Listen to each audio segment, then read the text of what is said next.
Before long, Tuang Dao Dao sees the bracket results. They are facing the Italian team, led by a girl named Nana. She is a level 29 Divine Envoy. Nana looks absolutely stunning, almost like a delicate porcelain doll. But do not let that sweet face fool you. She is the real deal on the battlefield. She bows slightly to Lin Moyu and gives him a polite nod. Hello, Lin Moyu of the Shengxia Empire. Then, Nana starts slowly closing the distance between them with a smirk. She whispers in his ear, saying Italy is very interested in his class. We want you to join our country, Lin. Just name your price, and Nana will make sure you get every single thing you ever wanted. How does that sound? Lin Moyu is not buying it. His eyes sharpen as he coldly tells Nana to get lost. She does not even get mad. She just turns around to leave, but not before telling him he should really think it over before making a mistake. With that, Nana retreats into her squad as a knight in red and white armor steps up to protect her. Suddenly, out of thin air, a massive monster with a human face and a snake body appears from above. The creature radiates pure power. Lin Moyu figures it is a war god, so he readies his spirit.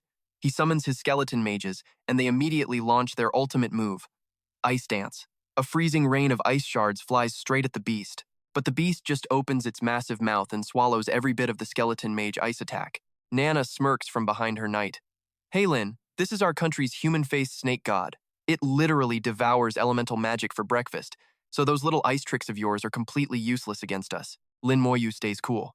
Then let us try some physical damage, he says, summoning his skeleton warriors. Nana just smiles sweetly. You know, I have spent hours studying your combat videos, Lin.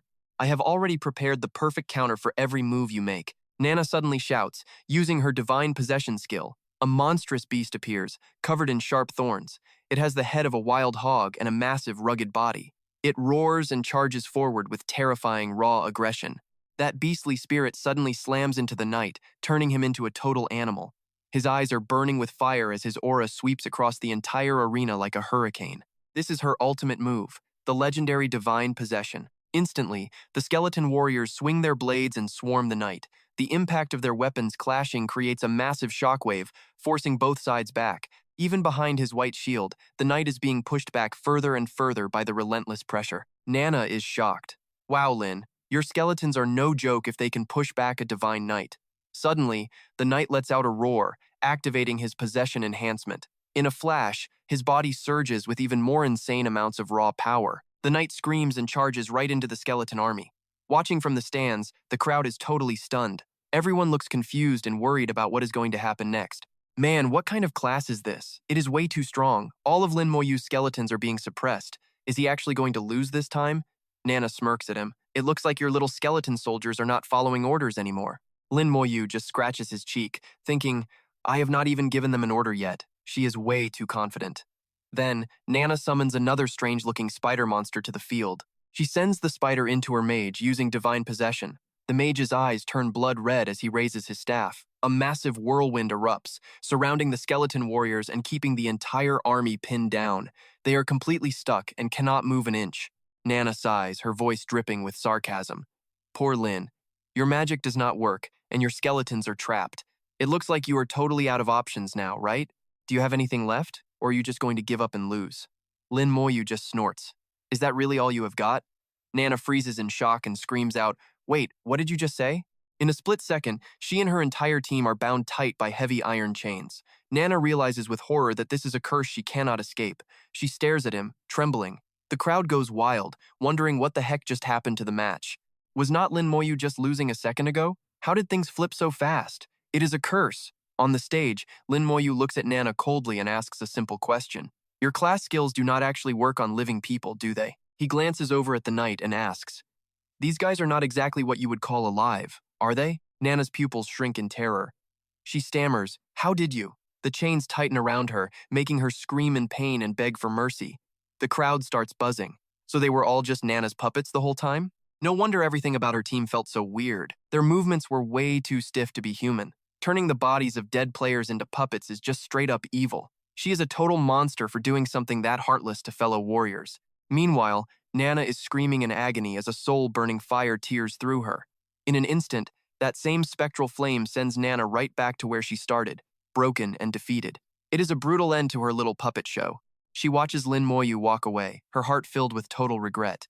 Is this soul-burning pain really a necromancer skill? Lin, if only you were a citizen of our country, things would have been so different. You are an absolute monster on the field. The referee loudly announces that Lin Moyu's team is the winner. Tuang Dao Dao looks a bit worried, though. She turns to Lin and says, "The championship match is today. I really wonder which team we are going to have to face in the finals." Suddenly, someone in the crowd shouts out, "Hey everyone, look over there! Something is happening on the other stage!" The Holy Battle Realm team is being dragged off the stage in total shambles. Up on the platform, the Sha Jing Academy team is dominating. Their leader, Tathan, stands tall and announces to everyone, "I told you guys already. The gap between us is just way too massive." He and his squad walk away without a second thought. Tathan turns to one of his teammates. "So, we are in the finals now, right? Who are we supposed to be crushing next? Is it Germany or Italy?" His teammate shrugs and replies, "It looks like we are up against Lin Moyu's team." Tathan nods. "Lin Moyu, huh?" When he sees Lin, he immediately starts talking trash. "Hey Lin, I do not know if you need a break or something, but I definitely do not need to rest. I want to finish you off quickly so I can go grab that skill scroll reward. Honestly, if it were not for that prize, I would never even show up to these boring competitions." Lin Moyu just looks at him coldly. "Fine, let us settle this right now." The crowd starts whispering, "This is the big finale, right? It is going to be legendary. You have got Tathan's team, who crushed the Holy Battle Realm, versus Lin Moyu, who literally took down the Italian squad all by himself. This is the big one. So who is actually the strongest here?" Both teams are from Xiajing Academy. They really are the top school in the empire. These guys are on a completely different level than everyone else in the tournament. Moon Oak nervously asks, "Sister Dao, are we really not going to help him out?" Tuang Dao Dao shakes her head. "Honestly, if we go up there, we will just be dead weight and hold him back. It is better if we just stay out of his way." Up on the stage, Tathan sees Lin Moyu standing there all by himself. "What a show-off. Just you wait, kid. I am going to make you regret acting like such a big shot in front of the whole world." Tathan turns to his squad and tells them to stay back. They all nod and stay put. He crosses his arms and sneers at Lin Moyu. "Oh, I know all about you, Lin. I have heard all the pathetic little stories about what you have been doing. Carrying losers through dungeons just to scrap for points? That is honestly embarrassing. I guess ordinary academies are just full of mediocre people. It is actually pretty pathetic if you think about it." "I am almost speechless." Lin Moyu gives Tathan a deadly glare, but the guy just keeps acting like a total jerk. Lin finally sighs and points to his own head. "Honestly, is there something wrong with your brain? You sound like a crazy person. How I earn my points is none of your business. Why don't you go find a healer to check your head and stop talking trash?" Tathan absolutely loses it, his face turning red with rage. "What did you just say to me?" Tuang Dao Dao looks over at Nin Y with a puzzled expression. "That is weird. Why does that sound so familiar to me?" Nin Y blushes and looks away. "Do not look at me. He definitely did not learn to talk like that from us." Tathan barks back at him. "You have got a real smart mouth, do not you? If you are so tough, try talking with your fists instead." He raises his staff high as power surges through him. Tathan is a level 29 Holy Light Mage. Lin Moyu stays cool, channeling spirit power into his hand to call back his skeleton warriors. At that same moment, Su Cheng starts glowing like a neon sign. He grits his teeth and yells, "You nasty undead freak, get ready to feel the sting of my holy light." Right after that, Su Cheng's entire body radiates a powerful, blinding light. Lin Moyu's eyes narrow as he whispers, "So, a mental attack? Trying to mess with my head right from the jump? Too bad for you, man. That stuff never works on me." Outside that glow, Su Cheng is thinking, "Just die already, Lin Moyu." He launches a brutal light strike, but it does absolutely nothing. Su Cheng's eyes go wide, his pupils shrinking in pure terror. He screams out, "Wait, what? No way!" Suddenly, a bunch of skeleton warriors surround Su Cheng. He loses his mind and screams, "Get the hell away from me!" Su Cheng fires off a holy light impact. Lin Moyu just watches, thinking, "Man, these holy mages are all flash and no substance. Looks cool, deals 0 damage." He doesn't waste time and summons 2 more skeleton mages to the party. Trapped in a sea of skeletons, Su Cheng panics. How is this happening? Then he sneers. "All right, fine, I'll admit it. I totally underestimated you, kid." Before he can even finish his sentence, a purple beam drops from the sky, slamming into him. Su Cheng scrambles to activate his holy light shield. Inside the fading glow, Su Cheng is gasping for air. "I am not." Suddenly, another massive purple blast hammers him from above. He grits his teeth, eyes full of rage. "I am a legendary holy light mage, you brat. Do you even know who I am? I got into the Divine Academy. I hit level 32 months ago and saved my upgrades just for this tournament." A blinding light erupts from his forehead. Su Cheng refuses to back down. "There is no way I'm losing here. That trophy belongs to me." He leaps into the air as a massive flash of light explodes. Slowly, the smoke starts to clear out. The crowd goes wild. It is the Holy Light armor, someone screams. Rumor has it the defense is insane. People worry Lin Moyu's skeleton mages won't even leave a scratch. Su Cheng just stands there, looking all proud and heroic.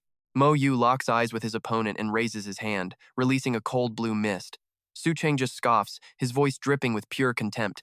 Give it up, that's totally useless. A whole squad of badass skeleton warriors appears right next to Moyu. He just stands there with his hands in his pockets, totally chill. Oh really? He mutters. Up in the stands, the crowd is losing their minds. Oh my god, is this the first time he's summoned all 4 types at once? Turns out he wasn't even trying before. Can Su Cheng even handle this? Su Cheng is freaking out, veins popping on his forehead. He never expected this kid to call out so many different skeletons. Even so, Su Cheng tries to act tough. So what? It is just a couple more piles of bones. But then, all the skeleton mages raise their weapons in perfect unison. A massive wave of power hits him, and he struggles to hold it back. Green energy keeps slamming into his shield. Su Cheng starts laughing like he's already won. See? I told you! You can't even touch me through this armor. Suddenly, the heavy armor starts to crack. Su Cheng looks at the damage in total disbelief. What? No. No way! The armor shatters into a million tiny pieces. A massive explosion of energy erupts. And then boom! Su Cheng is face down on the ground. The crowd goes absolutely ballistic. He did it! Lin Moyu actually smashed that Holy Light armor to bits. A Holy Light mage is supposed to be the ultimate counter to every class, yet he still lost to Lin Moyu. Are you kidding? It's not like this is the first time he's trashed a legendary class user. The sky clears up. A moment later, Taiyan watches from a distance. Looks like that annoying brat is going to be the champion after all. Right in front of him, 2 familiar figures appear. Let's see how many of those pests the siblings can lure out as bait. Suddenly, Taiyan looks totally ticked off. Hey, you little brat! Get your hands off her right now! He's practically steaming with rage. She runs over for a happy hug, but then whoosh! A giant vortex suddenly swirls into existence. A mysterious figure stands inside the storm, watching the 2 of them closely. Everyone is terrified. That aura is insane. He's got to be at least level 80. This is Hua Yi, one of the 12 Imperial Council members. He speaks up. You kids really did an amazing job out there. Then, he teleports a bunch of items into view. He says slowly, I am Hua Yi from the Empire. You can call me Elder Hua. If you ever need a hand in the future, come find me. I might be able to help. Moyu goes quiet for a second. He thinks it over and then simply says, Thanks, Elder Hua. He reaches out his hand to touch the item. Suddenly, a creepy black mist swirls in his palm. A flash of light streaks across as Hua Yi narrows his eyes. Finally, he mutters. The fish took the bait. Moyu stares at the thing in his hand, thinking, was that just my imagination? Yi notices him spaced out and asks, What's up? Moyu just says, Nothing. Then someone suspiciously asks, Who goes there? And Van is quiet. I can't be sure, but it is likely 80 or 90%. Taiyan just adjusts his glasses. I can't believe it's him. If this is true, we are in deep trouble. Who knew the demon worshippers could infiltrate such a high position? He rubs his face, stressed out. I need to double check. He is really one of the 12 members? Amidst the roar of the celebration, Mohan draws her sword in victory. Moyu watches her, impressed. No surprise there. With her power, taking the championship was a walk in the park. Yi looks on in awe. Is that Moyu's sister? She is so beautiful. Mohan approaches the vortex, and Hua Yi repeats the same lines. Great job, kids. I am Hua Yi. You can call me Elder Hua. If you need help later, come find me. I might have some answers for you. Inside the glowing orb is a carefully wrapped bag that is practically radiating light. He freezes. That creepy feeling is back. Suddenly, Moyu turns and says urgently, Yi, use your skill right now. Look at that bag of gold coins. She acts fast, her golden pupils expanding as she activates haunted vision. Through her piercing gaze, she sees it. Thick, ominous black smoke is swirling deep inside the bag. After a moment, Yi whispers, Moyu, it is on your wrist too. Something is wrong. There is a trace of black energy in the bag that looks just like the Abyss aura. Right then, Mohan reaches out and touches the bag. Yi gasps in terror. That black energy just jumped onto Han's wrist. She panics and warns him again. Moyu, look, it is on your wrist too. He stares at his hand in silence. Looks like his gut feeling was spot on. Moyu thinks to himself, there's a bunch of rats hiding among us, calling themselves the demon worshippers. A massive, terrifying beast looms over a crowd of followers bowing at its feet. Every single one of them worships the Abyss Demon King, obsessed with helping him conquer the human world. Mohan silently stares at the object. Moyu just hopes that during tomorrow's solo exam, he and his sister can lure out the big fish. Night falls, and the silence is almost creepy. Suddenly, the wind starts howling. Water surges as lightning shatters nearby rocks, activating a teleportation array. Bolt after bolt of lightning begins raining down all over the place. Pure chaos breaks out as water and thunder collide. Loud explosions echo everywhere while people scatter in every direction, screaming, "What the hell is going on?" A girl cowers in a corner, trembling. Is this some kind of barrier? It is huge. A god-tier pro must have built this.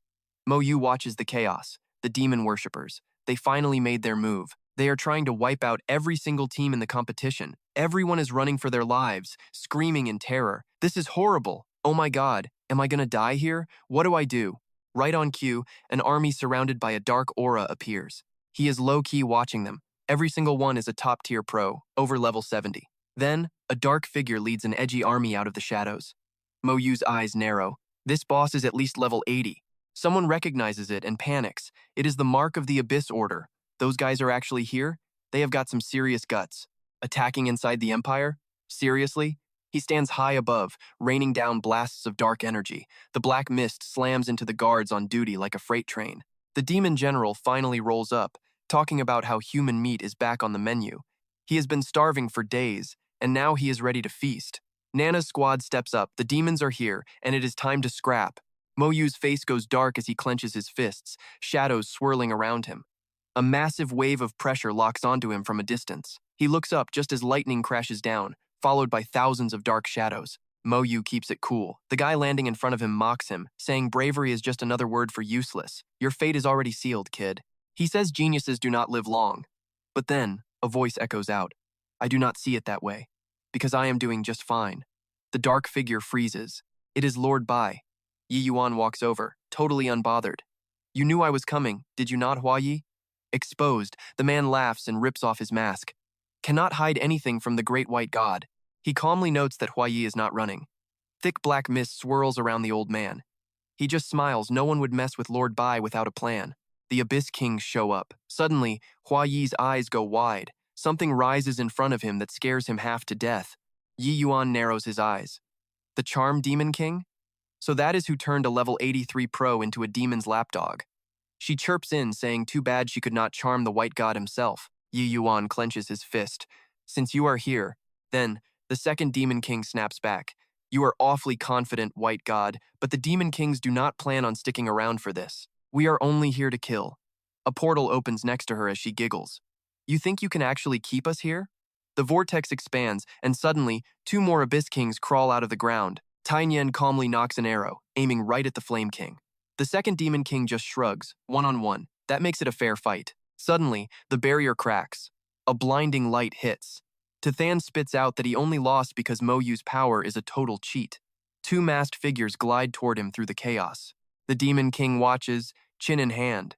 Resisting is pointless, but your little death dance is cute. She licks her lips, saying genius blood tastes the best. She wants to drag them to the abyss and snack on them daily. Yi Yuan stands his ground. Geniuses are the only thing that matters. Just then, something massive starts roaring like a beast. A dark tower wrapped in massive chains looms over everything, like it is holding back a nightmare. The Demon King panics. The God's Descent Tower?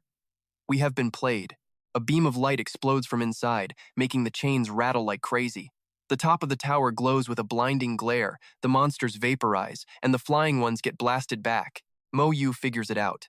The demon screams in rage, demanding to know what they have done. Lord Bai charges straight at her with divine pressure. Tai Nian stays silent, conjuring a flame in his hand. He triggers a fire dragon skill, and a massive beast of flames lunges forward. All you see is black mist and fire colliding with a deafening boom. On the other side, reinforcements appear. Their leader draws his sword and bellows. You dare touch the Empire? Die. The Demon King turns pale. Trapped by fire, she realizes they are losing this fight. But the Flame King just scoffs like he does not care. A voice booms. She looks up to see a giant hand and a massive silhouette. The second Demon King bites his own hand, using his blood to force open the abyss gate. I cannot believe we have to use this. Black smoke wraps around them as the giant hand reaches down. Right before it grabs them, something weird latches onto its arm and bites down hard. A laugh echoes from the darkness. Old man, this is a human city. If you go all out here, do you have any idea how many people are going to die? Tai Nian and Yi Yuan stay on guard. The figure goes quiet for a second before calling out a name. Then, he jumps back into the vortex and vanishes for good. Welcome to the war zone. A crowd gathers below a blurry figure, and Van slowly makes the call. The solo exam starts now. Moyu thinks to himself. I knew the big shots would handle it, but I did not expect them to turn a demon attack into a test. The proctor says, levels 20 to 29 only. Targets, level 32 to 35 abyss monsters. 520. That is the count. 100 points for every abyss demon killed. The crowd is straight up sweating now. The beasts are roaring for blood. The rules are simple. 1. Stay alive. 2. The person with the most points is the champion. Tathan smirks. Moyu, I want a rematch. There is no way you can kill demons faster than a holy mage like me. Moyu just lets out a green aura. Hope you can actually find some monsters to kill then. The announcement rings out. The exam is live. Monsters swarm in like a tide. Tathan grinds his teeth and blasts a beast back with holy light. He is feeling himself, thinking if he wipes out 100 per wave, nobody can touch him. Moyu just raises his hand while Tathan looks around, confused. He wonders why the guy has not summoned his skeletons yet. Is he quitting? Moyu's eyes shift. A massive surge of power explodes behind him, leaving Tathan terrified. He spins around, shaking. What is happening? His eyes go wide as they reflect a terrifying red glow. A massive explosion rocks the area. This power is way stronger than my holy light. Who is this guy? Moyu coldly takes control. Tathan wonders if it is really him. He turns pale, unable to believe his eyes. It is actually him. Everyone is staring that way. Turns out, he did not just bring skeletons, he has got mages with insane attack skills.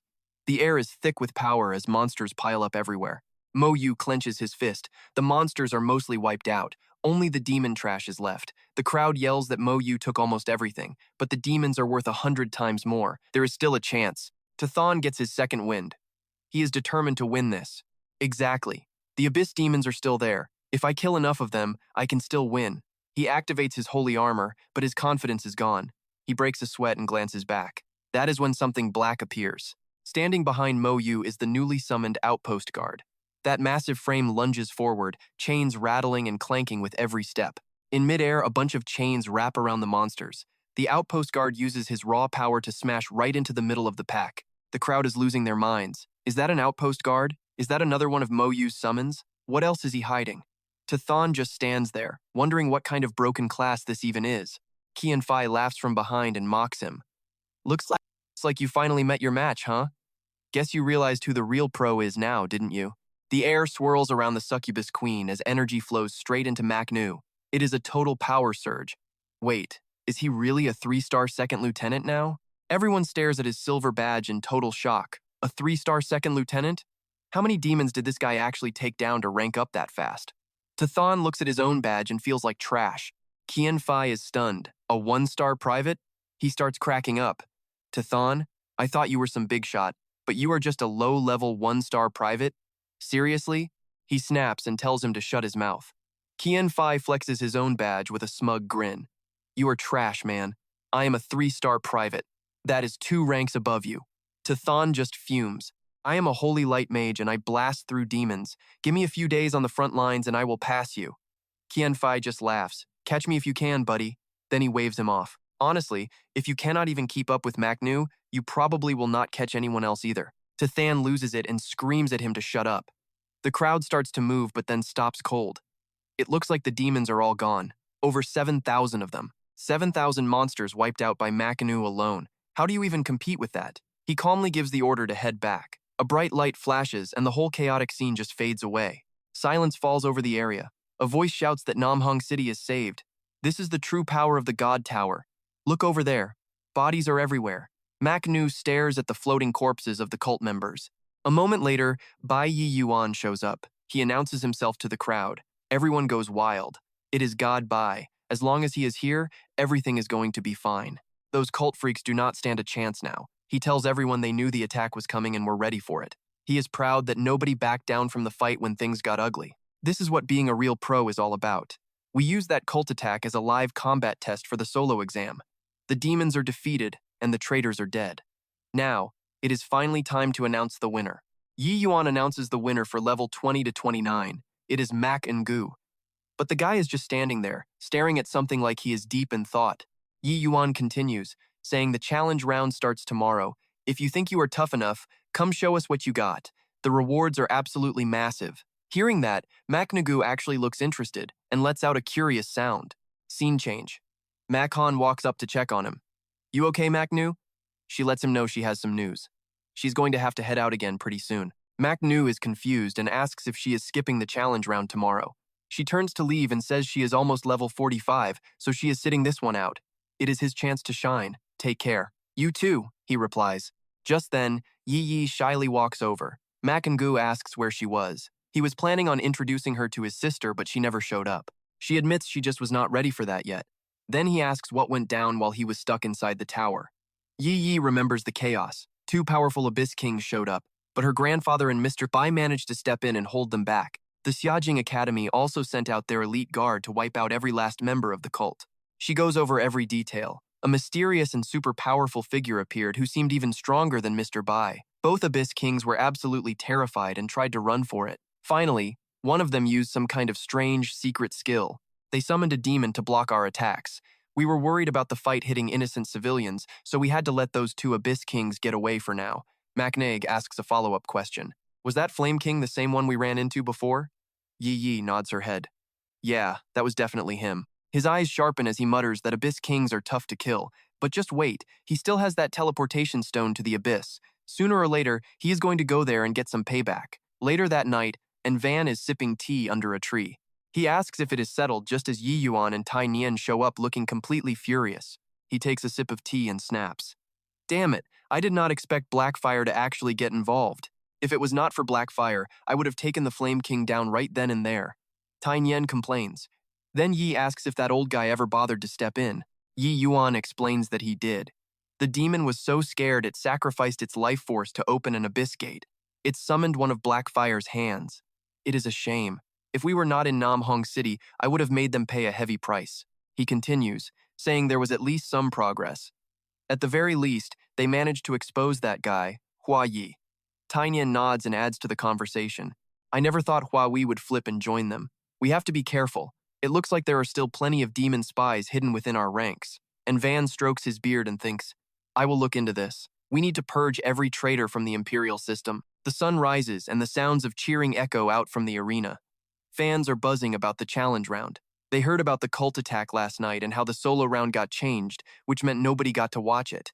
Yeah, all we have left to look forward to is the challenge round. I heard any professional can enter this thing.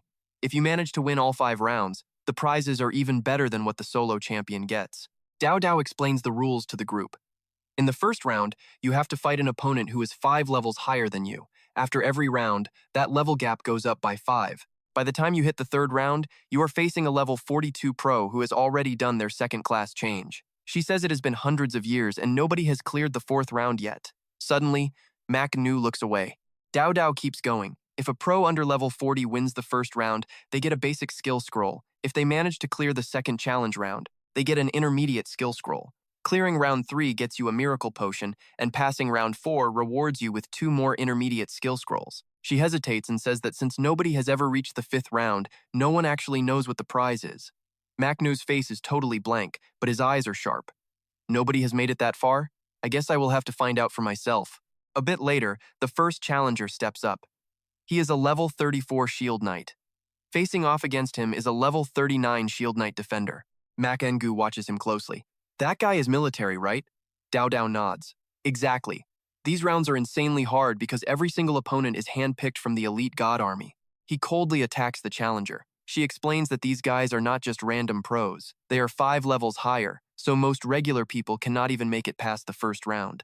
He lands a massive punch that puts the challenger on the ropes. There is no way. How is he this strong? In just a few seconds, the guy is sent flying. The announcement rings out. Challenge failed. Another person tries their luck but gets totally wrecked. The failure announcements just keep coming one after another. Tathan is determined to redeem himself after being embarrassed twice already. Then, a figure steps onto the stage. A level 29 Holy Light Mage versus a level 34 Shield Knight. The announcer shouts for the challenge to finally begin. Tathan draws his weapon as his opponent charges in with an ultimate defensive stance. As the knight rushes him, Tathan quickly unleashes a Holy Light Ring.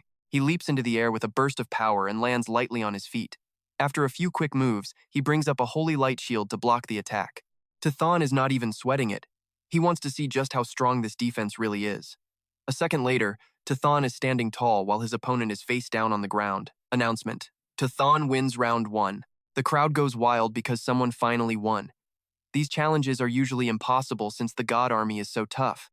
After hundreds of people failed, Tithon is the only one to clear round 1. That legendary Holy Light Mage class is definitely no joke. He let out a long breath. That shield was seconds from shattering into pieces. Another moment and I would have been toast, but luckily, Tithon stared at the loot, then Moyu stepped onto the field. If Tithon cleared round 1, Moyu might actually crush round 2. The crowd went wild with arguments. Some said he would break the record, but others called cap. Nobody has cleared this challenge in centuries. A level 32 mage bowed low. "My apologies, Lieutenant." The crowd freaked out. Why was a veteran saluting a kid like a superior officer? Is Moyu military? Someone spotted his rank and lost it. Man, is he seriously a 3-star second lieutenant already?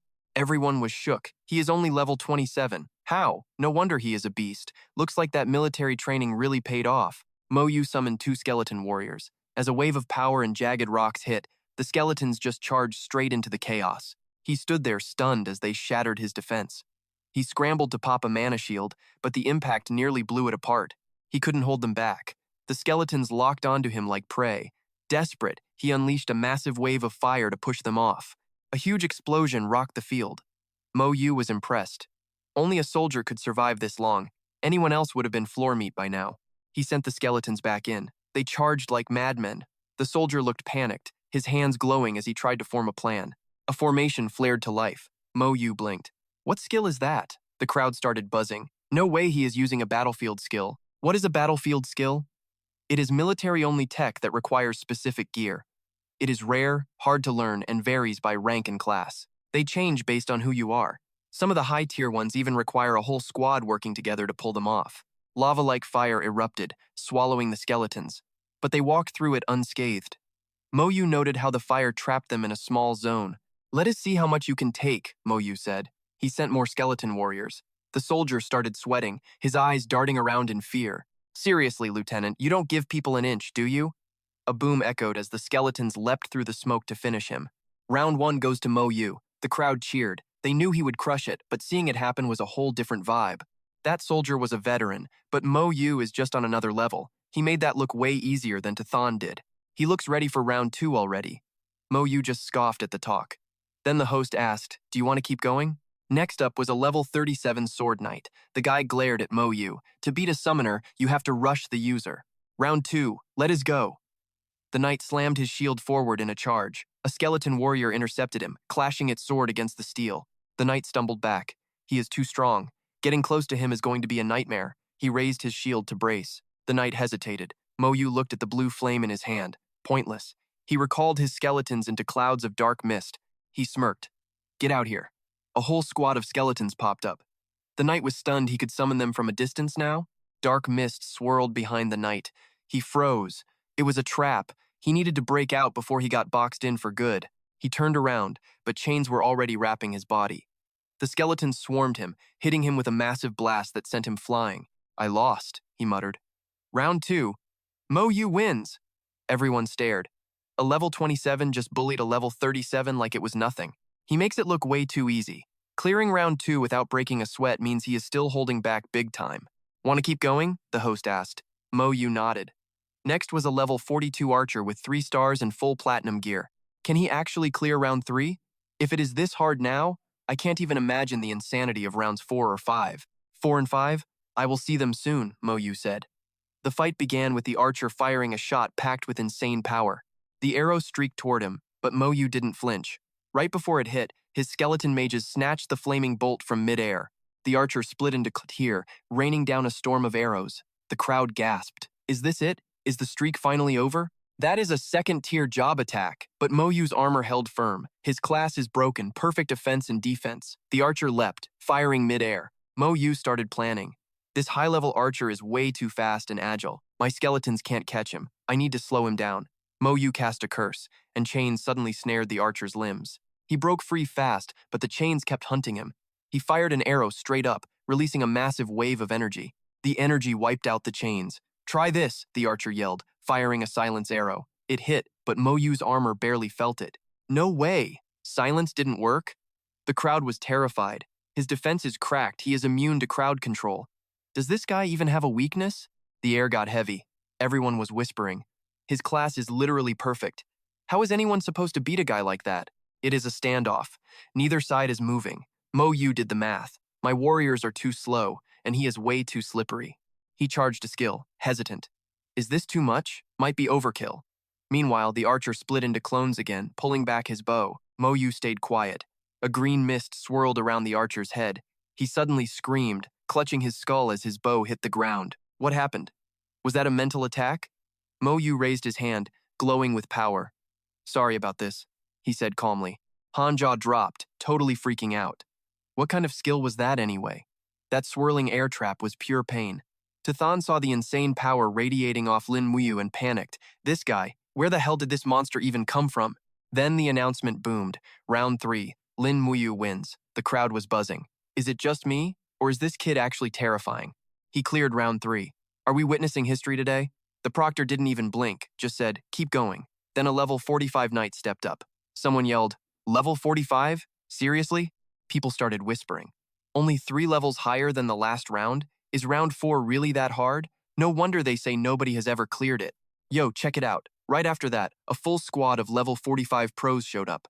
We got an archer, a mage, an assassin, and even a warrior king. The crowd lost their minds. No way, a full 5-man pro team? How is he supposed to fight that? Not even a miracle could save him. Moyu is only level 27, and every one of them is 18 levels higher. Moyu scanned the knight. He is definitely a veteran. This guy looks like a real soldier who has spent years grinding on a real battlefield. His teammates behind him were at least 5-star pros too. These guys were the real deal. No wonder they say round 4 is impossible.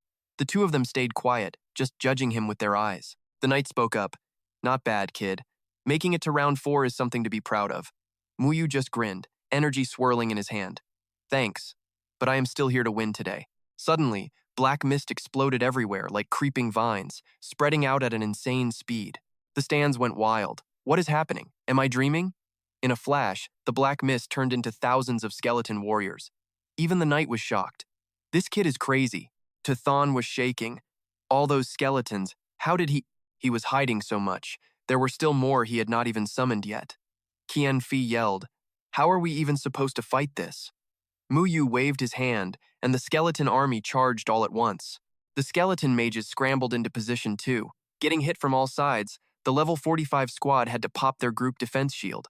The archer took aim while the mage right next to him held up the protective barriers. The knight shouted to his team, we are losing it, move fast. One guy immediately triggered a massive fire blast while another used a burst attack. 2 massive blasts slammed into the skeleton army. A blinding light exploded, and one skeleton mage got wiped out.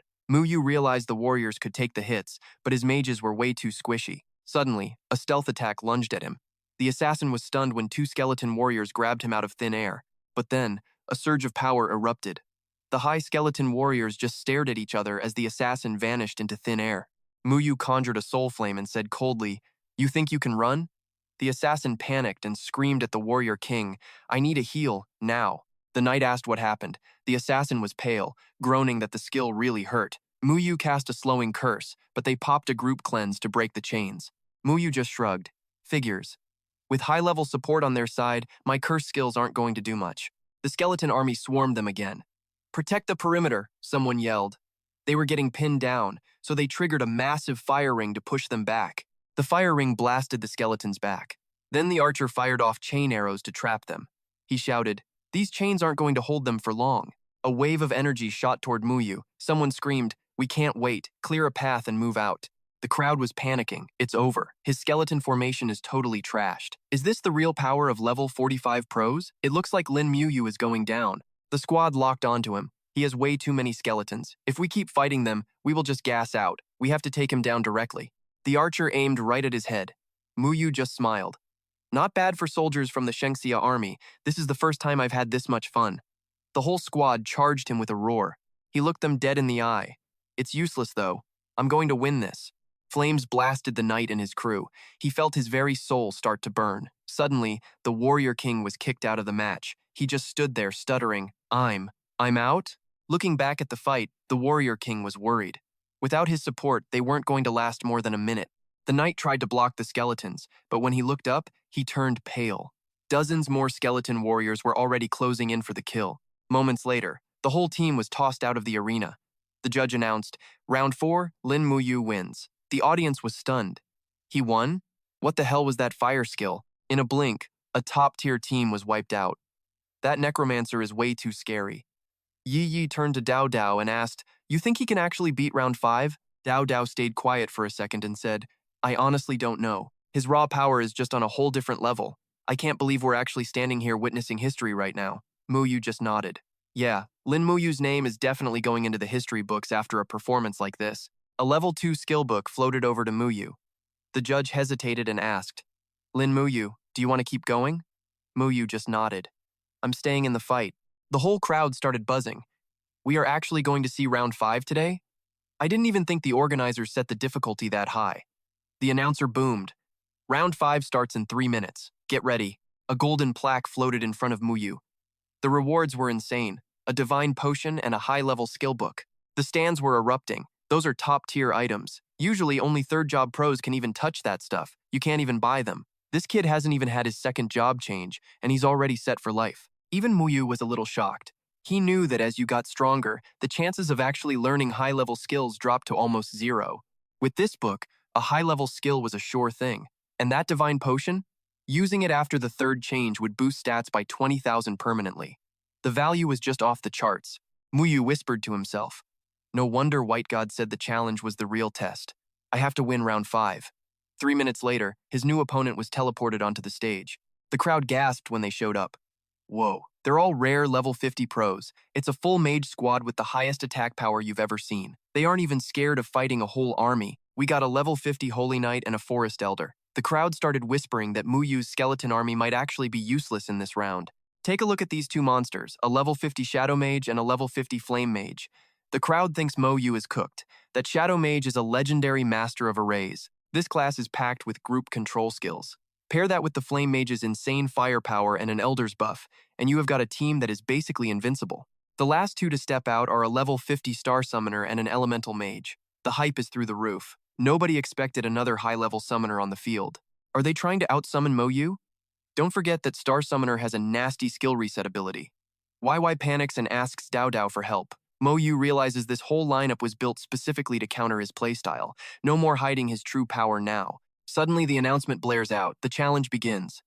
The paladin quickly drops into a combat stance, ready for war. She thinks to herself, they sent us here to defend the ring.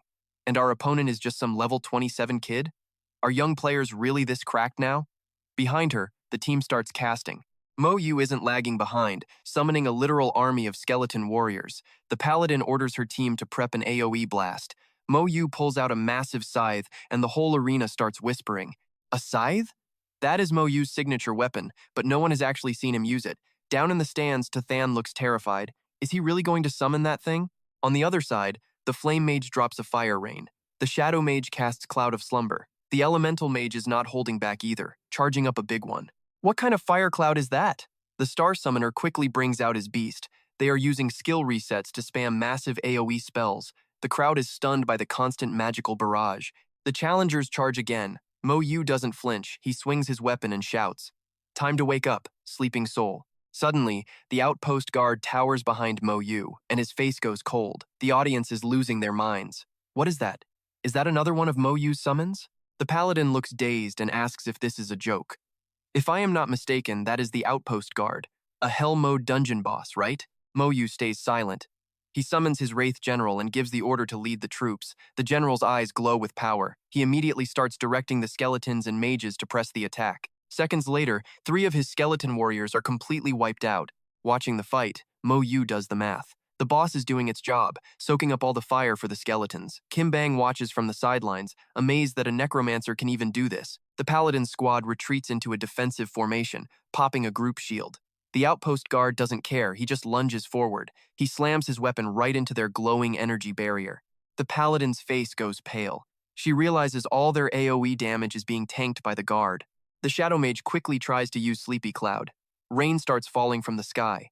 This magical downpour is designed to freeze the skeleton warriors right in their tracks. But the Wraith General uses a tactical move to cancel out the rain. Suddenly, the skeletons are more hyped than ever. Even the outpost guard lets out a massive, powered-up roar. The Shadow Mage is in shock. His sleepy cloud just got shattered. The outpost guard slams into the Paladin's shield once again. The Paladin's group shield instantly refreshes back to full. Moyu looks surprised. That skill reset is totally broken. He realizes he has to take out that summoner beast before anything else. The Elemental Mage signals the team to target Moyu directly. The Shadow Mage and Flame Mage both nod. Got it. Every single attack shifts focus onto Moyu. He just stands there calculating. Can my bone armor really tank a level 50 AoE blast? Moyu checks his stats it is holding up, and his mana is high enough to keep the armor active. Suddenly, he feels his feet sinking. The Shadow Mage just trapped him in a swamp. As he sinks, Moyu quickly summons more skeletons. They crawl out of the mud, creating a literal bone bridge for him to step on and climb out of the trap. Seeing this, the Shadow Mage screams in rage. Damn it! The Wraith General keeps the pressure on, commanding the skeletons to swarm. A wave of bone and steel crashes against the Paladin's defensive shield over and over. The shield is cracking. The Paladin screams for a skill reset, but the Star Summoner shouts back that he can't. His summoning beast needs a break before it can go again. Just then, the outpost guard smashes the shield to pieces. The crowd goes wild. No way, a level 50 Paladin's defense just got ripped apart. Their reset skills are on cooldown, and it is clear Moyu's skeletons are way stronger than before. The Paladin tries to stay cool. They are closing in. She yells, "Do something." The Elemental Mage uses a ring of fire to push them back. He drops a wall of fire, and some skeletons start to burn. The Star Summoner's beast finally recovers. The Paladin shouts to activate the group shield again. She smirks, thinking she can just drag this out and exhaust the kid. Suddenly, Moyu's voice whispers from right behind her. Drag this out? The Paladin spins around, terrified. How did he get there? He used the chaos to slip through their lines. She tries to act tough, calling him a weak mage who shouldn't get close to a warrior. Moyu just casts a slow curse. They are all trapped. Time for a critical strike. Moyu triggers his corpse explosion skill. He frowns, noticing that level 50 summons have way more health than regular players. He triggers the blast immediately. In a split second, the whole Paladin squad is sent flying. The Elemental Mage is shaking. What kind of insane skill was that? Everyone outside the ring is stunned. What just happened? What was that explosion? As the smoke clears, a thick fog covers the entire arena. The Paladin stumbles out of the smoke, looking around in horror. She is the only one left. The outpost guard and the skeletons are closing in. She realizes the fight is over and closes her eyes. She raises her hands in respect. You are good, kid. With talent like yours, the future of our empire is in good hands. With that, she jumps off the stage. The announcement rings out through the stadium. Round 5 goes to Lin Moyu. YY grabs Dao Dao, cheering her head off. The crowd erupts into a standing ovation. This match was legendary. Kim Bang walks up to Moyu with the rewards, telling him he did a great job. Moyu bows and thanks his senior. He wonders if there is a round 6 and if he should keep going, but his teacher's voice echoes in his head. Know when to quit. Moyu sighs and stops. Backstage, Kim Bang calls out to him. Hey, Lin Moyu. Moyu turns around, wondering what the senior wants. The man introduces himself as Kim Bang. Moyu realizes this is Lord Kim Bang, one of the Empire's 12 counselors. He politely asks what the official wants with him. Kim Bang grills Moyu, asking if he is the national champ from Xiajing Academy this year. Moyu nods, saying yes. Kim Bang reaches out with a serious proposal. Look, kid, I am a professor at the academy and a powerful mage. I want to take you as my apprentice. Are you in? Dao Dao is stunned. Is Kim Bang really trying to recruit him? Moyu bows politely and replies, Thank you, Lord Kim Bang. But I already have a master. As soon as he says it, Kim Bang's face goes cold. He snaps. And who exactly is that? Right then, Moyu's watch starts buzzing with a call. He checks it and says, It is my master calling. Dao Dao and Yi Yi lean in close, totally nosy and trying to see who is on the screen. Kim Bang snorts and tells him to pick up so he can see who stole his student. Yi Yuan's face slowly appears on the screen. He says, Seriously, little Bang, I heard you are trying to poach my student. As soon as he sees the face on the screen, Kim Bang folds. He stammers, Lord White God, it is you. Yi Yuan warns him, Kid Mo is my apprentice. Do not even think about poaching him away. Kim Bang scratches his head, totally embarrassed. If I knew he was your apprentice, Lord White God, I never would have tried. Yi Yuan reminds him, Oh, and tell those guys to bump up the security on this kid's files. Kim Bang nods. Do not worry, Lord White God. You can count on me. Yi Yuan adds, Get back to work.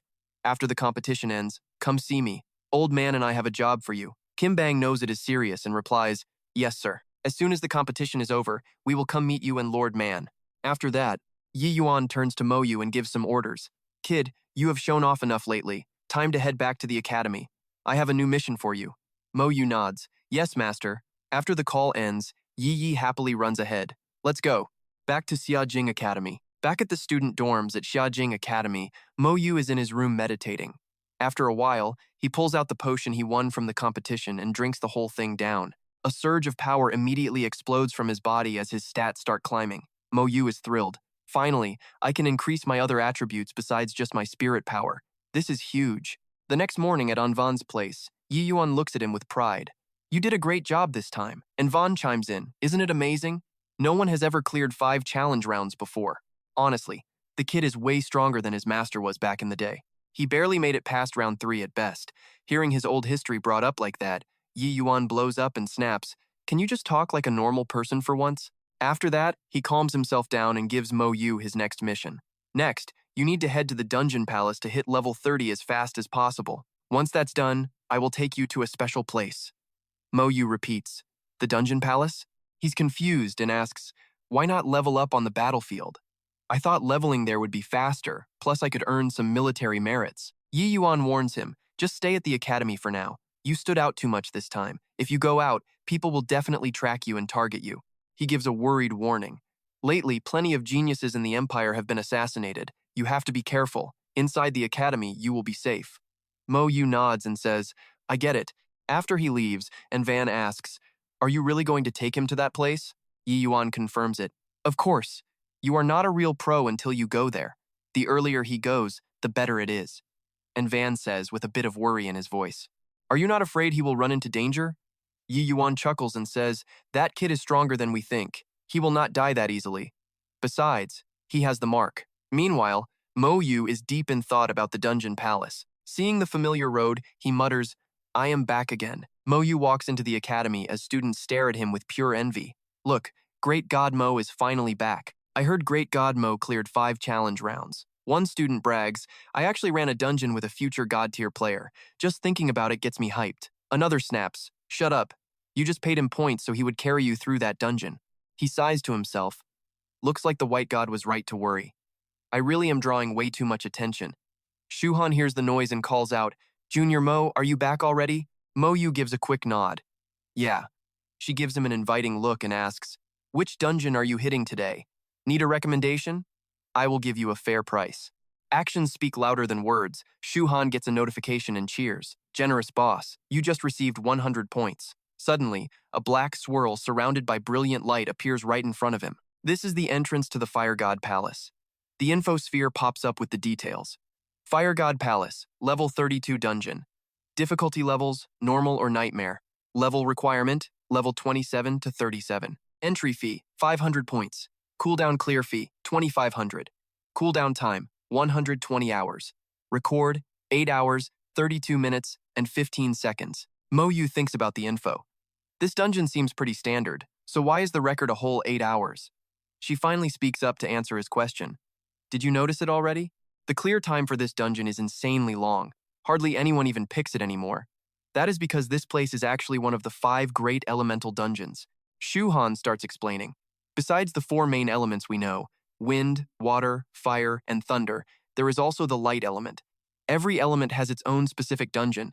If you are lucky, you might even find a small shard of that element inside. He is curious. What happens if you collect all 5 elemental shards? Mo Yu looks around and asks, "Are the other elemental dungeons here too?" Looking around, there is only one entrance near them. Shuhan explains, "The level 37 water elemental dungeon can only be entered once you hit level 32. The level 42 wind elemental dungeon is only open once you reach level 37. You cannot enter those yet. Plus, the thunder and light dungeons are not even in this location. You will have to find those yourself, Junior." He hears this and says thanks. She waves it off, saying it is nothing. Mo Yu turns and walks toward the cave entrance alone. He stops to think for a second and then chooses the nightmare difficulty. Instantly, Mo Yu is transported into a volcanic cave environment. He watches the plumes of white smoke rising and guesses that he will take constant fire damage inside this dungeon. Mo Yu stays alert as he slowly heads deeper inside. He scans the terrain as he goes. No wonder it takes people forever to clear this place. Pits of lava are bubbling up everywhere. Without at least 2 healers, staying alive would be a total nightmare. Suddenly, 2 monsters appear in the distance. They spot Moyu immediately. These are level 32 fire spirits, elite class, with 10,000 points in strength. They have 3,000 agility, 4,000 spirit, and 10,000 constitution. Skills include fire attack. Their traits make them immune to fire damage and reduce all physical damage taken by 50%. He scratches his head. Looks just like the elemental realm. I cannot use corpse explosion in a place like this. It launches a blast of fire at Moyu, but he is totally fine because a skeleton warrior blocks it. It charges forward to counterattack. The spirit vanishes instantly. The system confirms level 32 fire spirit defeated, plus 640,000 experience points. He also gets a fire essence core. Just as he thought, no corpse left behind. Moyu orders the skeleton warrior to go scout the area. Suddenly, something appears that makes him freeze. Looks like I was wrong. This place actually has monsters with physical bodies. A red, spiky creature crawls out. Moyu sighs. If there are actual corpses, then this whole thing just got much easier. He gives the order, go on, lure those monsters over here. The skeleton warriors move out instantly. A whole swarm of creatures starts following the skeleton's back. Right then, Moyu calmly drops his skill, Slowness Curse. Dozens of chains fly out and bind the creatures tight. Next, the skeleton warriors trigger their Berserk Strike skill. Moyu summons a ball of fire mixed with lightning into his hand. Time for corpse explosion. He throws it, and the blast rocks the entire fire god palace. Bolts of electricity ripple through the nearby lava. Moyu says coldly, keep going. The fire starts spreading rapidly down the corridor. Then the flames surged again, turning the sky red. Everyone started yelling, yo, check it out! The Fire God Palace dungeon is literally spitting fire! The entrance flickered, and suddenly a new option popped up. Normal, nightmare, and then hell? Everyone lost it. Why did the palace just jump to hell difficulty? The guards were freaking out, wondering what went wrong and who was inside. Word on the street is, it is that big shot, Lin. Tai Nian froze with his tea halfway to his mouth. And Van noticed and asked, what is the deal? Tai Nian replied, look, I am the principal of Xiajing Academy. Nothing happens here without me knowing about it. And right now, the hell difficulty for the Fire God Palace just got triggered. He glanced at An Van. I just checked the roster for the dungeon. Care to guess who is in there? An Van shrugged. If you are asking like that, it has gotta be that kid, right? Tai Nian nodded. He is hunting for elemental shards. Those only drop if you trigger Hell Mode. And Van added, to trigger Hell Mode, you have to wipe out a massive wave of monsters in record time. It is the only way to rattle the dungeon. Taking a sip, he muttered. That kid might actually pull it off. Tai Nian looked annoyed. Even if he triggers Hell Mode, there is no guarantee he gets the shard. We tried that same stunt when we were young, and we failed miserably. And Van turned dead serious, leaning in. Then you would better keep your eyes peeled. That kid always has a surprise up his sleeve. Meanwhile, Moyu lunged forward, slicing through the trash mobs. He looked at a snarling beast and noted, dang, even the grunts are packing more heat now. Fighting off the swarm, he tried to think of a plan. I need to find the boss and end this fast, otherwise my skeletons are going to be nothing but ash. Recalling the map layout, a plan clicked. There we go. With ice in his veins and fire in his eyes, Moyu marched toward the palace doors. The eyes on the door snapped open as massive plumes of fire erupted. Dozens of palace guards, all Hell-tier elites, materialized right in front of him. Staring them down, he muttered, Hell-tier elites? Now things are getting interesting. He scanned the area, totally confused. When exactly did this place switch over to Hell difficulty? Did I accidentally trip some kind of hidden mechanism? Suddenly, the fire monsters lunged, incinerating 2 of his skeletons. Moyu watched them closely. They have got crowd control skills too? He drew his blade, power surging through his entire body. He summoned his crew, and they charged ahead with a vengeance. With their power boosted, they tore into the fire monsters. Watching the carnage, Moyu smirked, a fresh pile of bodies. This just got a whole lot easier. He issued a cold command. Fulfill your final purpose. They rushed in, causing absolute chaos on the battlefield. But the cost was heavy. 12 skeleton warriors were completely wiped out.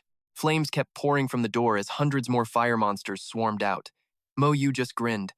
Perfect timing. If you guys had waited any longer, these bodies would have been burned to a crisp. Massive chains snaked out, binding the new wave of monsters tight. His skeleton warriors did not miss a beat, striking hard. Then, a massive corpse explosion turned the entire palace into a roaring inferno. His chains held dozens of monsters in a death grip. Moyu gave a chilling order. Keep them exploding! The doors blew apart in a cloud of dust. As he stepped inside, he realized the fire element here was way more aggressive. Inside the door, massive glowing flowers were blooming. Even the skeleton warriors paused, wondering, what on earth are those things? They cautiously approached the blooms while Moyu stayed on high alert. Suddenly, a massive hand of fire reached out from the inferno, lunging straight for him. Moyu reacted instantly, dodging the strike and backing off with his skeletons. Behind Moyu, the skeletons prepared to strike. As they charged the giant flaming hand, the fire surged even higher. It transformed into the Palace Fire Weaver, a brutal hell-tier mini-boss that looked terrifying. He spotted a flower pulsing right in the monster's heart. Is that? Before he could finish, the beast lunged at him with blinding speed. He barked an order. Go, bring those bodies over here. Moyu then unleashed his soul flame. A massive wave of energy shot forward, slamming into the top of the beast. It thrashed around before locking eyes with him and charging full tilt. Moyu did not even flinch at the monster's insane speed. Trading blows while dodging its strikes, he realized, I need to lock this big guy down. Moyu's chains snaked around the beast's body, trapping it. His skeleton warriors immediately moved in for the kill. The battle turned into a blur of violence. Shielding his eyes, Moyu triggered a massive corpse explosion. A wave of raw power blasted forward, slamming into the monster with everything he had. Before it could even react, it was already getting hammered. A shadow-like figure blurred toward the beast, followed by dozens of skeleton warriors leaping into the air for a combined strike. The Fireweaver shattered into a million pieces. As the smoke cleared, a key and a flower floated there. The system pinged. Obtained Fire God Key. Obtained Fire God Flower. Moyu stepped toward the loot, reaching out to grab the key and the flower. Suddenly, a new path spiraled open, and a strange energy began to swirl all around him. Scanning the area, he realized something major. Beating Hell Mode without a support squad was basically suicide. Even with his power, the intense fire element was starting to feel like way too much to handle now. Still, he pushed forward. That is when Moyu saw that eye again.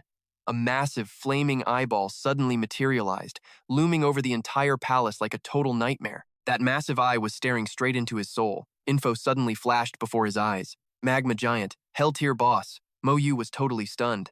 A Hell-tier boss? Hold on. Should not the final enemy be the actual Fire God? Why the Magma Giant? Are the Fire God Palace and the Fire God Temple actually two different dungeons? Thinking back to the key and the flower, it hit him. Clearing the palace was probably just step one for the temple. His skeleton warriors did not wait, lunging forward to unleash their death ray. Moyu assessed the battle. Stack some bone armor first. My skeletons will not survive a direct hit from this boss. He gripped his blade tight. All right, let us end this fast. Moyu roared. Show yourself, Battlefield Demon King. Dark spirits poured from his blade as the king manifested right there. He looked on coldly. If this is the final showdown, I had better bring my A-game. The clash between the Battlefield Demon King and the Magma Giant was officially on. The Magma Giant swung with everything it had, but the Demon King used his voidification skill to nullify the strike. The force reflected back, blowing a massive boulder to smithereens. Then, the Demon King retaliated with a charm spell. Seeing the giant unfazed, Moyu realized, damn, charm skills do not work on this thing. The beast did not hesitate, launching its own counter, a massive volcano eruption. A violent surge of lava rushed toward them, trapping Moyu in a ring of fire. The heat was insane, wiping out his supports one by one along with 10 skeleton warriors. Looking at the chaos, Moyu gritted his teeth. Sharp ice spears suddenly erupted from the ground, flying forward like lightning. But the Magma Giant was quick, reaching out a massive hand to swat the icy projectiles away. The Demon King kept the pressure on, but the monster fired back with a void strike before stomping the ground. Everywhere that beast stepped, his skeleton warriors were instantly crushed into dust. Moyu cast a slowness curse to bog the giant down. Even with the chains holding it back, the beast locked onto him and launched an attack straight for his head. His skeleton army was being shredded right before his eyes. 7 gone, then 6. The numbers were dropping way too fast. Realizing he was in deep trouble, Moyu narrowed his eyes, tracking the monster's every single move. The giant stomps closer, but the Demon King makes his move. He drains its life to power up. Those heavy chains? Yeah, they are vanishing into thin air. One hit, and the clash is back on. It is the Demon King versus the giant. The Demon King throws a massive haymaker right to the jaw. System alert. The lava boss is down. Elemental gods win. Moyu looks around and says, let us get out of this place before we chat. Moyu exhales once they are out. Finally. Any longer in there and I would have lost it. Notification. Lava giant slain. Plus 380,000 experience points. Lava loot dropped. You got 1 fire shard. Combine 3 of these bad boys to make a full crystal. Moyu thinks about the shards. Meanwhile, The crowd goes wild. Look, someone broke the record. Since the last legend set the bar, there is a new boss in town. The Elemental God Palace has a new king. System says, first place, Lin Moyu. Second place, nobody. Outside, the gossip starts flying. Moyu did it again? Wait, if he just beat the record, why are all the old team scores totally wiped? This guy just smirks and asks, you guys really want to know what is going on? People are getting impatient. He finally drops the bomb. Because Moyu ran this on hell difficulty. Obviously, a hell run is not going to show up on the Nightmare leaderboard. The crowd is not buying it. Do not talk trash, man. We have all run the Fire Palace before. There is no hell mode. It caps at Nightmare. Who are you trying to prank?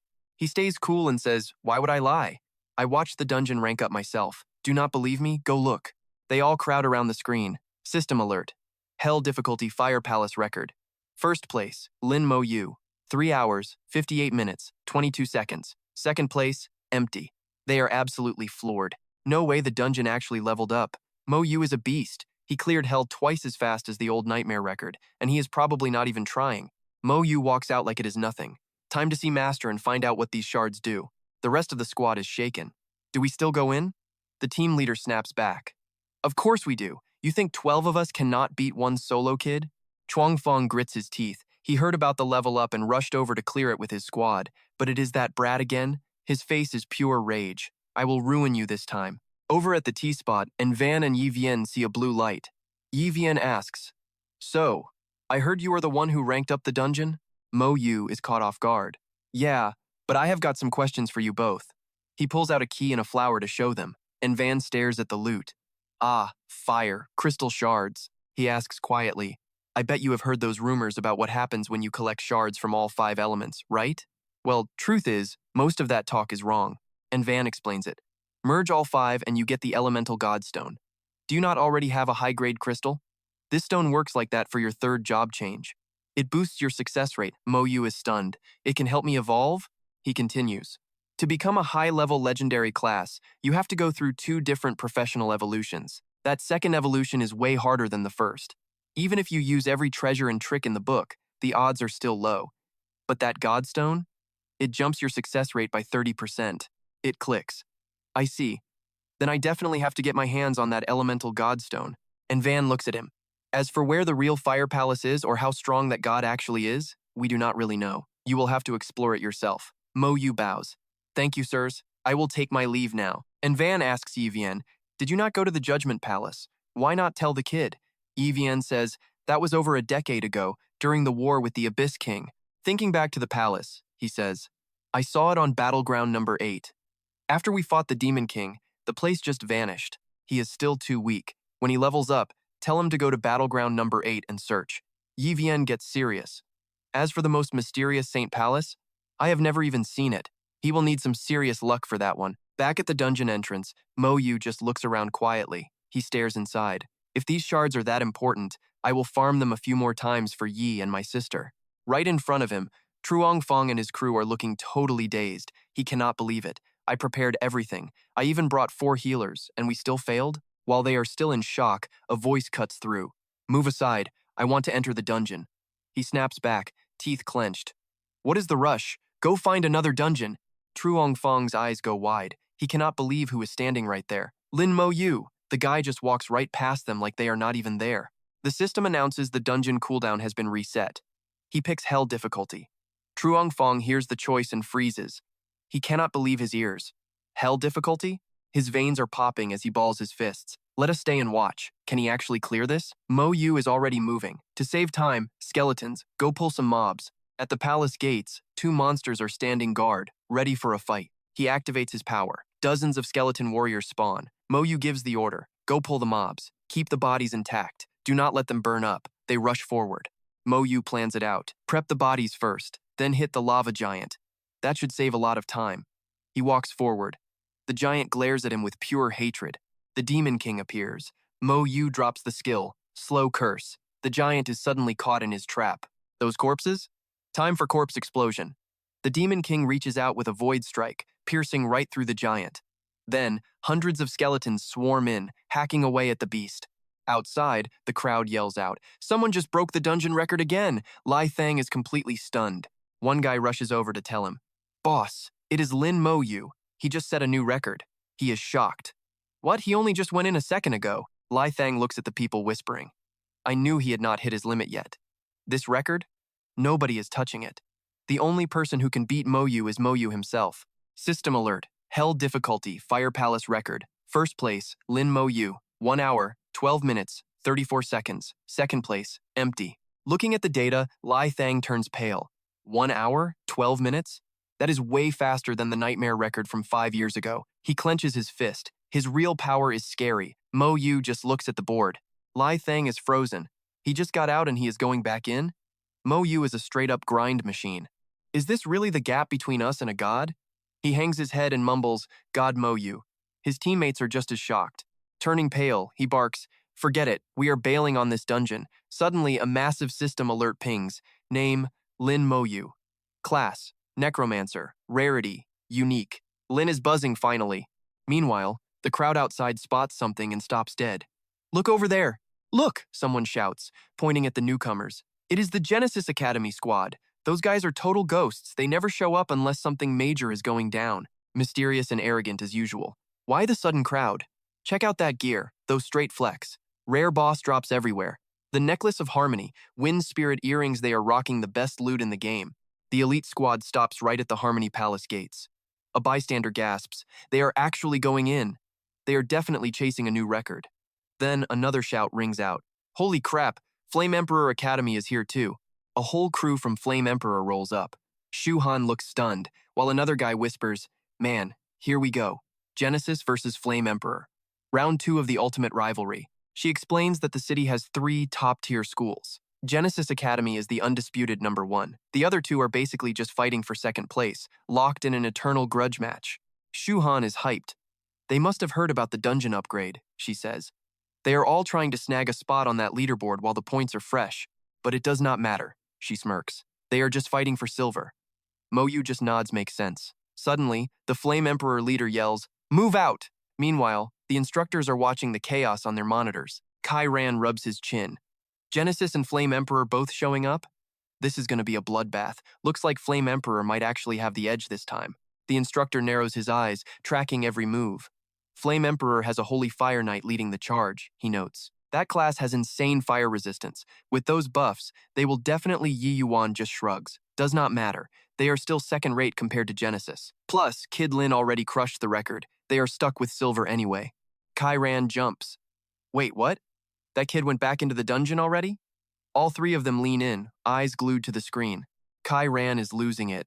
This brat is clearing way too fast. He has gotta be cheating. And Wen just chuckles. Reminds me of Old Bai back in the day. Old Bai snaps back. Shut it! Get lost! Yi Yuan is loving it. Let them sweat. These high and mighty elites need a reality check. Once Lin joins Genesis Academy, they will not dare mess with him. Kai Ran is shocked. Genesis? You are not sending him to the old man school? Yi Yuan nods firmly. The old man already has his favorites. Any rare resources would go straight to them. He would just be a backup. Genesis still has some premium loot left. That is where he needs to be. Back in the dungeon, Lin is in the middle of combat. The skeletons respawned after the level up, he mutters, his face cold and calculating. Let us go. Lin barks an order. Save every single corpse for me. His summons tear through the monsters. As the enemies drop, he pushes forward, deeper into the heat. He stares down a massive lava giant. Long time no see. I brought you a little something. He looks the giant eye right in the iris. Actually, sorry. I am in a huge rush. Lin delivers a brutal strike before the giant can even react. Outside, the crowd is losing their minds. Rank 1 Hell Difficulty, Harmony Palace. Lin Moyu. 38 minutes. 25 seconds. They cannot believe it. Is that for real? Hell Difficulty in under 40 minutes? Most people cannot even clear normal mode that fast. Just running through that place takes 30 minutes. Did God Lin literally sprint the whole way? Inside, Lin is already planning. A few more runs and I will hit level 30. Even the teachers are stunned. Yi Yuan mutters, this kid, he is not leaving anything for the rest of us. And Wen nods. That record is untouchable now. It is good for those academy kids to get humbled. Maybe they will stop acting so entitled. Hours later, the Flame Emperor team spots their rivals. He points and laughs. Genesis Academy, we entered 2 minutes after you and finished at the same time. Looks like Flame Emperor takes the crown today. The rival snorts. Whatever. We were just prepping in the safe zone. One look at the leaderboard will tell you who is boss. The guy smirks. Fine. Let us see who is on top. Watching them talk trash, someone from Lin's side just covers their mouth and giggles. They crowd around the ranking crystal. Check it out! Who is number 1? Time to shut that loud mouth of yours. They both stare at the board, but their jaws drop when they see one name. Lin Moyu. The Flame Emperor guy stammers. Lin Moyu? How is it him again? Level 28, 36 minutes? The Genesis crew is floored. So this is what a champion power actually looks like. The Flame Emperor squad turns and bolts. We are leaving. The crowd just laughs. Look at them run. Those elite academy students are not so tough after all. Walked in like kings, walked out like losers. Yi Yuan turns to Wen. Well? And Wen nods. I have identified the coordinates for the ancient trial ground. It is hidden away. Yi Yuan grins. Nice work, old man. Found it fast. And Wen looks concerned. You are really sending him in there? Most people wait until after their second awakening. Lin is almost level 30. Yi Yuan counters. The academy is a greenhouse. Flowers grown in there are way too fragile for the real world. He continues. The kid is already stronger than most level 40 players. Why wait? You saw the match he soloed an entire second awakening team by himself, and Wen waves him off. He is your student. Teach him however you want. Besides, if he dies, it is just a lesson. A little reality check never hurt anyone. With a serious face, Yi Yuan replies, Don not sweat it. That kid is not dying today. Meanwhile, Lin is quietly checking his stats. His power is surging. After dozens of dungeon runs, he has finally hit level 30. Shu Han spots him and beams. Congrats, Moyu. You leveled up. Lin just stays humble. Thanks to your recommendation. I cannot believe you triggered a dungeon upgrade, she laughs. That is all your own hard work. He cuts to the chase. You need something, senior? She hesitates. Actually, those fire crystals you farmed. Could I buy one? Lin does not skip a beat. Take it. Consider it a gift for the help. He starts walking away. I have to go find my teacher. See ya. Shu Han just stands there, stunned. Does this guy even realize how much money he just handed me? Yi Yuan looks him over. Level 30 already, kid? Lin gives a short nod. Yeah, and Wen shakes his head. Level 27 to 30 in under 2 days? You are a beast. Yi Yuan grins. Good. You have to be ruthless to survive in a world built on blood and bones. He asks Lin, so, you are level 30. How do you feel? Lin looks at his hands. I feel different, stronger. I have not even had a second to check the details yet. Yi Yuan reminds him, now that you are level 30, you should be able to awaken some heavy-hitting new skills. He starts pulling out skill books, but Lin produces 3 of his own. Already got them, Teach. Yi Yuan just laughs. You little brat, always one step ahead. Lin grips the book tight. Suddenly, a notification pops up. New skill unlocked, Bone Fangs. He raises a hand, and sharp bone spikes erupt from the earth. Looks like a perfect match for his bone armor. Yi Yuan tells me to let it rip and show him what I've got. I fire off some soul blades, and he's impressed. Says my level 1 skill hits as hard as a level 30 mage's fireball. And Wen says my talent growth is cracked. Maxing this out will turn it into a total nuclear option. Judging by my level and current kit, I might even wake up 1 or 2 more skills soon. I need to keep pushing. I just nod and say, I'm on it, boss. I grip my weapon tight and prepare to push my limits even further. Nothing happens at first, but then my Dynate Scythe suddenly manifests. I'm thinking this new skill might actually be hard-coded to the weapon itself. This is getting interesting. Whoa, my undead general just evolved into something completely different. It's like a crazy transformation is happening inside. A literal windstorm kicks up, and even the teachers are totally shocked. This skill is actually messing with the environment itself. The system pings. My undead general can now command skeleton warriors and mages to form a level 1 undead army. Time to lead the pack.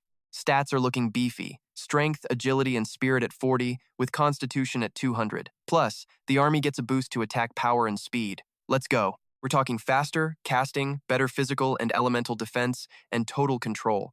As a level 1 general, I can even heal the squad's wounds on the fly. The undead stance skill clears all debuffs and buff spirit. I'm honestly floored. My summon finally has a way to wipe status effects. This changes everything for my combat strategy. Now I've got healing and buffs in the bag. Yi Yuan tells me to summon a skeleton to see how the skill actually works. I bring out a skeleton, and Old Bai gives it a massive stab. But the undead general instantly pumps power into it, healing the cracks in its bones until it is brand new. Yi Yuan literally jumps up. He says this overlord skill is absolutely legendary. I've managed to awaken something truly special here. I can see the hype in his eyes. I thank him, obviously, but I'm already plotting. My talent hasn't even peaked yet. If I can max out this undead general, its stats are going to be absolutely terrifying. Pure nightmare fuel. Yi Yuan says a one-man army is coming soon. I just play it cool and tell him it's all thanks to his great teaching. Stay humble, right? He is not worried about my power level anymore. Tells me to gear up because we are heading to a new training spot in a few days. I tell him I am hitting the desert dungeons first to max these skills. He's hyped about my grind. Says, go for it, kid. You're working harder than anyone I know. He's even calling old Ning to get me a discount on dungeon fees. I just say, thanks, coach. Back in the desert, I am putting these skills to work. Huge bone spikes erupt from the ground, skewering those desert monsters before they can even blink. Efficiency is through the roof. Watching these mobs melt is so satisfying. I am just walking through when Shuhan runs up to me. She's been waiting around for a while. What is up, lady? She is all smiles, saying she's been looking for me. Then she hands over a bunch of fatigue-clearing potions. Apparently, she is looking out for my health. These things wipe exhaustion in seconds, keeping me in peak condition. Perfect timing, honestly. I can use these to pull an all-nighter and max my skills out much faster. She takes off so I can get back to the grind. I shout out a thanks because she is seriously doing me a massive solid here. I am just chilling in the dungeon, snacking and watching my army do the heavy lifting. I am thinking this is probably going to be my final run. System update. Gold rank undead general. 300 members. Stats are insane. 4,000 across the board, 20,000 constitution, and a level 3 army buff. We are eating good. Boosted speed, defense, and control. Plus, level 3 command and posture skills are now active. My army is looking like an absolute steamroller right now. I finally maxed out the undead general. My level 30 gold skeletons have 15,000 in every stat. These guys are basically walking boss monsters at this point. I am loving it. The storm skill now hits for 400% damage. My mages are sitting at 20,000 spirit. This level of power is just getting ridiculous, and I am here for it. My profile is looking legendary. Level 30 Necromancer, the one and only, Dragon King title with massive 500-point stat boosts. My spirit is through the roof at 7,500 total. I am unstoppable. 300 summons ready to roll, 190 warriors, 100 mages, and 1 general. Plus, my talent gives everything a 10 times power boost. This is getting seriously out of hand. Passive damage transfer is on. Level 30 Soulfire and level 4 Corpse Explosion are ready. Full level 30 Bone Armor. I am basically a walking tank of death. Every single summon is gold rank now. I feel like I have finally reached my ultimate peak since I started this whole journey. This is what true power feels like. The Scythe of Dynits is level 30, giving me 3,000 spirit. It even gains experience by eating souls from the abyss. This thing is literally growing with me. I can even summon boss souls for 3 minutes now. It is a spirit drain, but totally worth it. Time to head back and show my teacher what I have been up to. And Wen can feel the power rolling off me. He says I have gotten way stronger. I just tell Yi Yuan I am packed and ready for whatever comes next. He gets serious and tells me we are heading to the ancient trial grounds. It is a place where massive danger meets even bigger rewards. Just my kind of party. There are 3 layers: upper, lower, and the deep. They are all connected yet totally separate zones that do not mess with each other. He is taking me to the upper layer first. It is going to be a wild ride. Level 70 and below stay in the upper layer. Anyone above 70 is stuck in the lower section. That keeps the big fish away from us small fries. But there is a tiny chance for a space tunnel to open up and break the rules. If that happens, the heavy hitters from below can jump up to our floor for 1 hour. That is when things get really messy. He tells me this place was born in an ancient war between humans and other races. It has been around since the dawn of time itself. That war literally shattered reality and buried legendary warriors along with god-tier items. Their lingering wills eventually turned into monsters and hidden dungeons. It is a massive graveyard of history just waiting to be picked clean by someone strong. Danger is everywhere, but so is the loot. Ancient artifacts from the human golden age are just sitting there, waiting to be found. It is basically a high-stakes treasure hunt. But we are not the only ones looking for a payday. Demons and dragon warriors are prowling, and humans will even backstab their own kind for a piece of the pie. Do you get how dangerous this is? I just nod, looking him dead in the eye. I am ready. If I survive, there is a chance to earn something called affinity. It is the key to the most important part of my professional career. Affinity boosts your class evolution chances when you finally promote. Plus, there is a random dungeon called the Demon Dragonland that pops up whenever it feels like it. If you find it, you are set. It all comes down to pure luck. If you beat Hell Mode, you snag a Dragon Soul. This thing can wake up your talent instantly, no need to worry about that second-class advancement. Yi Yuan stares at Moyu. If you grab that Dragon Soul, try awakening it. If that fails, we will just use that Mermaid Festival item you have. Moyu nods. Got it. He wraps up the briefing. That is everything you need to know. So, you down for the ancient proving grounds? Moyu does not hesitate. He needs that core essence to finally get strong. Spent a whole year as an F rank searching for scraps. If the big shots value this soul so much, it must be insanely rare. I have to get it. Suddenly, a bunch of items appear. High-grade escape charms, cooling protection, decoys, and a random teleport charm. Real high-level gear just sitting there. Yi Yuan smirks. Listen, kid, that protection charm is just a loan. Give it back later. It blocks one fatal hit, and the rest are for running away. Understood? Moyu is touched. Thanks, Teach. And Wen thinks to himself, the old man is talking a lot today. Seems like he is actually worried about sending this kid into the ancient proving grounds alone. They stand at the entrance of the trial. Ready? It is time to go. Moyu closes his eyes, feeling the energy shift as he prepares to dive in. He steps inside and winces. Is this the ancient proving grounds? It reeks of blood and wandering souls. Moyu tenses up. This place is sketchy. I better watch my back. Two guards are lurking. They spot him and growl. Finally, something alive. The monster blocking the path is a massive black ink rock golem. Moyu scans it. A random mob and it is already level 41? High spirit and strength stats too. It deals both physical and elemental damage. The golem roars and swings a massive fist. The wind pressure from that punch is insane, like a literal cyclone trying to swallow him whole. This is not going to be an easy fight. He stays cool and barks an order. Go. His summons rush the beast. It is tough, taking hits like a champ. Moyu snaps. Bone fangs. Sharp fangs rip through the monster's gut. The level 41 rock golem goes down. 1,050,000 experience points. Easy money. A nasty voice echoes. Heh, a human. Moyu spins around. It is a level 42 shadow flame demon. It sneers. A level 30 brat in a place like this? It looks at him with pure disgust. Can't believe my luck today, finding a human in this hole. It licks its lips and grins. I am going to enjoy this meal. Moyu is annoyed. Great, trash monsters already. The demon laughs. What? Scared stiff, kid? Suddenly, chains whip out and lunge straight for the demon. The chains lock it down tight. The demon screams, what is this? Moyu triggers a corpse explosion and says casually, have a nice trip to hell. Shadow Flame Demon killed. 1,620,000 experience and 1,000 military points. A gold badge drops. Moyu smiles. Teacher sent me to a gold mine. Hours later, he is still on the move. He senses something behind him, a space portal. A dragon knight leaps out with glowing red eyes. Then, dozens more appear. Moyu goes on guard. Distant races. Teacher was right in these proving grounds. If it is not human, it is an enemy. They howl. Human. I smell dragon blood on this one. He has killed our kind before. Rip him apart. Kill him now. The level 44 dragon knights charge. Moyu watches their movements. So these are dragon knights? Their skills and stats look way more cracked than the average human fighter. The leader lunges. Die, human, you are just level 30 trash. Stop struggling. Moyu drops a slow curse, binding the angry mob as they rush him. One of them laughs it off. Pointless. We dragons are born with natural resistance to curses. They start breaking through his spells one by one. They stare him down, eyes full of mockery. Moyu just shrugs and triggers bone fangs. Sharp spikes burst from the ground, aiming for their throats. They brag, our dragon scales are tougher than iron. You think level 30 magic from a little human like you can actually scratch us? Then the sharp bone fangs hit, driving through their hides. They are stunned. How can a level 30 human have skills this powerful? Another fang flies at them, but they react fast, forming a defensive wall. Sharp bone grinds against their heavy shields. One of the dragons roars. Kill him! Mages, burn this pathetic human to a crisp. Fire floods the area. Moyu pulls out his massive scythe. Time to go to work. Come forth, undead general. A ghostly figure towers behind him. He commands, soldiers, lead the charge. Wipe them out.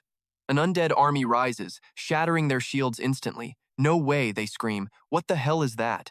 Thousands of his summons swarm the battlefield. The dragons are losing it. Where did they all come from? This is impossible. The leader yells, break out with me. He tries to charge, but Moyu's crowd control shuts them down completely. They hit the dirt screaming with a loud crash. Seeing their boss fail, the rest start to panic. A massive vortex sucks them into the death zone. Moyu just watches them fall with a blank stare. His army keeps tearing through the survivors. System alert. You killed a level 44 Dragon Knight. 1,420,000 experience points.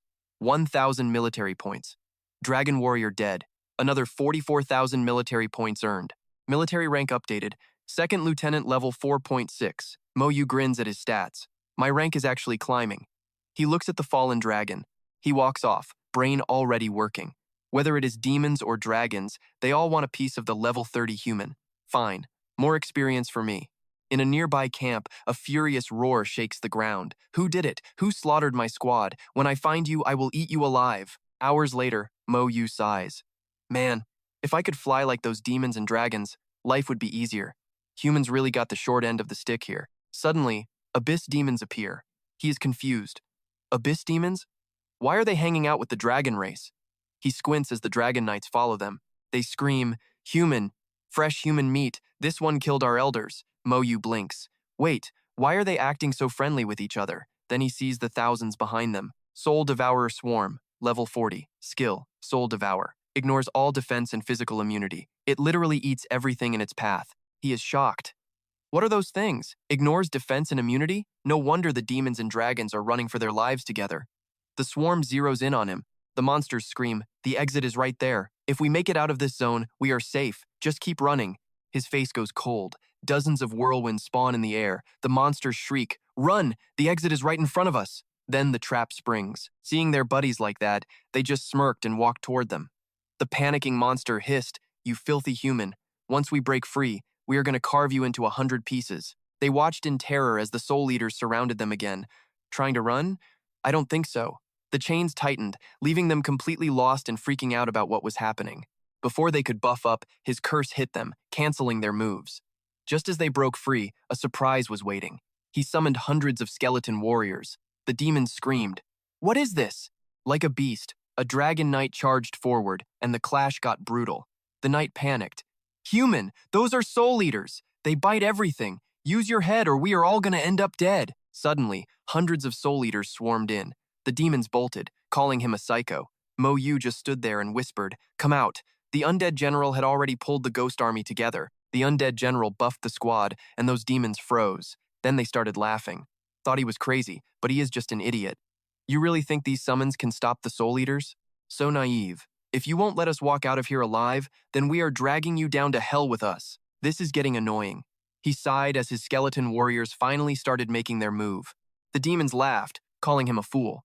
Moyu walked right up to the soul eaters as they slammed against his shield. He struck back, killing a level 40 soul eater for 200,000 experience points. He shrugged. Not much experience, but there are plenty of them to go around. The soul eaters turned their teeth on the skeletons. Seeing this, the general used a mass heal to restore his army's strength. Moyu fired off his bone spikes. One by one, the soul eaters were skewered and dropped from the sky. The demons were stunned. Moyu just coldly told them he was borrowing their bodies. He sliced through a level 42 demon, instantly hitting rank 5 major. His merit points jumped to 58,000. The flying monsters were pierced through. Moyu smirked as his experience bar made a decent jump. Not bad. Suddenly, a massive explosion rocked the ground. The Alpha Soul Eater was finally making its grand entrance. This thing looked absolutely livid. It was the Soul Eater King, a level 50 Lord-class boss. Moyu watched it approach and checked its stats. A Lord boss with power like that? He glanced at the field of corpses and realized something. With all these bodies around, he actually had a shot. The boss lunged with a terrifying roar, the shockwave hitting everything in its path. His undead troops were shattered instantly, but the general's healing kicked in, pulling their cold bodies back together. That level 50 Lord boss power was no joke. Seeing its dead swarm, the monster went into a rage. It started vacuuming up thousands of corpses from the ground. The soldiers screamed warnings as the demons scrambled in total chaos. These soul eaters eat anything they see. Even an elite squad of Dragon Knight pros couldn't take this beast down. If we don't run right now, things are going to get very messy for us. It was just him and the boss now. He wondered if his bone spikes could even dent that monster's defense after it gorged on all those souls. The speed on this thing was insane. Moyu dodged the strike, realizing he had to keep his bone armor topped off at all times. He moved in for the kill, dragging more corpses off the ground. As he attacked, he cursed under his breath. There just weren't enough bodies around. The monster opened its massive maw and unleashed a soul-ripping scream. Moyu's soul was yanked right out of his body. Luckily, his internal power was still shielding him. He stayed sharp. Thankfully, his bone armor blocked the pull. "This is useless," he yelled. "We are all undead here." The monster roared in fury as the soul connection snapped back. Both sides unleashed their ultimate moves at once. The undead army swarmed in, creating a massive vortex that swallowed the Soul Eater whole. It vanished into the spinning storm. Then, bright flashes of light erupted, ending in a massive explosion. He was stunned. The Soul Eater King hit its second form, level 50, 60,000 strength, 25,000 speed, 10,000 spirit, 60,000 constitution. It moved like a blur, snatching up his undead soldiers like they were nothing. It opened its mouth and swallowed one whole. Just like that, another skeleton warrior was gone. Another one got snatched up. The monster was eating his skeletons to heal its own wounds. Fine, let's see who's faster. You eating my army, or me summoning a fresh one? The monster kept gorging on skeletons, but the general appeared and cast Void. Suddenly, the Soul Eater was trapped by the undead general's dark magic. Another wave hit it from behind. The beast shrieked in agony. Far off, the hiding demons were curious. Who is actually fighting that king? Are they suicidal? We need to get even further away. Dozens more monsters started popping up all over. Perfect timing, Moyu said. He launched his bone spikes, skewering the Soul Eaters right out of the air one by one. I've been waiting for this. Corpse explosion. Hundreds of monsters blew up right in the boss's face, making it absolutely lose its mind. The boss went berserk. He ordered his skeletons to hold the line. Glowing spears thrusted forward, pinning the monster down. Bone spikes pierced its face, but it managed to break free and fly off. The ground split in two, swallowing several skeletons. Nearby, people heard the commotion and asked if that was really the Soul Eater King screaming like that. She confirmed it. That definitely sounded like a death rattle. Is someone actually hunting that thing? The loot it drops would be absolutely legendary. Forget the loot. Let's just run. Moyu leaped back as the massive beast glared at his skeletons. It opened its mouth and vacuumed up 5 of them instantly. They were wiped out for good. The others were healed up, but the boss realized it was losing and tried to fly away to safety. Moyu shouted as his skeletons leaped into the air. He reached out and drained the king's remaining power while they poked it full of holes. The king was dead. 5 million experience gained. He looted the soul dagger, the soul ring, and a level 5 soul essence as the beast crashed down. Moyu realized his mana was only enough to keep one general active for now. That soul ring and essence were exactly what he needed. He looked at the corpse coldly and cast his spell. Wake up. Become my permanent slave. The Soul Eater King struggled to stand, but then just faded away. Summon failed. He couldn't believe it. Was the level just too high for him? He tried again. The king's second form appeared as a ghost. He raised his scythe to absorb it, hoping to finally claim the soul. Still failed. Looks like his spirit power wasn't high enough to summon something that big yet. Maybe that essence will help. The world was being devoured to create this nest. The king was trying to run back here for a reason. Was there something hidden inside that could have saved its life? He stood before the gate and stepped inside. Then, a voice rang out that made him freeze. It was a world boss. Deep inside the Soul Devourer's nest, massive egg sacs cling to the dark stone.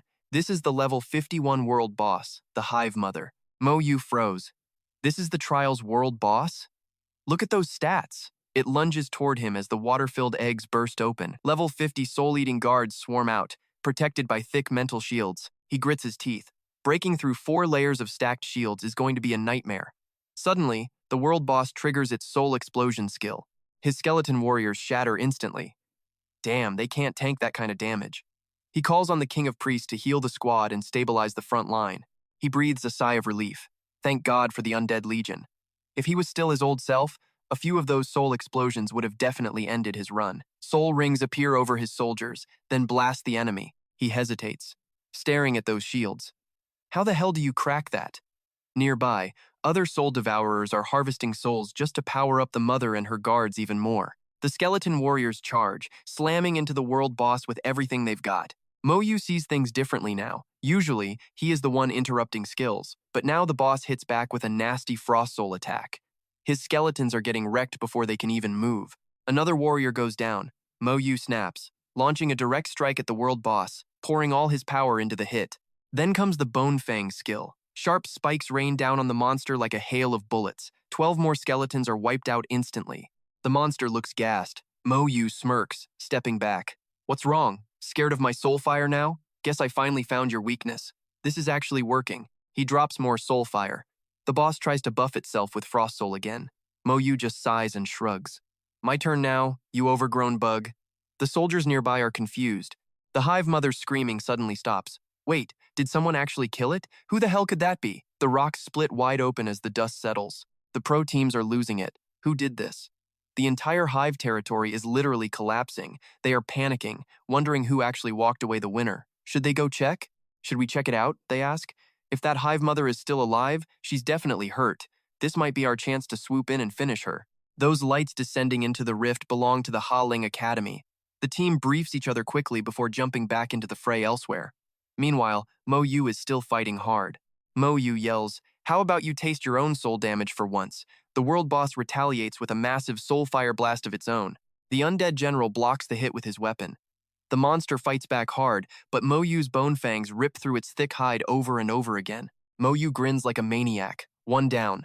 The monster writhes in agony, trying to escape, but it is too late. A massive explosion rocks the entire area.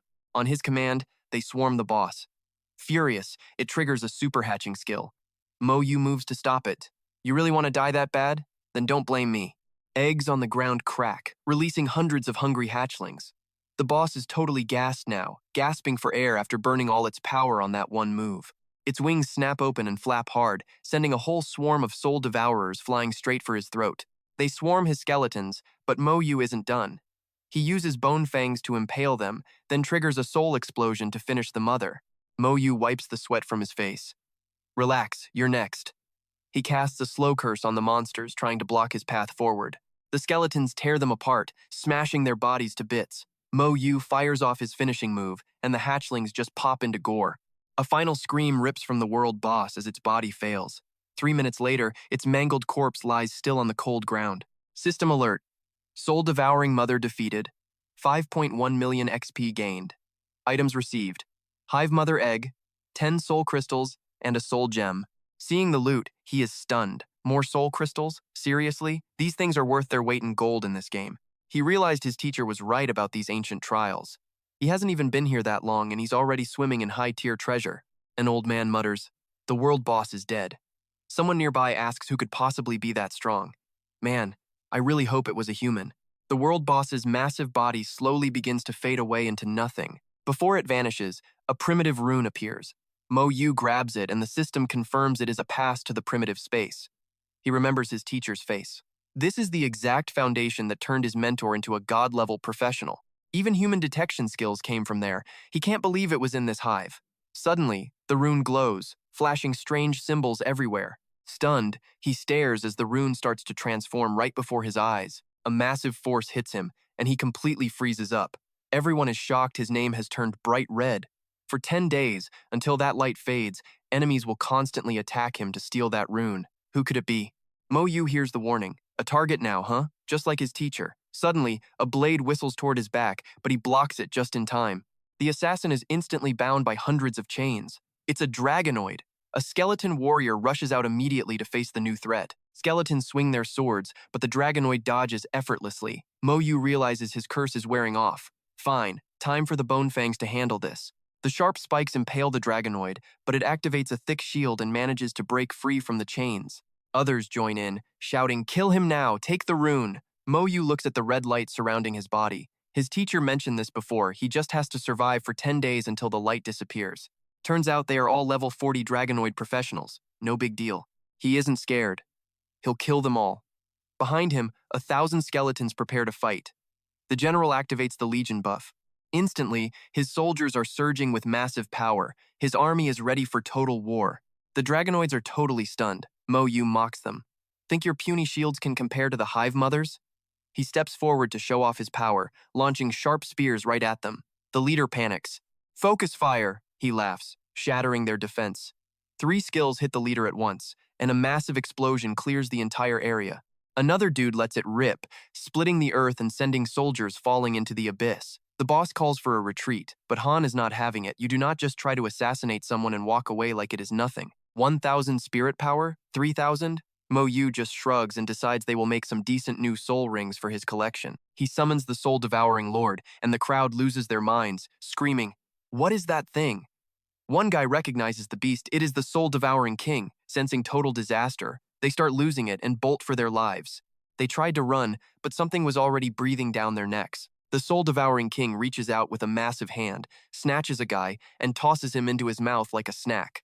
The rest of the crew turns pale. Then, the beast unleashes a terrifying energy blast, paralyzing 2 dragon warriors while it drains every bit of their life force. He uses Soul Devour to finish off the rest. Moyu watches with a smirk, thinking the soul-devouring king lives up to the hype. Wiping out these dragon-class pros was basically child's play for him. 70,000 merit points, and a 7-star second lieutenant rank. His scythe glows a toxic green then, a sudden voice calls out from behind. "Hey, Junior." Moyu looks back, instantly remembering the warning.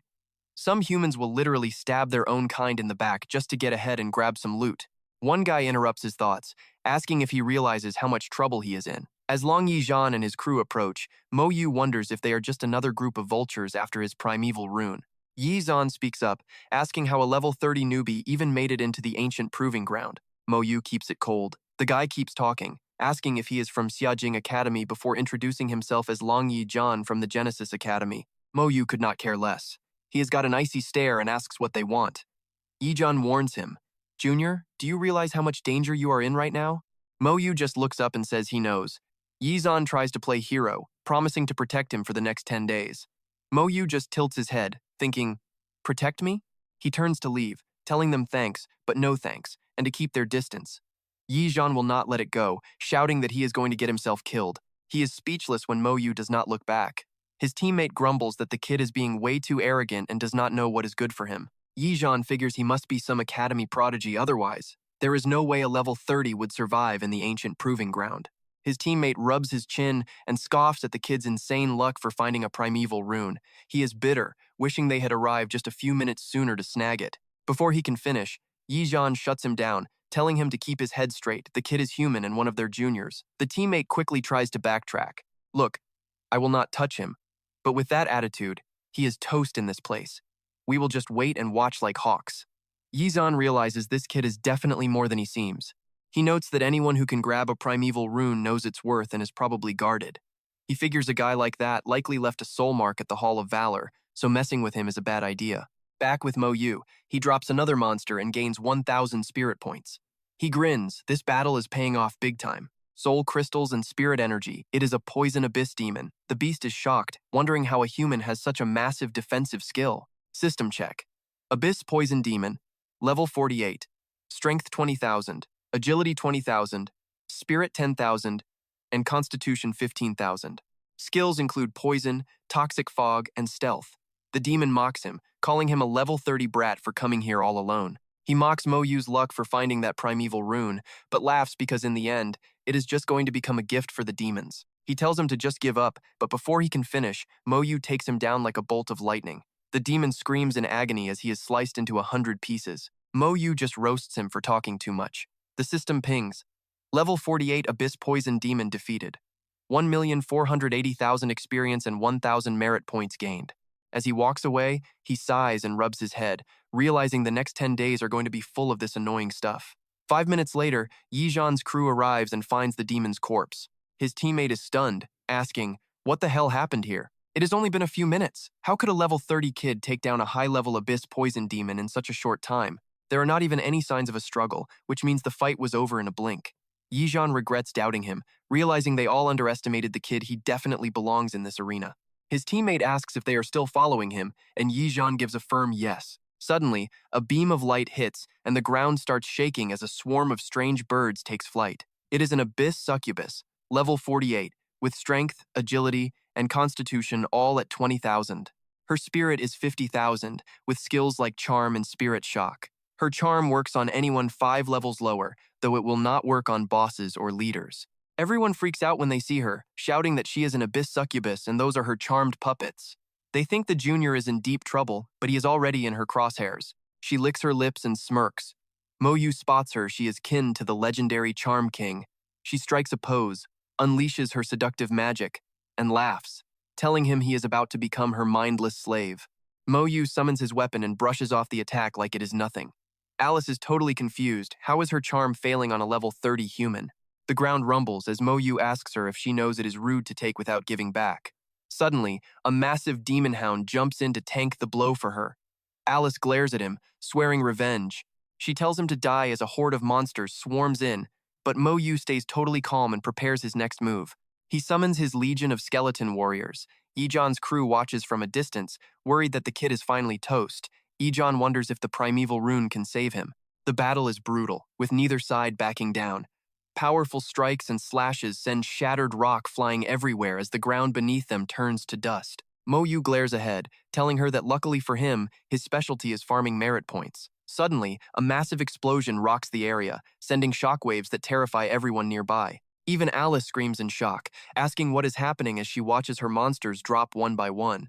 She cannot believe her eyes. Half of her monsters were wiped out in an instant. She wonders if he is a secret god-tier pro, but she knows they are not even allowed in the upper levels. Shivers run down her spine as if an invisible hand just touched her. Her heart starts racing as she panics and demands to know who he really is. Moyu just smirks and says he is a human pro.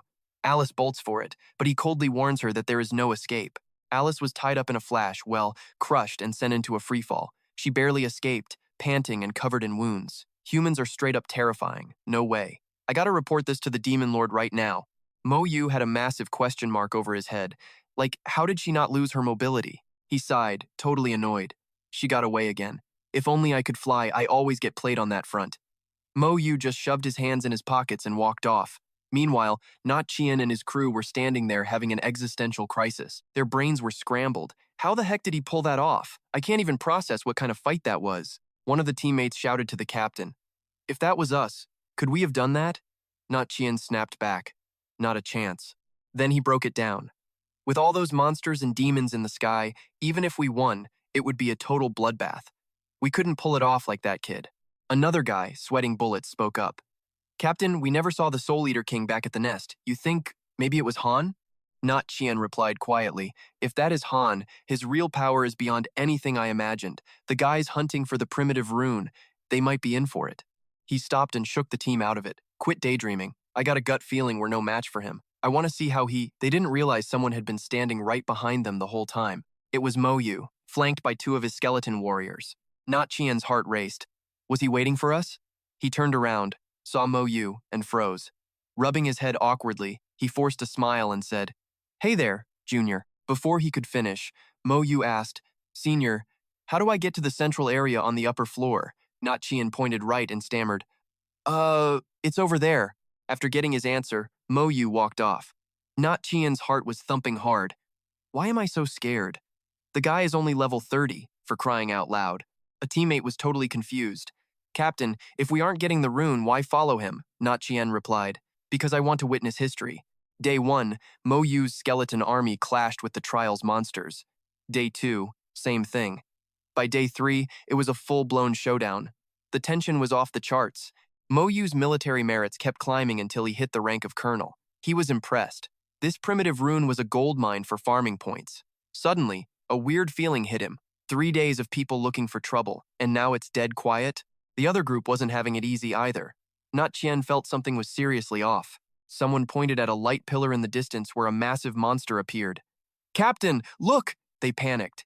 This was bad. Not Chien screamed at the top of his lungs. "Junior, it's dangerous. Get out of here." A massive explosion ripped through the air, sending out a shockwave that felt like the world was tearing apart. Not Chien felt his heart jump. Pure terror washed over him. The ground shook violently as the Earth-Eater Dragon God moved in, wiping out everything in its path. The group scrambled to put up a squad shield to save their skins. A rock smashed against the barrier, but Moyu just calmly looked around. Not Chien was shaking like a leaf. The Earth-Eater Dragon God. Thunder cracked across the sky as the beast thrashed, raining down a storm of lightning. A poor dinosaur got sliced right in half. The ground kept swelling as the earthquake spread further out. Moyu whispered to himself, "That thing is huge. Definitely the biggest boss I've ever seen." Not Chien's teammates were staring with their mouths wide open. "How did we end up in its territory? This is wrong. It's like someone intentionally lured us this way." Images of the monsters Moyu fought flashed in his head. He realized those demons had slowly diverted his path. Meanwhile, Alice, after meeting the second demon lord of the Abyss, reported her results. Alice started her report. "Great King, it worked. The human entered the dragon god's territory. The beast is awake. He's a dead man walking." The demon lord smirked. "Well done. He's the top genius of the human race. If he dies here, even if he respawns, he'll never grow enough to threaten us again." He gave a cold order. "Once he's dead and the dragon leaves, go grab that primitive rune and bring it to me. Remember, do not touch it." Alice bowed 45 degrees and agreed immediately. She headed toward the battlefield, convinced Moyu was toast. Not Chien knew the dragon god was a nightmare boss that usually slept unless it was hungry or someone got too close. A status screen popped up. World boss, level 55, strength, stamina, and agility 100,000, spirit 60,000. Skills, deadly poison, tear, and sweep. Passive. Immune to poison, plus 30% reduction to physical and elemental damage.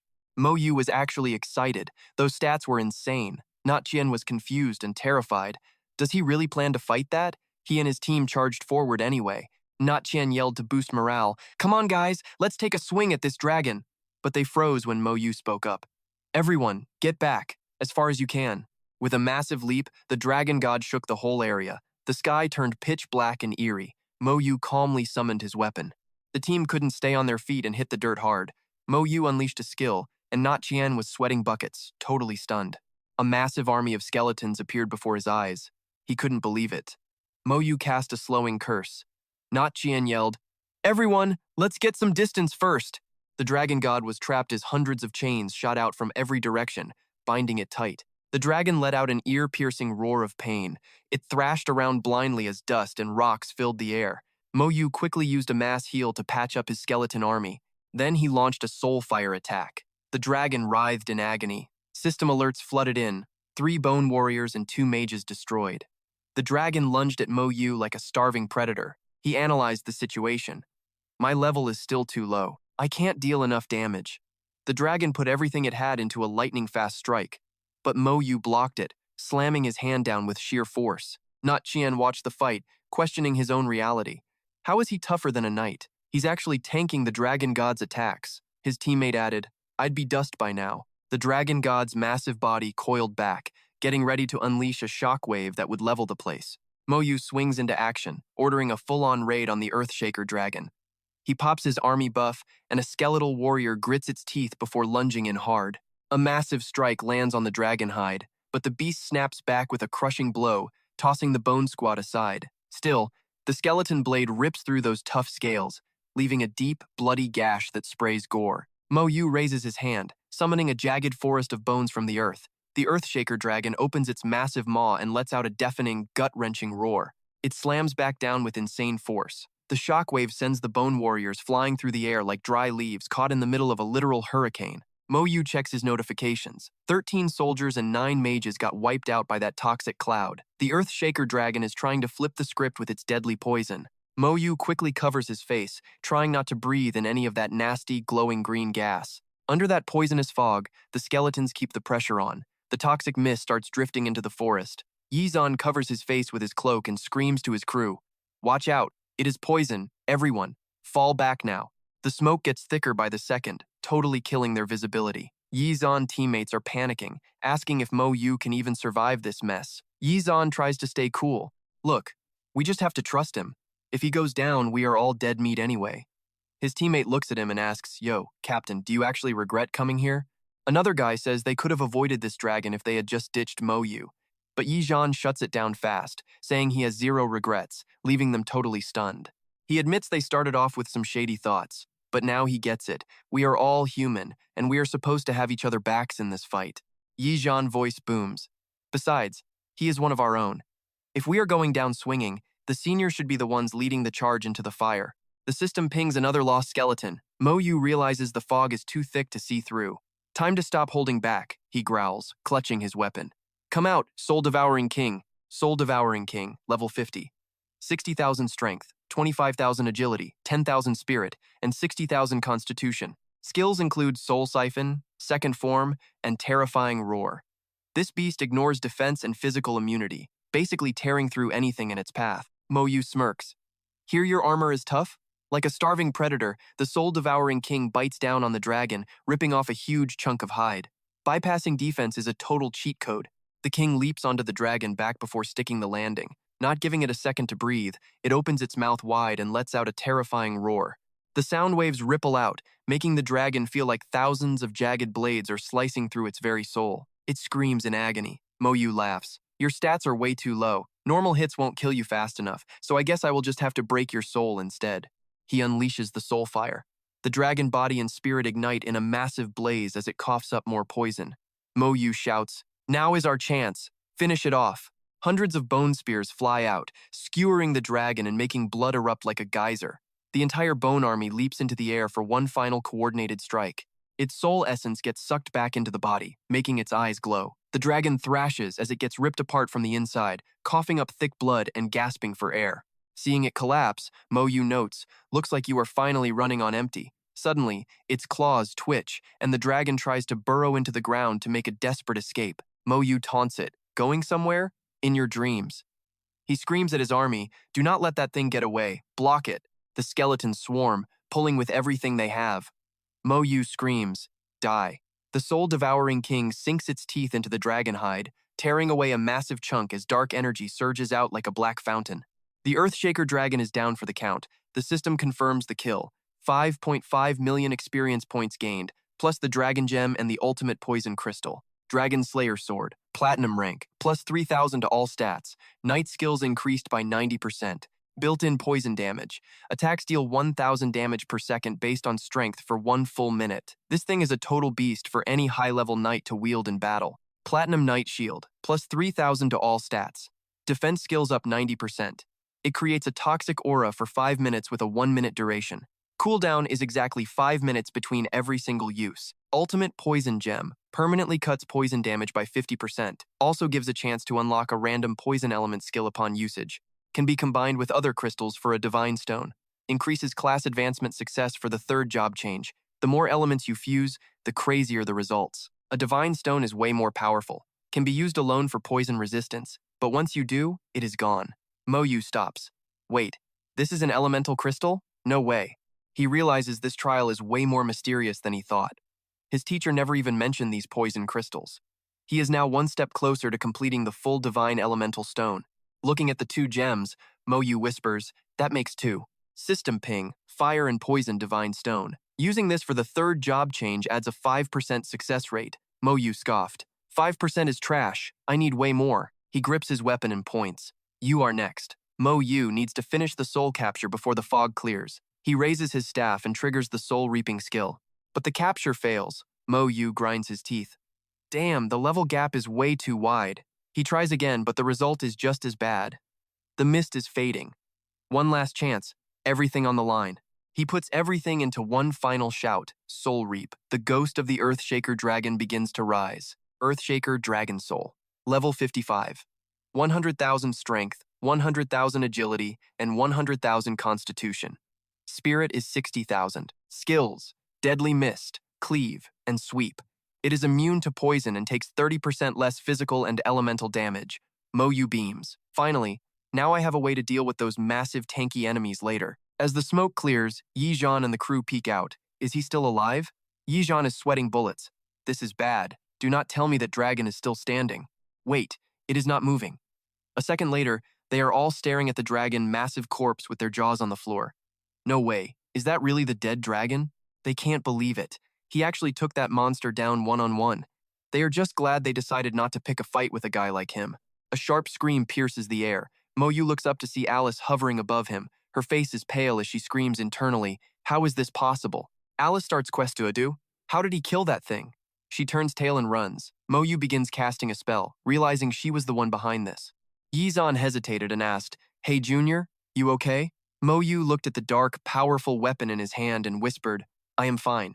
He grabbed the purple stone and said, this is over. Let us get out of here. Moyu snapped it in half, and a weird green mist swirled around. He breathed it in, absorbing the power into his body instantly. Yi-Zhan saw that power and yelled, back off everyone! A magic circle glowed behind Moyu. The system pinged. You have unlocked the level 1 Toxic Star Core skill. Toxic Star Core level 1 deals 10 damage every second to anyone within 1 meter. The crowd gasped. Is that the loot from the earth-sucking dragon god? Just how strong is this guy anyway? Cut to the Hall of Heroic Spirits where magical symbols drifted through the air. Yi-Yuan sat in deep meditation, tracking Lin Moyu soul mark. Suddenly, the mark flashed with a strange light. Yi-Yuan's eyes popped open. The kid's mental energy spiked. Did he hit the jackpot? Yi-Yuan sighed. The kid is lucky. I will give him that. But a brutal challenge is coming. He better be ready to grit his teeth and really push through. Suddenly, a flash of blue light flickered right behind his back. God-tier summoner Mo Jinghai appeared on a lightning unicorn. Yi-Yuan looked up. Old man Mo? What brings you to my neck of the woods? The old man fired back. Lao Bai, what are you even doing here? He replied. My student is at the trial grounds, so I am on guard duty. What about you? Jinghai stepped closer. Same here. They glared at each other, totally suspicious. He asked, since when do you have a student? I never heard a word about it. Yi Yuan acted cool, just picked him up. Jinghai pulled out Mo Yun's soul mark. So, how is this student of yours? He smirked. Got the vibe of a super god. He was floored. To get a rating like that from a legendary god of slaughter, there probably is not another person in the entire human race who could pull that off. Yi Yuan nudged him. Hey, heard your precious granddaughter finally finished her class advancement. Congrats! Jinghai beamed with pride. Of course she did. Look whose granddaughter we are talking about here, after all. He chuckled. She is good, but she cannot touch my student. The old man sighed. How great can he really be? You are just talking smack with that super god nonsense, man. Are you totally exaggerating? My girl is the best of her generation. Yi Yuan nodded. Actually, your granddaughter and my student are already friends, you know. He is the one who helped her get that crystal. Jinghai screamed, You are that kid his teacher? A day later in Hellwood Forest, jagged rocks towered over the path, Moyu muttered. 4 days down, 2 to go. I have been waiting forever. Where the hell are those abyss demons hiding anyway? A group rushed over to report. We heard a human got a primal rune. Junior, we are here to help. Suddenly, another crowd came charging right toward Moyu's team. A guy with a buzz cut grinned. Looks like we are a step late. Yi Zhan facepalmed. Who told you guys that? You have got it all backwards. A red light streaked across the sky. Another primal rune, everyone yelled. High above them, Mo Yun zoomed past while riding her majestic white unicorn.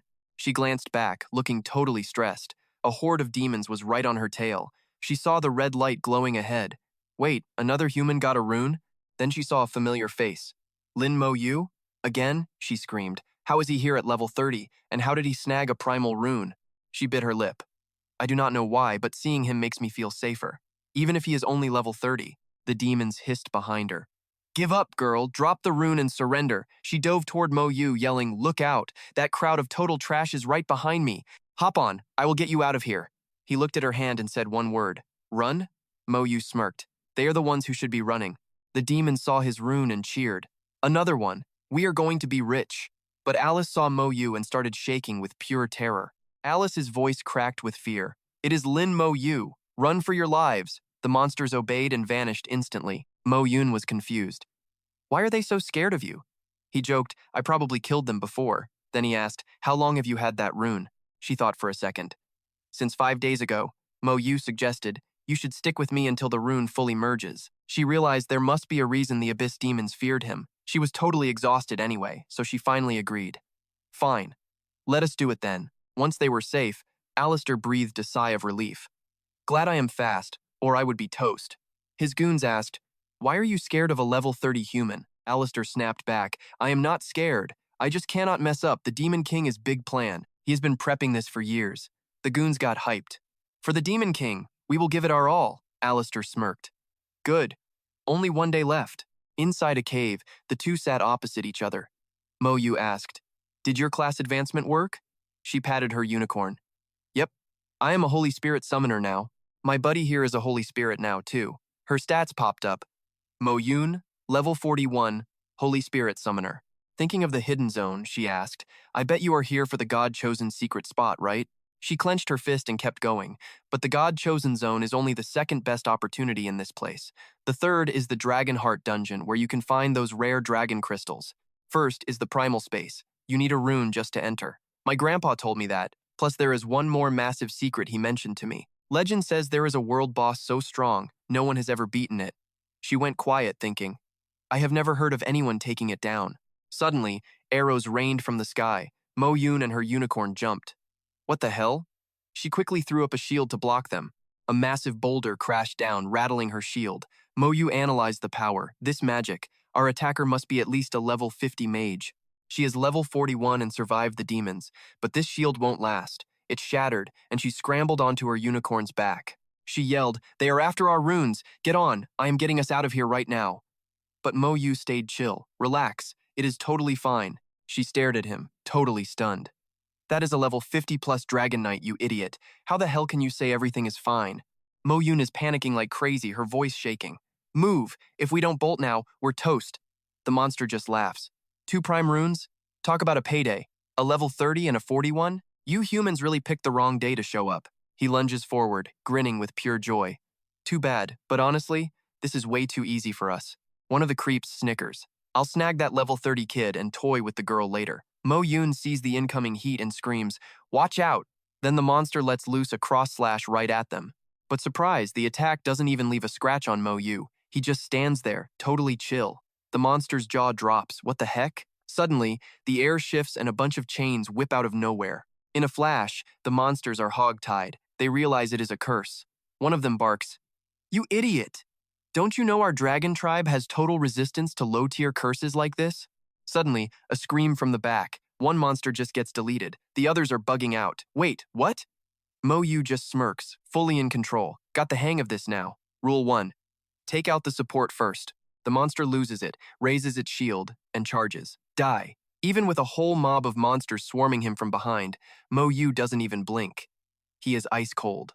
Moyun is just standing there, stunned. Is this even a fight anymore? Moyu is bored now. Time to wrap this up. As he strikes, a massive purple barrier slams down. Moyu pauses, thinking hard. Moyun is confused. Is this a cage? Moyu isn't even surprised by the energy shift. Finally, I figured they wouldn't just let us walk away that easily. The monsters are clueless. What gives? Why is there a barrier here? Moyu just rolls his eyes. You bunch of losers. You are just bait and you don't even know it. He finishes the monsters off. A huge explosion rocks the place, and thick smoke swallows Moyun and Moyu whole. Moyun is freaking out. Should we run? I have got a random teleport scroll. Moyu just scans the perimeter. Relax. Let us see what we are actually dealing with before we go wasting any magic scrolls. From the smoke, a voice echoes. Lin Moyu, we meet again. To think even the Earth Dragon God could not kill you. The voice comes from a stone in Alice's hand. But this time it is different. The stone glows with an eerie purple light warping the air.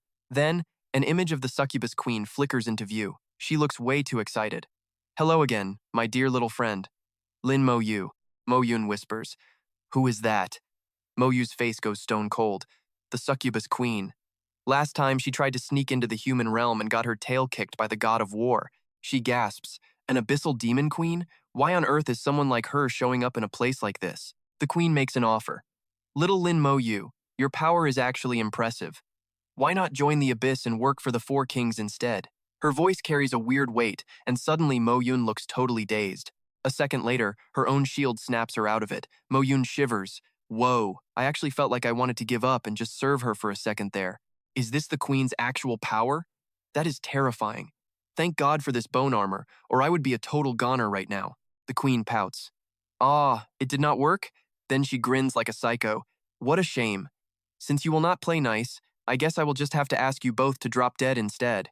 The stone shakes violently, building up a massive energy blast. The queen laughs. Think of this as a little gift to show my affection. Hope you two really enjoy it. With a bang, the stone vanishes. Looking at the nasty slime everywhere, Moyu mutters, well, she is gone. Moyun turns to him. What did you do to tick off a demon queen? Suddenly, a skeleton warrior behind Moyu gets slammed by a massive, invisible force. When Moyu spots the attacker, he is actually worried. This power? It is almost as strong as the Earth Dragon God. What kind of monster did that queen just dump on us? This guy is dangerous. The skeleton warrior gets absolutely pulverized. Moyu quickly uses his scan to check the stats. It is a Crimson Moon demon, a level 52 Lord tier beast. This is way above our pay grade. The demon strikes again, nearly shattering Moyu's shield. He stays cool and refreshes his bone armor. Another Lord tier demon. But where the hell is its physical body hiding? I can't see it anywhere. Moyun looks up and screams.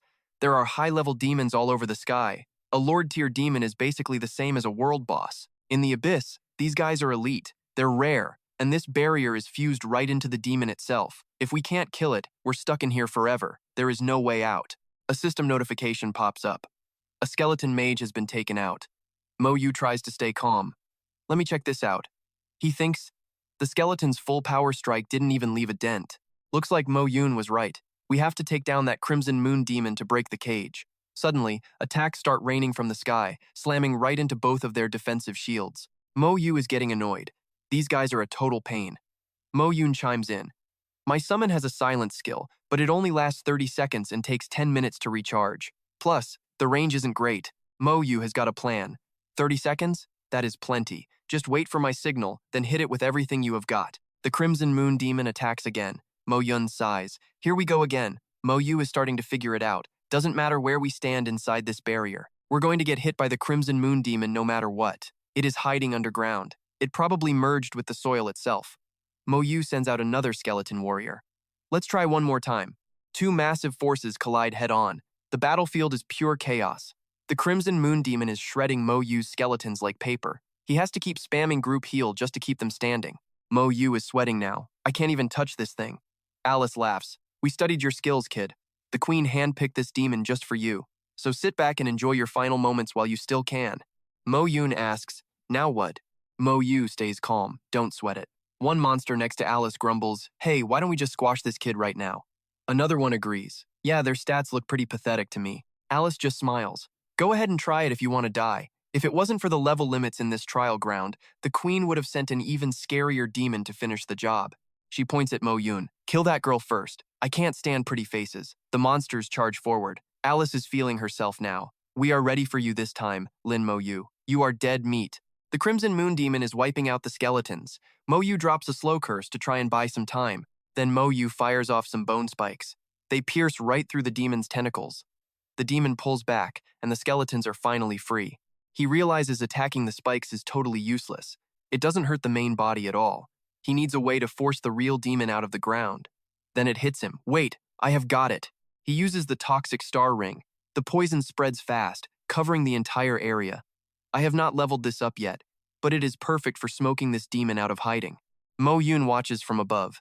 Did you figure it out? A green glow fills the space. The monsters are confused, but suddenly, a massive tremor shakes the green poison zone. Makangu pulls a turtle move, attacking slow, then grins. Found ya. He drops red chains, locking that target down tight. The red moon demon is squirming like crazy to dodge. Macnu is dead sure this is the real deal. He tells Mac Van to drop them. Mac Van is all in. She pops her flight band skill instantly. Suddenly, Alice and Ada's whole squad are falling like, what the heck just happened? Wait, why can't I fly anymore? Is this girl a top-tier mage or what? Is that even possible? In total chaos, they hit the dirt. Alice pulls out a high-level random teleport charm. Ada shreds the charm and Alice vanishes in a blink. As for Ada's goons, Macnu is already wrecking them without a second thought. The skeleton warriors are going ham. They're swinging blades like crazy, slicing those monsters into literal confetti. It takes zero time to wipe them all out. Mac Van sees her rank go through the roof. She just banked 100,000 merit points. 2 years of grinding just for one rank. Now she is a lieutenant colonel. Staring at Makangu's sharp face, she thinks he is a total freak. 5 seconds was all it took. The trapped red moon demon finally growls, my turn now. Skeletons punt a monster away. The red moon king skewers it with sharp spikes. Blinding red light rips straight through the creature's body. The beast is totally impaled. The red moon demon makes it explode into a million pieces. Total carnage. With that beast gone, the red moon demon lunges straight at Makangu. He reacts fast, tagging the coward with poison. No running from me. The monster dives underground, shaking the whole earth like a massive quake while it tries to escape the scene. Makangu feels the ground shake. The ground is crying. Man, that is just an annoying noise. A massive blast of power hits from below, sending monster corpses flying into the sky. The red moon demon pops up again. Mac Van gapes, thinking it was an easy win. But even this big bad loses to Macnu in the end. System alert. Level 50. 2 red moon demon killed. Just like that, the creature fades into thin air. Macnagu looks back at the fight. This demon wasn't actually that strong, it was just really hard to find. If he didn't have his poison skills, tracking this thing down would have been a total nightmare. He definitely got lucky with his build. He gets dead serious, thinking about the succubus queen. She definitely has intel on him to be targeting him like this. Who snitched? Could it be Mac Van? She lands and sighs, relieved the chaos is finally over. But then, a loud rumbling fills the entire area. A bunch of warriors appear out of nowhere, shouting, protect our people at all costs. They try to smash through the barrier but freeze in their tracks. Am I dreaming? Why are there so many dead demons and dragons piled up here? Meanwhile, Macnu is just chillin', having his skeletons loot every single piece of gear they find. Mac Van coughs, looking for a cut. Mac Ngu ignores her. It's been 10 days his primordial rune should be fully merged by now. Let's roll, he says. Mac Van asks if they're hitting that god-chosen secret realm. He just gives a serious nod. She's totally hyped. I will help you. You can totally crush that secret realm with your skills. Somewhere else, the dragon race is panicking. The great king is fuming with rage. Why are my dragons dying? He orders a probe into the ancient trial grounds to see what's up. His subordinate bows and says, yes, great king. Dragon warriors head out. When someone mentions the ancient trial grounds, the great king's face completely flips. He looks like he's seen a ghost. He crushes his glass in total rage. Listen up. Tell every dragon warrior in the upper area to find Lin Moyu and kill him right now. Show him no mercy. The dragon base starts moving. The king growls, "My warriors won't die for nothing. I want blood for blood from those humans." Alice hits up the succubus queen, sounding totally terrified. "We failed, my queen." The queen snaps back. "Unbelievable. You mean to tell me even a red moon demon could not take him down? Head to the center's depths and deliver my orders to those guys." Alice grabs the command and bolts. The queen's order is simple. Forget everything else and kill Lin Moyu. That's way more important than any primordial rune right now. Moyu looks down at his hand. A special mark is glowing right there on his skin. Van realizes his primordial rune has finally finished merging. He can actually sense the location of the primordial space now, and the system notifies him of a new skill. Van asks, "Where is this primordial space exactly? The lower floor? No way we are getting there yet. That place is totally off limits for now." The space shifts randomly across different rune spots, and every single rune grants a special, high-tier skill that can literally make you a god in this world. She asks, "Rune skills are insane, what'd you get?" He's honest. "A 30-second boost to stats and damage for me and my summons." She nods, impressed. Moyu stares at the mark. Something about this rune feels strangely familiar to him. Suddenly, he's pulled into a weird space. Is this a galaxy? Floating in the void, he shuts his eyes tight. He opens them to see Earth. He just stares. Is that Earth? Memories are just flooding back into my head. He thinks hard and finally realizes it is the solar system. Why on earth is it showing up in this world? He wonders how the primordial rune and the solar system are even linked. Van yells, "Hey, what are you dreaming about over there?" Van says, "Stop staring. That primordial rune is just too magical." For years, top-tier experts tried to crack the code, but they failed. It's so mysterious, it just draws people in like a drug. She wishes she could decode even a tiny bit of it. He smiles secretly to himself. It represents the whole solar system. Obviously, it won't be easy for anyone to crack that code. He wonders if the primordial space has more stuff related to Earth. It's a real bummer that it's way down on the lower floor. I need to hit level 70 just to get inside. I wonder if there is some kind of shortcut or another way. She replies, "Actually, there is." She remembers a path in the core area that leads straight down to the lower floor. Everything has a price, though. A massive boss guards that path. You have to take it down to get through. What level are we talking? She gives a warning look. Level 69. It's the only undefeated boss in this whole trial ground. Plenty of heavy hitters from the lower floor tried to kill it, but they failed miserably and left with major injuries. She advises him to wait until level 70 and his third job change before trying that. Look, that primeval space was going nowhere anyway. Suddenly, a golden-haired dude pops out of the brush, catching everyone off guard while the leaves crunch under his feet.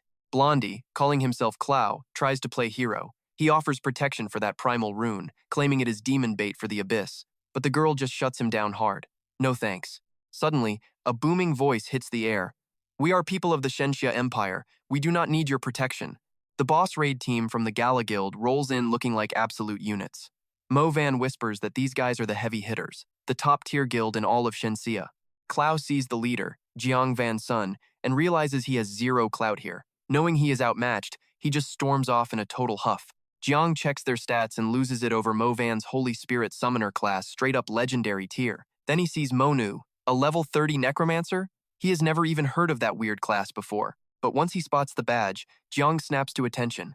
9-star Major Van's son reporting for duty. Monu asks if he was military. Jiang explains he was, but some drama went down and he retired. Jiang offers to guard Commander Lin since things are getting sketchy. Then he stops mid-sentence, thinking to himself, wait, that is not right. Commander Lin is already a lieutenant colonel. He does not need a bodyguard. He must be hiding his real level with some crazy trick. Jiang pivots and asks what the commander needs. Monagu does not hold back. Have you seen the God-chosen secret realm? I have been hunting for it for days with zero luck. Jiang points the way. Head this way for about 100 miles. A portal popped up 4 days ago. Monu nods thanks, and Jiang just grins like a total fanboy. They start walking, but they have barely moved when Jiang yells out for them to wait. Monu stops and turns around. What is the problem now, man? Jiang looks panicked. Monu senses the vibe shift too. Van stares at the sky while Monu cracks his knuckles, looking at Jiang for an explanation. Jiang tries to swear his loyalty, saying they are all on the same side. But before he can finish the thought, something terrifying shuts him up real fast. A swarm of abyssal demons is flying in, backed by dragonkin. Mongu sighs, realizing they are going nowhere. Jiang barks orders for his squad to gear up for war. He tells them to keep their cool. Yeah, they are outnumbered, but reinforcements are coming. We just have to hold the line and stay alive until they get here. Something strange appears before Jiang's crew. Monu just casually builds a massive legion and invites the whole squad to join. The screen pops up. Commander Lin Moyu, level 30 Necromancer. Jiang is baffled. How is a level 30 kid even surviving in a high-tier trial zone like this? A swarm of goblins and monsters comes charging in from all sides. Jiang draws his sword, but a massive pressure wave blasts past him, leaving him completely terrified. An undead general rises behind Monu. Jiang is tripping. What even is that? A necromancer? Are those things he is summoning actually dead souls? Jiang's jaw hits the floor. Monu just summoned thousands of skeleton warriors out of thin air. The undead general drops a buff, cranking the army's power through the roof. Jiang is overwhelmed. So many skeletons. Is this how he got in here? The Bone Squad charges in while the skeleton mages start blasting. An energy ball nukes a group of goblins. The skeletons try to finish them, but the monsters dodge. Monu watches from a distance. This is too slow. Movan's grounding skill cannot cover this much ground. Monu turns to the guy next to him. Can we force these pests to ground? Jiang thinks about his elite squad. Yeah, we have a Shadow Archmage. Her gear has an anti-air skill. It can keep them grounded for at least 1 minute. They will not be flying anywhere. Monu nods. If they are grounded, I am going all out. Meanwhile, Alice senses the power surge and starts complaining. Not again. She fires off a dark sphere with a creepy smirk. I am not letting you win this time, Lin Moyu. The sphere shatters, and the dark energy explodes everywhere. Jiang and his crew are shaking. That is abyssal fire. He stares at the dark energy like it is a hungry beast. They say this fire is the actual heart of all demon power. The first demon was born from those flames. Inside that fire, their stats jump at least 30%. Jiang warns them that this fire is why the human army had to retreat before. The monsters howl and charge. Before Mo Engu can react, daggers are flying at him. Jiang screams for him to watch out. Mo Engu just reaches out, his voice cold as ice. Perfect timing. He grabs them by their throats and asks why they did not just stay on the ground.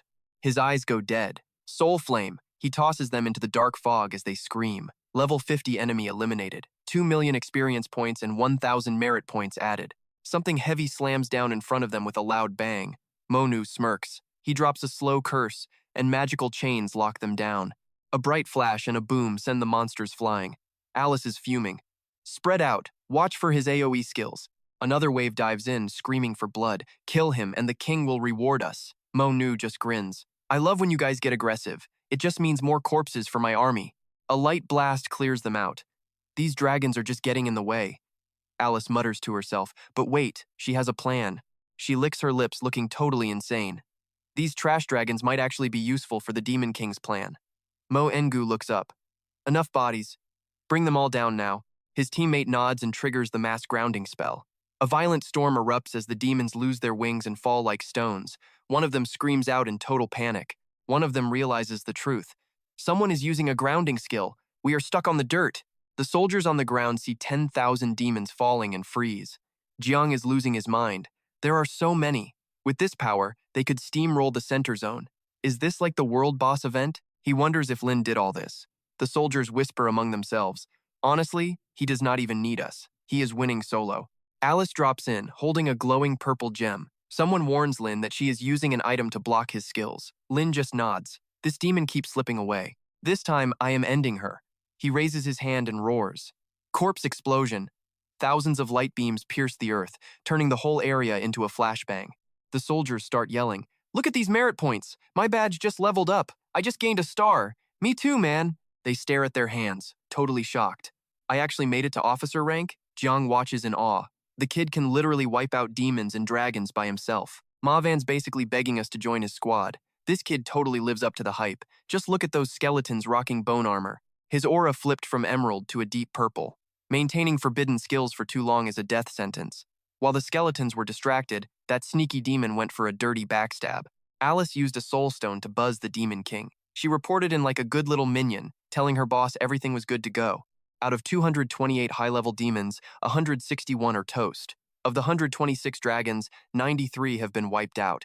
The second Demon King mocked the dragons for crashing the party. He decided to hijack their bloodline power. With one snap, purple energy warped the entire space around Moyu. He shielded his face so that purple junk couldn't infect him. The soldiers started losing it. They realized this massive blast was actually a group shield. Van Sun yelled that a top-tier demon was making a move. He told his squad to haul tail out of there. They asked him, "Captain, what about you?" Van Sun screamed that he had to hold the line. He told them to go. Suddenly, glowing threads of energy wrapped around the soldiers. Van Sun was confused, but Ma Van explained it was Moyu's defense. Now they wouldn't take damage. Moyu apologized for dragging everyone into his mess.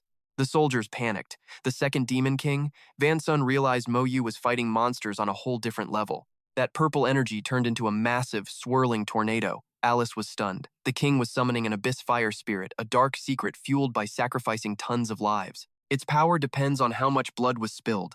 No matter what, an abyss spirit is way deadlier than any standard demon lord. Moyu asked if this thing could beat the Crimson Moon demon. Ma Van nodded. With all those high-level sacrifices, this spirit was going to be insane. The Demon King's voice boomed across the sky. He told Moyu to sit back and enjoy his king's special little welcome gift. He promised that if the kid survived, he'd invite him to the palace for some delicacies. Then, that purple mist hardened into a terrifying fire spirit right before them. The fire spirit let out a roar, trapping everyone in a purple barrier. Ma Van called it a flame domain. Van Sun knew this thing was stronger than any raid boss he'd ever faced. Moyu signaled everyone to get back since he was the target. Suddenly, the spirit charged with insane speed, knocking the soldiers into the air. Ma Van shivered, realizing this fight was way out of their league. The Abyss Fire Spirit let out a scream and activated its deadly burn aura. Van Sun saw the constant fire damage. Without Moyu's skill, they'd all be toast. Then the ground cracked and lava sprayed up, melting 5 of the skeletons instantly. Moyu was super annoyed by all the constant splash damage. He had to keep refreshing his bone armor, which was a huge pain. He decided to end it in 60 seconds. The mark on his hand glowed jade green. He slammed his power straight into the dirt. His skeleton army swarmed the fire spirit at once. The spirit let out a terrified shriek, gnashing its teeth as it glared at the skeletons. Thanks to the rune buffs, the skeleton's attack power skyrocketed. They shredded the spirit, leaving it clutching its wounds in agony. Thousands of iron chains locked it down. No escape. The skeletons unleashed a literal hurricane of steel. Boom. The spirit died. 2,320,000 experience and a fire gem. The explosion sent the skeletons flying. Moyu looked at his hand. He couldn't believe one attack was enough to take that thing down. The soldiers were floored. That spirit cost hundreds of demons and dragons to summon, and it got deleted in a blink? This kid is a total cheat code. Alice was absolutely fuming. That primitive rune is way too broken. Not even the dragon god's curse could stop this guy now. The Crimson Moon failed. The fire spirit failed. He's a straight-up monster. Suddenly, Alice felt something powerful hovering right above her head. Ma Van was riding a flying Kirin.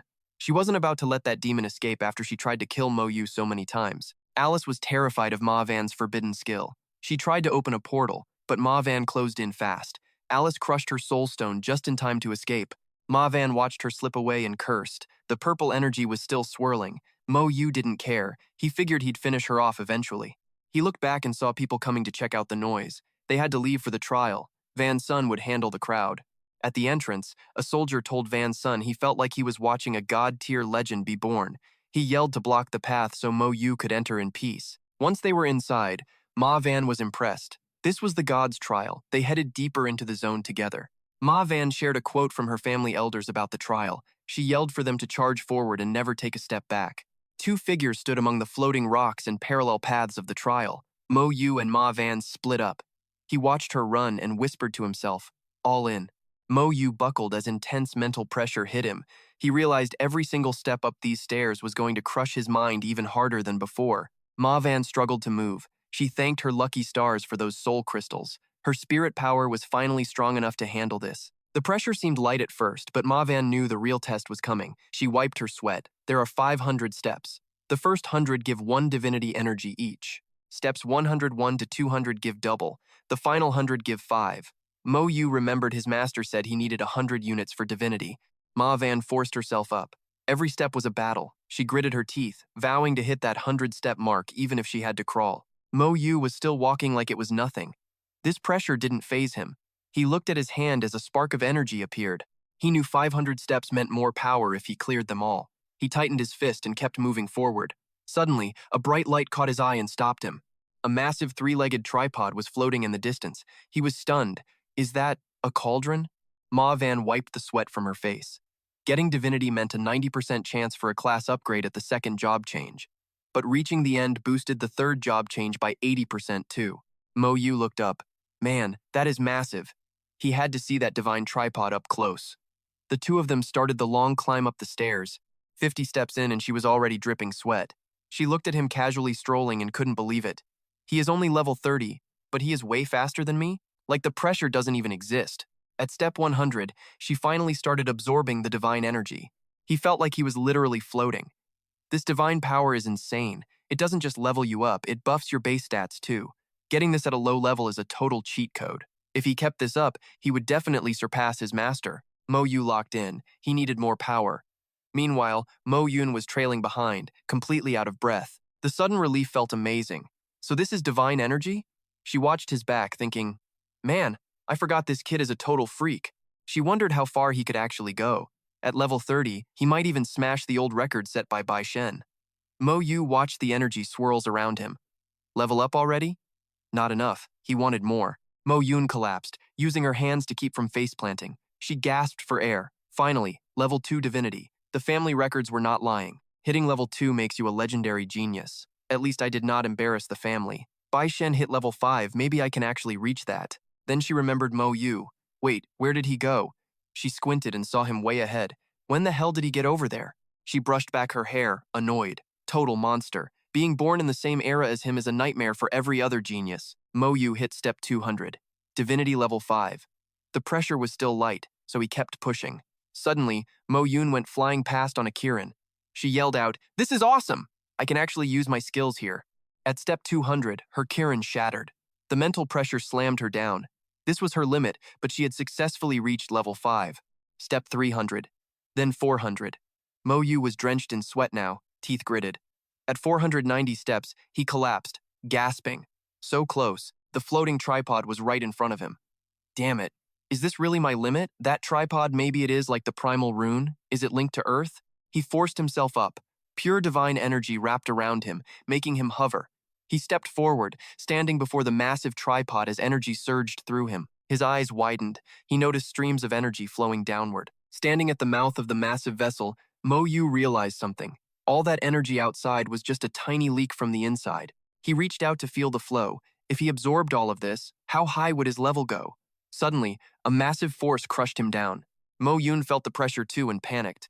What is happening? Mo Yu gripped the tripod's rim. He blacked out, then woke up later. Looks like we got warped to a secret realm. Something felt different though. He realized with a shock. I absorbed the divine tripod, and my divinity level hit 30? He looked around. Level 30 is not the cap. It is only limited because my character level is 30. He sighed. The entrance is gone. The tripod is in my hands now.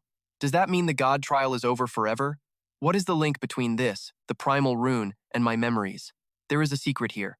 Mo Yun finally woke up. Ugh, what happened? He explained that the realm blew up once he reached the top. She freaked out. You made it to the top? What level is your divinity now? Wait, level 30? No way. She rubbed her head. You really are a monster. Suddenly, a light flashed. My rune merged. She held up her hand. Nothing can stop me now. He asked what the skill was. It is called Unstoppable. 10 times speed for 1 minute. I am immune to all damage and ignore any barrier, even space walls or secret realms. 1 hour cooldown. Not bad, Mo Yu said. That is powerful. She stood up. Primal rune skills are amazing, but 1 minute is short. She summoned a white Kirin and hopped on. Bothered you enough. Time to go. Thanks for taking care of me. I need to train properly, not just hide behind you. This rune gives me the edge I need. See you around. Mo Yu sighed. Guess I should go grind too. 1 slash was all it took to drop the demon. He mapped out the trial grounds. Outer zone, middle zone, and the central area. The enemies here are level 55. I must be in the central area. A skeleton warrior finished off the last demon. Finally leveled up. He watched the energy swirling around his body. The tripod power was not fully absorbed. It grows with my level. He looked at a mountain of demon corpses. There was a massive battle here. Humans were still fighting. A leader yelled, Hold the line! The dungeon is almost ready. We are heading in once it forms. The demons laughed. You are not going anywhere. Even if you get in, you are dead when you leave.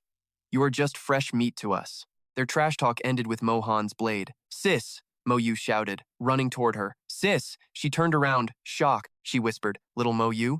The demon sneered. A level 31 brat? You got a death wish? Humans really are desperate sending kids here. The demons swarmed. Let's see how you taste. Moyu tensed up. Watch out! Mohan screamed as she started to hover.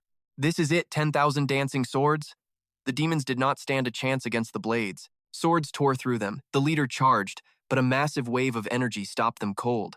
Why are you here? My master sent me to train. The leader thought, his master is insane. Level 31 in the ancient grounds? This kid just ruined my whole plan. Mohan's skills are on cooldown. Things just got a lot more complicated. Moyu looked at her. Sis, are you guys entering this dungeon? Mohan admitted it. Yeah, but getting in now is going to be tough for you. Truong Fong says your skills are on cooldown, so let's talk about the dungeon later. Mohan is giving you this teleport stone. If we can't break through their lines, use it immediately. It will take you to a safe spot. Truong Fong thinks, we only have one stone per person. Mo Nu tries to refuse, but Mohan reassures her. Don't worry, I have still got teleport charms. They are not as good as stones, but I will be totally fine, I promise. Mo Ngu steps up like a boss. Sis, I am saying we don't need to leave. We just kill every last demon here. Trung Fong is floored. Kid, you even know what you're saying? The demons just laugh. You still dreaming, brat? Or maybe you want to be our next snack? Mo Nu starts charging up. Sis, everyone stay back so you don't get hit by mistake. Add me to the party. Mohan yells for a retreat, then sees the party invite from Lin Moyu. Red energy streaks fly everywhere, turning into glowing chains. It is a slow curse. Those chains zip toward the demons, wrapping around their arms and legs until they can barely move. The skeleton warriors leap into action on his command. Go! The demons are fuming. These stupid chains are making us way too slow. We have to get out of here. A demon tries to fly off, but a skeleton warrior grabs his leg. He slams the demon straight into the dirt. They all start screaming in absolute agony. Mo Ngu looks cold as ice. Mohan is stunned by this power. Trong Fong is frozen. Since when are level 50 demons this easy to wipe out? His buddy is just as shocked. How are they all dead already? They watch the skeletons go to town and wonder if a level 31 player could really pull this off. For real? Am I dreaming? Mohan was already a beast, but her brother is on a whole different level. What is up with this entire family? Mo Ngu says, Sis, I took care of it. Mohan looks at him with soft eyes and smiles. Good job, little brother. She introduces her teammates, Gu Zhangfeng, Meng Xuan, and Heng Tu. Truong Fong walks over to thank him. Mo Nu just shrugs. It is no big deal. Every human class user has a responsibility to kill demons. He asks why they are even at this dungeon. Mohan explains that her master predicted a primal rune and a star would drop here, so the team came to conquer the dungeon and claim them. Mo Nagu is surprised. A primal rune? No wonder. Mohan adds that the fight probably made too much noise, so expect a lot more demons and dragons soon. Mo Nu tells her not to stress. You guys head into the dungeon first. I will stay here, and I promise nobody is going to bother you. He thinks, now it is my turn to guard the gate. Blue magic swirls around the stone on the peak. Everyone cheers. The dungeon is finally open. Mohan says they have to move fast to get the first shot. A portal appears, the Blood Origin entrance. The team heads inside together, and she gives him one last smile before disappearing. Then it is just Mo Nu standing there. He laughs to himself. Never thought I would spend the day acting as a dungeon security guard. The dragons circling above start growling. The energy from the ancient trial grounds is flowing into something. They roar that the dungeon must be huge if it is soaking up that much power. One dragon mocks the level 31 human kid with the trash stats. He says he could squash a bunch like him with one finger. Mo Nu just summons his skeleton army. Finally, they are here. The dragon leader looks down with pure disgust. You think a pile of trash skeletons will save you? Take this, heaven's fire. A massive fireball slams down, causing an explosion that rocks the whole forest. He laughs, thinking the kid is toast, but then he suddenly stops mid-sentence, totally frozen. Suddenly, several chains fly out of the smoke and snag him tight. Mo Nu looks up with a serious face. I am sick of you winged freaks. Get down here right now. Mo Nu unleashes his magic and growls. Just die already. The dragons get hit hard and start screaming in terror as they realize they are in some real trouble now. A massive burst of magic explodes, swallowing them all before they even know what is happening. He tells his skeletons to go grab the bodies and pile them up in a corner. Mo Nu looks chill again, just waiting for the next guest to drop by. Further off in the forest, another dragon shows up. He is hyped when he sees a level 31 kid. They fight over who gets to kill him, but they are blasted instantly. The skeleton warriors have to drag those bodies away too. In just a few minutes, hundreds of dragons have shown up to start trouble and ended up dead. Some demons try their luck too, but they are just toys for Monig. Finally, he stands in front of a massive pile of corpses and sighs. It has not even been that long. We are almost out of space here. Just then, a group of human warriors walks up, talking about how the dungeon is packed with ancient energy. Moongu stops them cold. Hold it. You guys cannot enter this dungeon right now. The leader gets grumpy. Hey man, you cannot just block a dungeon like that. He replies, I know, but you still cannot go. A warrior in the back panics. Boss, look! Look at what is behind the dungeon entrance! They scream when they see the mountain of corpses. Suddenly, more dragons dive in. Out of the way, Moongu just looks up calmly. Here we go again. An insane wave of magic blasts out, leaving the group terrified and pale. He stares them down. Like I said, you really cannot go in right now. The leader stammers, okay. He rubs his hands together, face white as a ghost. My bad, we will just stay here and watch. The others get real polite too, saying they will wait for his permission. Suddenly, a red light flares up. Mohan walks out of the portal safe and sound. Moongu smiles and says, Sis, congratulations on finishing the run. She asks if any demons or dragons showed up while she was gone. He shrugs and says a few came by, but I already took care of them. He reminds her that the primal rune takes 10 days to bond, so she needs to be careful. Mohan pats his shoulder. Don't worry, my master has it handled. Someone shouts for Truongfong to look at the pile of bodies. Mohan brushes Monu's hair aside and says she has to go finish the ritual now, so I cannot stay with you anymore. He smiles, relieved she has a plan. Moongu turns to the warriors and tells them they can go in now. The leader bows. Thank you so much, Great One. As he leaves, they watch him in total awe. He is a legend. He even gave up a primal rune for someone else. He is so strong, he kills dragons and demons like they are nothing, and he is so casual about it. Who knows how many thousands he has actually taken down. Cut to a dark cave surrounded by floating islands. The Demon King sits on his throne while Alice kneels on the floor, begging for punishment after her failure. Well, I am not going to blame you for this. That guy's power is way beyond what anyone expected, even I would have lost to him. But about that job I assigned you. Is it finished? Sweating bullets, she quickly answers, it is done. I left a tracking mark on Lin Moyu. The Shadow King nods in approval, saying good job, before waving his hand to summon a dark magic circle. The succubus Mina steps through the portal. She bows low and asks respectfully, What are your orders, my king? The Shadow King gives a cold order. Mina, go to the ancient trial ground and find the rift leading to the upper floors. Follow Alice's mark and bring Lin Moyu to me alive. She immediately obeys, but Alice speaks up in a panic. My king, sending Mina after a kid like Lin Moyu seems like a total waste of her power, does it not? His face darkens as he snaps back. Are you questioning my judgment? She flinches and starts apologizing instantly. No way, I would never dream of it, my lord. Suddenly, a blast of magic sends her flying back. The king growls a warning, stay in your lane. Fast forward a few days to a dark, creepy forest. Moyu is hiking and talking to himself about the ancient trial ground.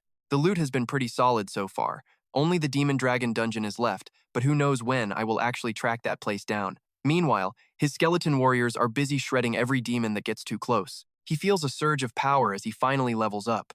His stat window pops up. Name, Lin Moyu. Class, the one and only Necromancer. Level 33. Title, Dragon Race War King. All attributes boosted by 500. Skill costs are cut in half. Strength is 1,393 plus 500. Physique is the same. Agility is also boosted, and Spirit hits 20,965 plus 3,500. Moyu nods. It looks like my divine power synced up to level 33. These stat gains are seriously massive. The system pings with more perks. Level 33 divine power gives a 33% boost to all stats. Spirit and stamina recovery speeds are both cranked up by 3,300%. The Calm Spirit Pearl is currently locked and unusable. He also checks his skeleton warriors to see how their stats have improved after the level up. Things are looking pretty beastly. Gold Skeleton Warriors. Level 33. Strength, agility, spirit, and physique are all sitting at a clean 18,000. These guys are built like absolute tanks now. Their Berserk Strike is at level 3, turning 400% of their strength into raw damage with a 10-minute cooldown. The Gold Skeleton Mages are level 33 with 23,000 spirit, but their physical stats are only 4,600. Moyu frowns, thinking that against the monsters in the Central Zone, even these upgraded skeletons might not have enough juice to win. Right then, a massive bird dives from the sky. He barely dodges its sharp beak. The info screen identifies it as a level 56 battlefield giant eagle. Strength is 80,000, agility is 40,000, and spirit is 20,000. Its skill is high-speed impact. This bird is insanely fast. The higher it dives from, the harder it hits. It is basically a feathered missile coming straight for his head.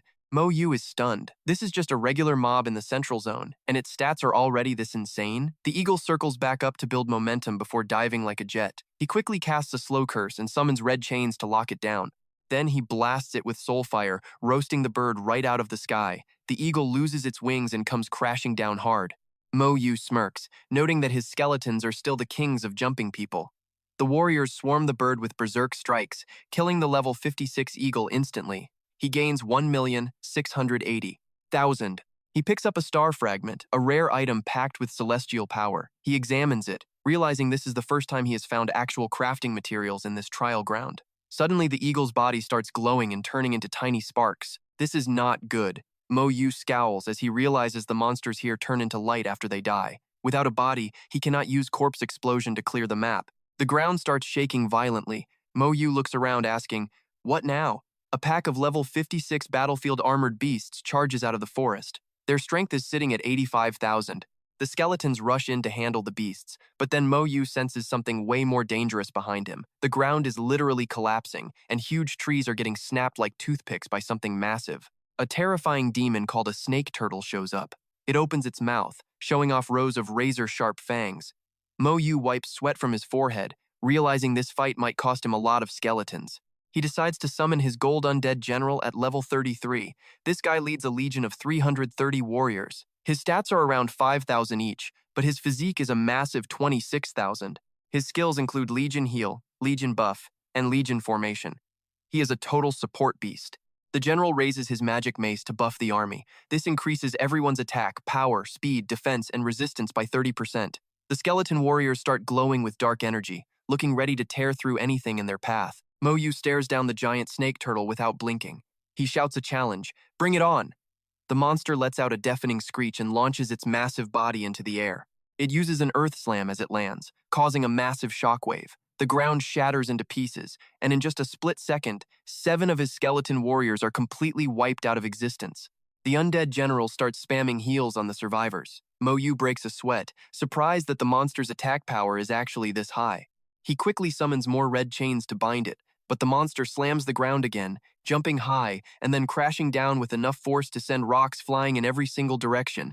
Moyu's protective barrier shatters into pieces. He gasps, realizing his bone armor was destroyed instantly. No wonder the skeletons are taking such heavy damage. He quickly recasts the armor, but the monster is just too huge to stay pinned down for long. Suddenly, Moyu's eyes go wide with pure terror. The massive tail of the turtle swings toward him. He turns pale as he looks back, wondering if this is the true power of a central zone boss. He manages to catch his balance just in time to avoid falling over. Not bad. Moyu conjures a bright blue flame in his hand. He looks dead serious as he says, "Okay, now it is my turn." The fire streaks out and completely engulfs the monster.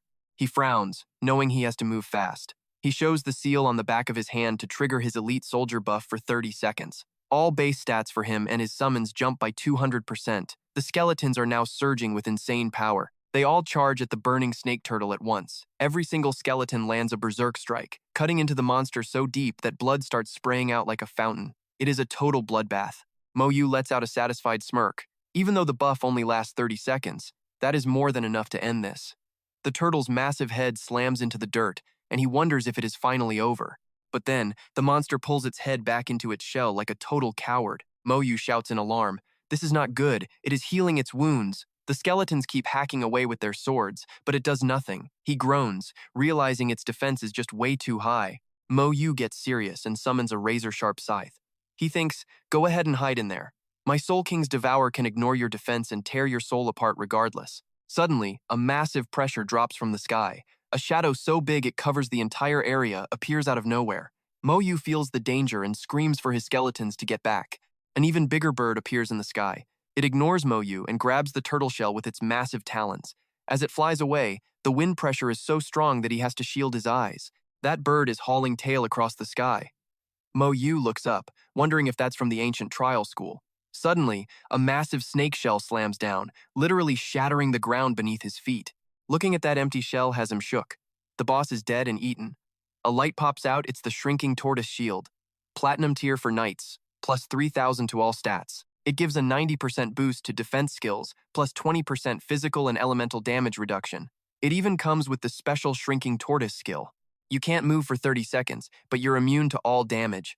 It resets all cooldowns except this one, with a 1-hour wait. Moyu's eyes are popping top-tier platinum loot, just sitting there right in front of him. Meanwhile, let's check on the GLM Guild's heavy hitters. On the left is Jiavu, a level 60 Saint Knight. Next to her is Thien, a level 55 Master Gatherer. She speaks up. Hey, Jiavu, the center zone is right ahead. Are we really doing this? Jiavu asks if she's scared. Thien acts tough. Not even. With you in the squad here, I'm not sweating it. Jiavu laughs, saying the center zone isn't exactly a mountain of fire. With our power, even a level 69 boss is a fair fight. Don't forget, we already took down a level 55 lord. Jiavu draws her sword and rallies the troops. Let's move out. The team yells back and they head even deeper into the dark forest. Jiavu's eyes are scanning everywhere. Is the center zone seriously empty? We've been in here half a day. Thien suggests pushing even further in. Over with Moyu, a massive wild boar is getting roasted by flames. He's thinking the center has way too many bosses. Who knows when he'll find the Demon Dragon Palace. Suddenly, the two groups run into each other. Jiavu's jaws drop. Level 33? Alone? No way. Moyu stays alert, recognizing the GLM Guild uniforms. He gives them a fair warning. Don't go any deeper, it's dangerous. Then he just walks away. Jiavu feels insulted. A level 33 kid is trying to boss us around? Thien's confused. It's weird seeing him at the ancient battlefield. Jiavu turns to her and asks if she actually knows the guy. She explains he's Lin Moyu. He just won the level 20 championship and shattered the challenge records. He's a total legend in the making. She mutters his name, thinking, maybe he already hit the center and backed out? If he's the one giving the warning, we should probably listen. Jiavu thinks it over and makes the call. We're sticking to the edges, no deeper. The team obeys. Meanwhile, Moyu's hoping they're smart enough to stay away from the bosses. Suddenly, a red light streaks straight into the sky. Moyu's stunned. Is that what I think it is? An SOS signal. Moyu bolts toward the light. A rescue flare in the center is like a dinner bell for bosses. A glowing red magic orb hangs in the air. He's sweating bullets. Idiots! You're just asking for a boss to kill you. 3 or 4 more flares pop off. Moyu's stressing. What kind of mess did they find? He makes it to the spot and sees them surrounded by a demon pack. Yep, it's definitely them. Jiavu screams to hold the line since the signal is out. Thien slams her massive iron hammer into the demons. Right then, Moyu triggers mass harvest. He walks up, feeling relieved. Glad they're still alive. If they'd just listened and left the center earlier, they wouldn't be in this mess. System message. Legion formed. Moyu sends the invite. Jiavu sees the notification. Legion leader Lin Moyu, level 33, wants you to join. She's hyped, thinking reinforcements arrived. But when she sees it's just him, the hype dies immediately. One guy? What's one person going to do here? Even if he's a super genius, he's only level 33. Jiavu totally loses hope, just praying some real reinforcements show up soon. But a second later, she's jumping out of her skin. What are those? Skeleton warriors are charging in, hacking and slashing through the demon mob. The squad is floored. He's insane. How is a level 33 summoning this many skeletons? Thien finally breathes a sigh of relief. Jiavu, are we actually saved? She stammers as the demon pack starts burning up. A few seconds later, they're nothing but ash. Moyu's system starts pinging like crazy. You received a Star Spark shard, again and again. He's thinking to himself, a legendary gatherer class? Man, I really lucked out finding her today. I never expected to run into such a rare and legendary profession in a place like this. Jiavu walks over to say thanks, but Moyu isn't playing. He gives her a serious warning. Get out, now. It's not safe. She's confused. Not safe? You just wiped the floor with those monsters. He shuts her down. No, I'm not talking about them. Look up. An ancient bird is circling them. Moyu sees it and panics. Not good. Run. Jiavu still doesn't get the problem. He explains while retreating that a boss just showed up. She finally orders everyone to move. The bird is so massive, its wings literally block out the sun. Thien is screaming, asking what that thing is. Moyu tells her it's a boss that probably ate another boss. It dives straight at them. He yells for everyone to watch out. Moyu shouts for them to get closer. Jiavu finally trusts him and follows his lead. He casts his magic and summons a whole legion of skeletons. She's wondering how it found them in such a huge zone. Moyu keeps it simple. The SOS signals. Jiavu's heart drops. We basically called it here. The bird opens its beak and spits out dark magic. Just like that, 21 skeleton warriors and 9 mages are wiped from the map. He screams for his healing legion to back them up. The bird isn't backing down, spitting even more magic to clear the path of anyone in its way. Another 35 warriors and 11 mages get deleted. This boss is absolutely no joke. The bird tosses a skeleton into the air and snacks on it. Then it blows blue fire, roasting the poor guy alive. The stat board pops up. Ancient Lone Bird, Lord Boss, level 62, 250,000 strength, 100,000 agility, and 150,000 spirit. Skills are Fire Spread and Fire Explosion. Fire Mutation gives it 60% elemental resistance. It ignores defense too. Moyu's like, what kind of broken stats are these? Jiavu's voice is shaking. How is a boss this scary? These stats are higher than a level 70 player. Thien asks if they can even win. The bird sweeps the area, and the fire swallows more skeletons. 22 warriors and 8 mages are gone instantly. Blue fire is raining down everywhere. It's incinerating dozens of skeletons without even trying. The death toll just keeps rising. Makangu is sweating bullets. His skeletons are draining his mana fast. He has got a bolt before his army vanishes. He spins around and bellows, "Go now!" while the Bone Boys hold them off. "Get out of the hot zone! Run!" Looks like the big bird knows their game. Its eyes are glowing a creepy neon green. It is locking onto Makangu. He feels that icy death stare on his neck. "Stay back!" he shouts. "We need to split up." Jiavu is totally lost. Why is this guy suddenly acting like a total lunatic? She thinks he is just ditching them to save his own skin. Thien screams, "It is going after him! It is chasing Makangu!" Then it hits her. She is flooded with guilt. He is playing bait to give them a shot at surviving. How could she have thought he was just some selfish coward?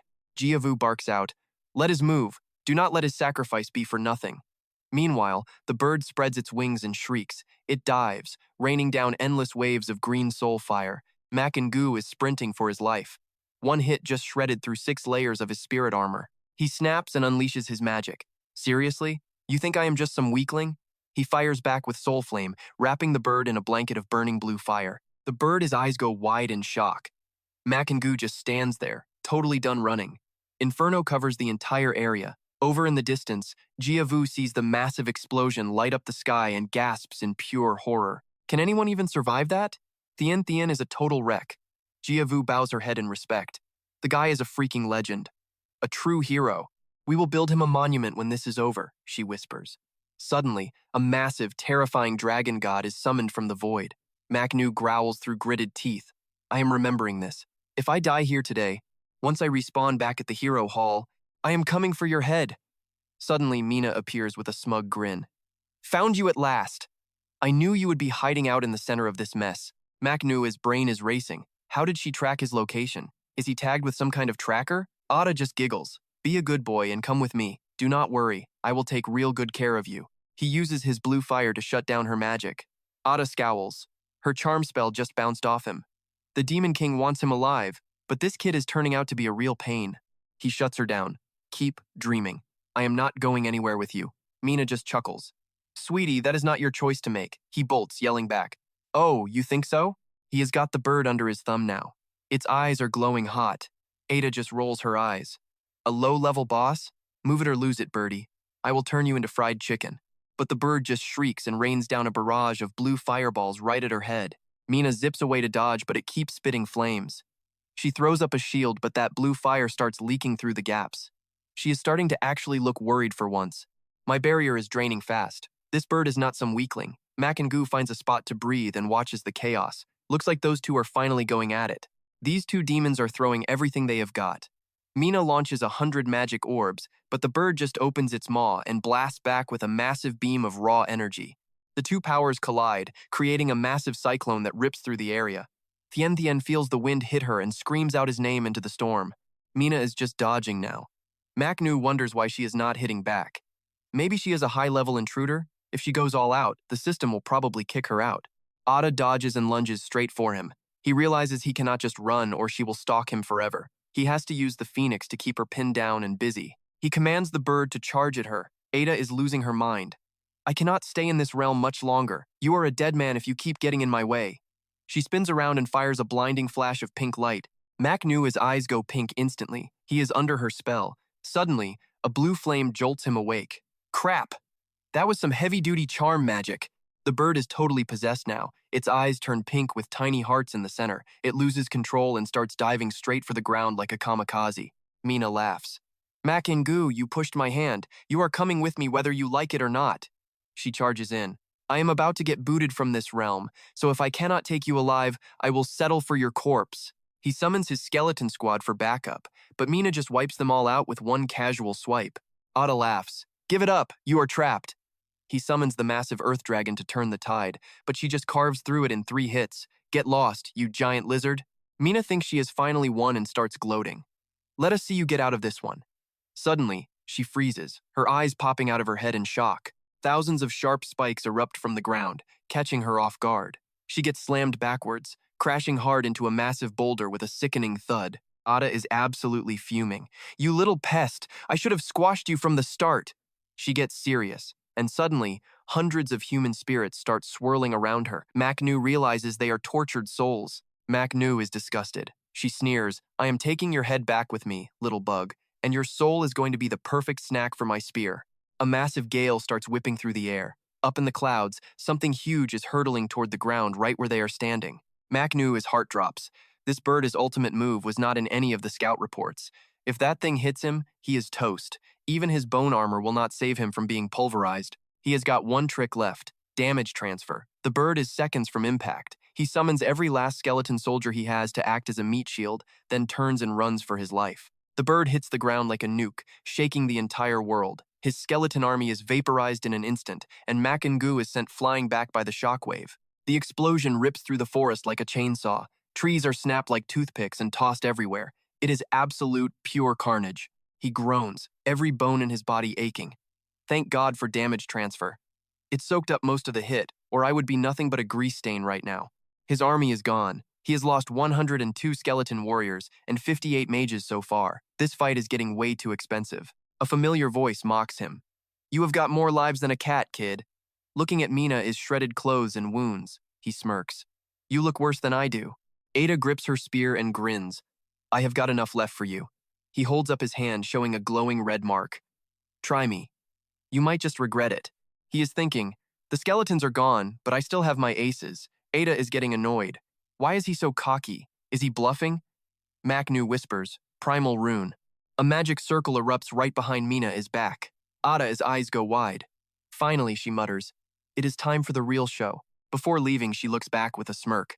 Lin Moyu, little guy, I'm not taking you this time. Take care of yourself, okay? Don't let that freak eat you before we meet again. He snaps back. Next time, I'm ending you. Mina just giggles. I'll definitely be the one doing the eating. Once she's gone, Moyu collapses, gasping for air. That was way too close. Thank God she stopped. Even with his primeval runes, winning that fight was a gamble. But now he has a bigger question. Where the hell did that massive ancient bird go? The system pings. Ancient bird. Level 62 Lord Boss. Status. Rebirth. It's inside an invincible egg right now, but Moyu isn't sticking around. He's totally freaked out by the sight. He turns and bolts as fast as possible. Run! If that thing hatches, he's toast. He barely gets a head start before the bird finishes its rebirth, exploding in a massive wave of blue fire. Blue flames swallow the entire landscape. Moyu finally hits a safe zone and watches the beast soar away, heading straight for the deep, dark forest in the distance. He catches a breath and sighs. The boss is back in the center. Finally, he's safe for now. Time to rebuild the skeleton army first. Who knows where his team is hiding? He grinds his teeth in anger. Ancient bird, I'm coming for your head sooner or later. Thien slams her massive hammer into a giant rock. She carves, Human Hero, Grave of Lin Moyu, built by the Gyalam Guild and the entire Night Squad. She's sobbing as she works. Thien sniffles, Sister Jiavu, I want to find his body. Her friend sighs sadly. The fire blocked everything. I'm afraid there's probably nothing left of him to find. Jiavu tries to comfort her. Don't be so sad. He's a legend with a million tricks. Who knows? Maybe he's still out there kicking somewhere. She doesn't believe it, though. In her head, he is already gone. Such a waste of a young hero. Suddenly, a scout rushes over. Commander, we found a dungeon nearby. She yells, prepare for battle. Half an hour later, Moyu finds the spot. He stares at his own grave, totally speechless. Are these people actually brain dead or what? I'm not even dead yet, he mutters, summoning a skeleton warrior to smash the tombstone. Then he spots a massive magic circle in the sky. Could it be the Dragon Palace dungeon? He sprints toward the light. The Dragon Clan has the place surrounded. Jiavu's team is frozen in terror. Thien starts praying for some kind of miracle. If only Lin Moyu were here, it would be so much easier, she whispers. Right then, he steps up. Step back, girls. They spin around, jaws dropping. You're alive?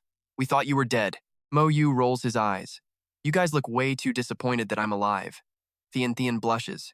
Well, we already built you a grave. He's just done with them.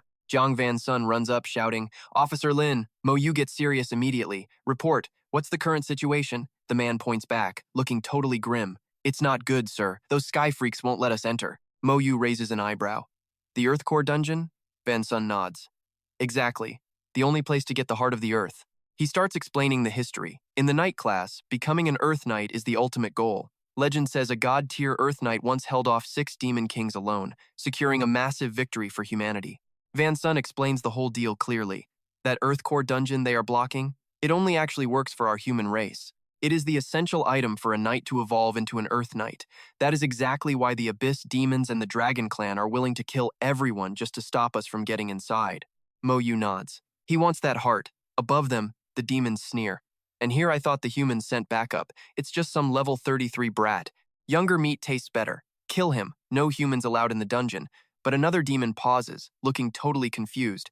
Wait a second. Something is wrong with this one. Look closer. He has a mark from a high-tier succubus on him. She was hunting him personally. So how the hell is this kid still walking around today? The demons freak out. He's dangerous. Let's wait for the dragons to move first. Meanwhile, the dragons sniff the air. I smell our kin's blood on him. They whisper in fear. I can hear the death screams of our fallen brothers. How many of our kind did this human slaughter? A dragon commander speaks up. He has killed far too many of our warriors to be normal. Let those demons test him first. We will just wait for the right opening to strike. Moyu watches them from below, wondering why they're stalling. He smirks, realizing they are scared. He looks at Tian. You, come here. You're entering the dungeon with me. She stammers. Wait, just us two? He nods. 2 is plenty. He already has a plan. Her gathering skill is going to be the absolute MVP in there. She looks up at the sky, terrified they will attack as they enter. Moyu just shrugs. They won't attack if it's just 2 of us. He snaps his fingers, placing a protective bone shield on her back. The demons start questioning why the dragons haven't attacked yet. Meanwhile, the dragons are cursing them out. What's wrong with those demons? Do they have water in their brains? Why aren't they moving? Moyu yells, Get ready, we're going in. Thian nods, and they both instantly teleport into the dungeon while the massive enemy armies outside just stand there like complete idiots. The demons scream, why the hell didn't anyone stop them? The dragons realize they can't trust those demons for anything and thank their lucky stars they weren't the ones who tried to attack first. Inside, Thian is floored. Is this really the Earthcore world? Moyu doesn't waste time. He summons his skeleton army. Scout the area. Now, they fan out to check the area. Wait, it's just one straight path. Suddenly, Moyu's eyes widen as he senses danger nearby. Heads up, we've got company. Move it. They sprint ahead. A massive python is already crushing one of his skeleton warriors in its coils. Thian yells out, Heads up, it's an elite monster. Its stats appear. Earthcore Python, level 50 elite. 30,000 strength and speed, 20,000 spirit, and 40,000 stamina. Skills include Death, Wrap, and Swallow. It also reduces physical and elemental damage by 50%. Thian grins confidently. Don't lift a finger. I've got this one. She slams her hammer down hard. Gathering. The giant snake is sliced into ribbons instantly. 1 million experience points gained, plus she finds a rare earth fragment. Her gathering skill snagged an extra fragment from the corpse. 1,000 of these are needed to craft a full heart of the earth. Moyu looks at the loot, feeling pretty impressed. He smirks. Not bad. The experience is halved, but your skill is doubling our progress. This is going to be fast. Next time, I'll pull the whole pack of mobs together. Then you just hit them with your gathering skill. She's pumped up. You got it. Suddenly, another massive python crawls out of the shadows. Then a massive centipede crawls out, followed by a giant spider. They're surrounded. Thian gasps. Okay, that's a lot of monsters at once. Moyu summons glowing red chains to bind all 3 monsters at once. Go for it! She leaps into the air, swinging her hammer with a shout. Mass gathering! Moyu's skeletons cast Corpse Explosion, creating an electric ring. Boom! A massive blast leaves Thian coughing and asking what the heck kind of skill that was. System says 94 earth shards acquired, plus 94 more from gathering. Moyu grins. Man, being a collector is actually a top-tier gig. Moyu is like, that is just the warm-up. More are coming. Thian spins around, totally caught off guard. She grips her massive hammer and slams it down. Moyu is watching like, how did someone with her attitude even hit level 55? Still, her combat sense is legit. She is clearing mobs like it is nothing. After a big blast, she wipes her brow, finally getting the hang of this. He says, let us go deeper. She is down. Moyu fixes his hair and asks, so, why did you guys build me a grave? Thien looks down, embarrassed. After you baited that ancient bird, we saw massive explosions from a distance. We felt that power and figured you were toast, so we made the grave to remember you. Moyu is speechless. Thien keeps hammering for shards. 108 shards, plus a bonus 108. Moyu says, all right, that is plenty. The shards merge into the heart of the earth, the key to becoming an Earth Knight. Moyu thinks humans might finally get a new knight. Thien's eyes go wide. Is this the heart? She looks up. Wait, this dungeon is too easy. Where are the elites or the bosses? Thien guesses there is more than one heart. Moyu just points forward. Let us keep moving. They reach a massive cliff. She gasps. Down below is a world of fire, with lava flowing like a burning river. A skeleton warrior jumps in, but a spiked tentacle snags it. Lava blasts the poor guy. Notification. One skeleton down. Moyu is like, what was that? The rest of the skeletons dive in. Moyu says, our turn. Thien nods. Let us do it. They land and face a monster called the Earth Flower. It is a level 52 elite with 60,000 strength and 80,000 stamina. It has whips, pollen, and regen. Fire does not touch it. Moyu scowls. Suddenly, level 50 firefish leap from the lava. They have 40,000 strength. Moyu snaps his fingers, and bone spikes erupt from below, skewering the fish mid-air. System pops up. Level 50 fish killed. 1 million experience points. Earth shard gained. Another fish down. 1 million experience points. Earth shard gained. 1 more million experience points and another shard. The fish hit the ground cold. Thien smirks. Thanks, but I can handle these guys myself. The flower's tentacles lash out. Skeletons charge, decapitating the fish. Moyu triggers corpse explosion on the bodies. The fish explode right next to the flower. Thien screams, collection skill, and slams her hammer down hard. But the plant regenerates. Moyu realizes these plant types are tough. He needs a one-hit kill. He pops more fish and wipes the flower out. 2.1 million experience points and 1,000 shards total. Thien is stunned. That is enough to craft another heart already. Moyu gets serious. These are rare resources. The more, the better. Let us move. She is hyped. Hell yeah. A bit further in, Thien looks around, confused. That is weird. It is totally quiet. No monsters anywhere. Moyu is suspicious. Suddenly, a level 55 ancient earth dragon appears. It is a lord boss with 120,000 stamina. It uses dragon breath and tail sweep, taking 70% less physical damage. Moyu yells, incoming! It is the boss! Thien is sweating buckets. A weakened lord? What does that even mean? I have never seen a boss like this. Its glowing yellow eyes snap open. It rises slowly from the molten lava, radiating pure killing intent at the intruders. Moyu summons his skeleton army. They surround the lava beast, ready for war. The dragon tilts its head and raises a massive claw. It slams down with a war stomp, sending a wave of red-hot lava crashing into the skeletons. Moyu blocks the heat. He summons the undead general. One hit cracked his skeletons, another will finish them. The general casts mass heal. Moyu fires off a slow curse. Red chains bind the beast. 120,000 stamina? We will have to chip it down. The chains tighten around the dragon. It lets out a thunderous, angry roar. Glass shards circle the beast, calling down lightning. It stomps again, and Moyu feels the crushing pressure of the boss's power. He does not back down.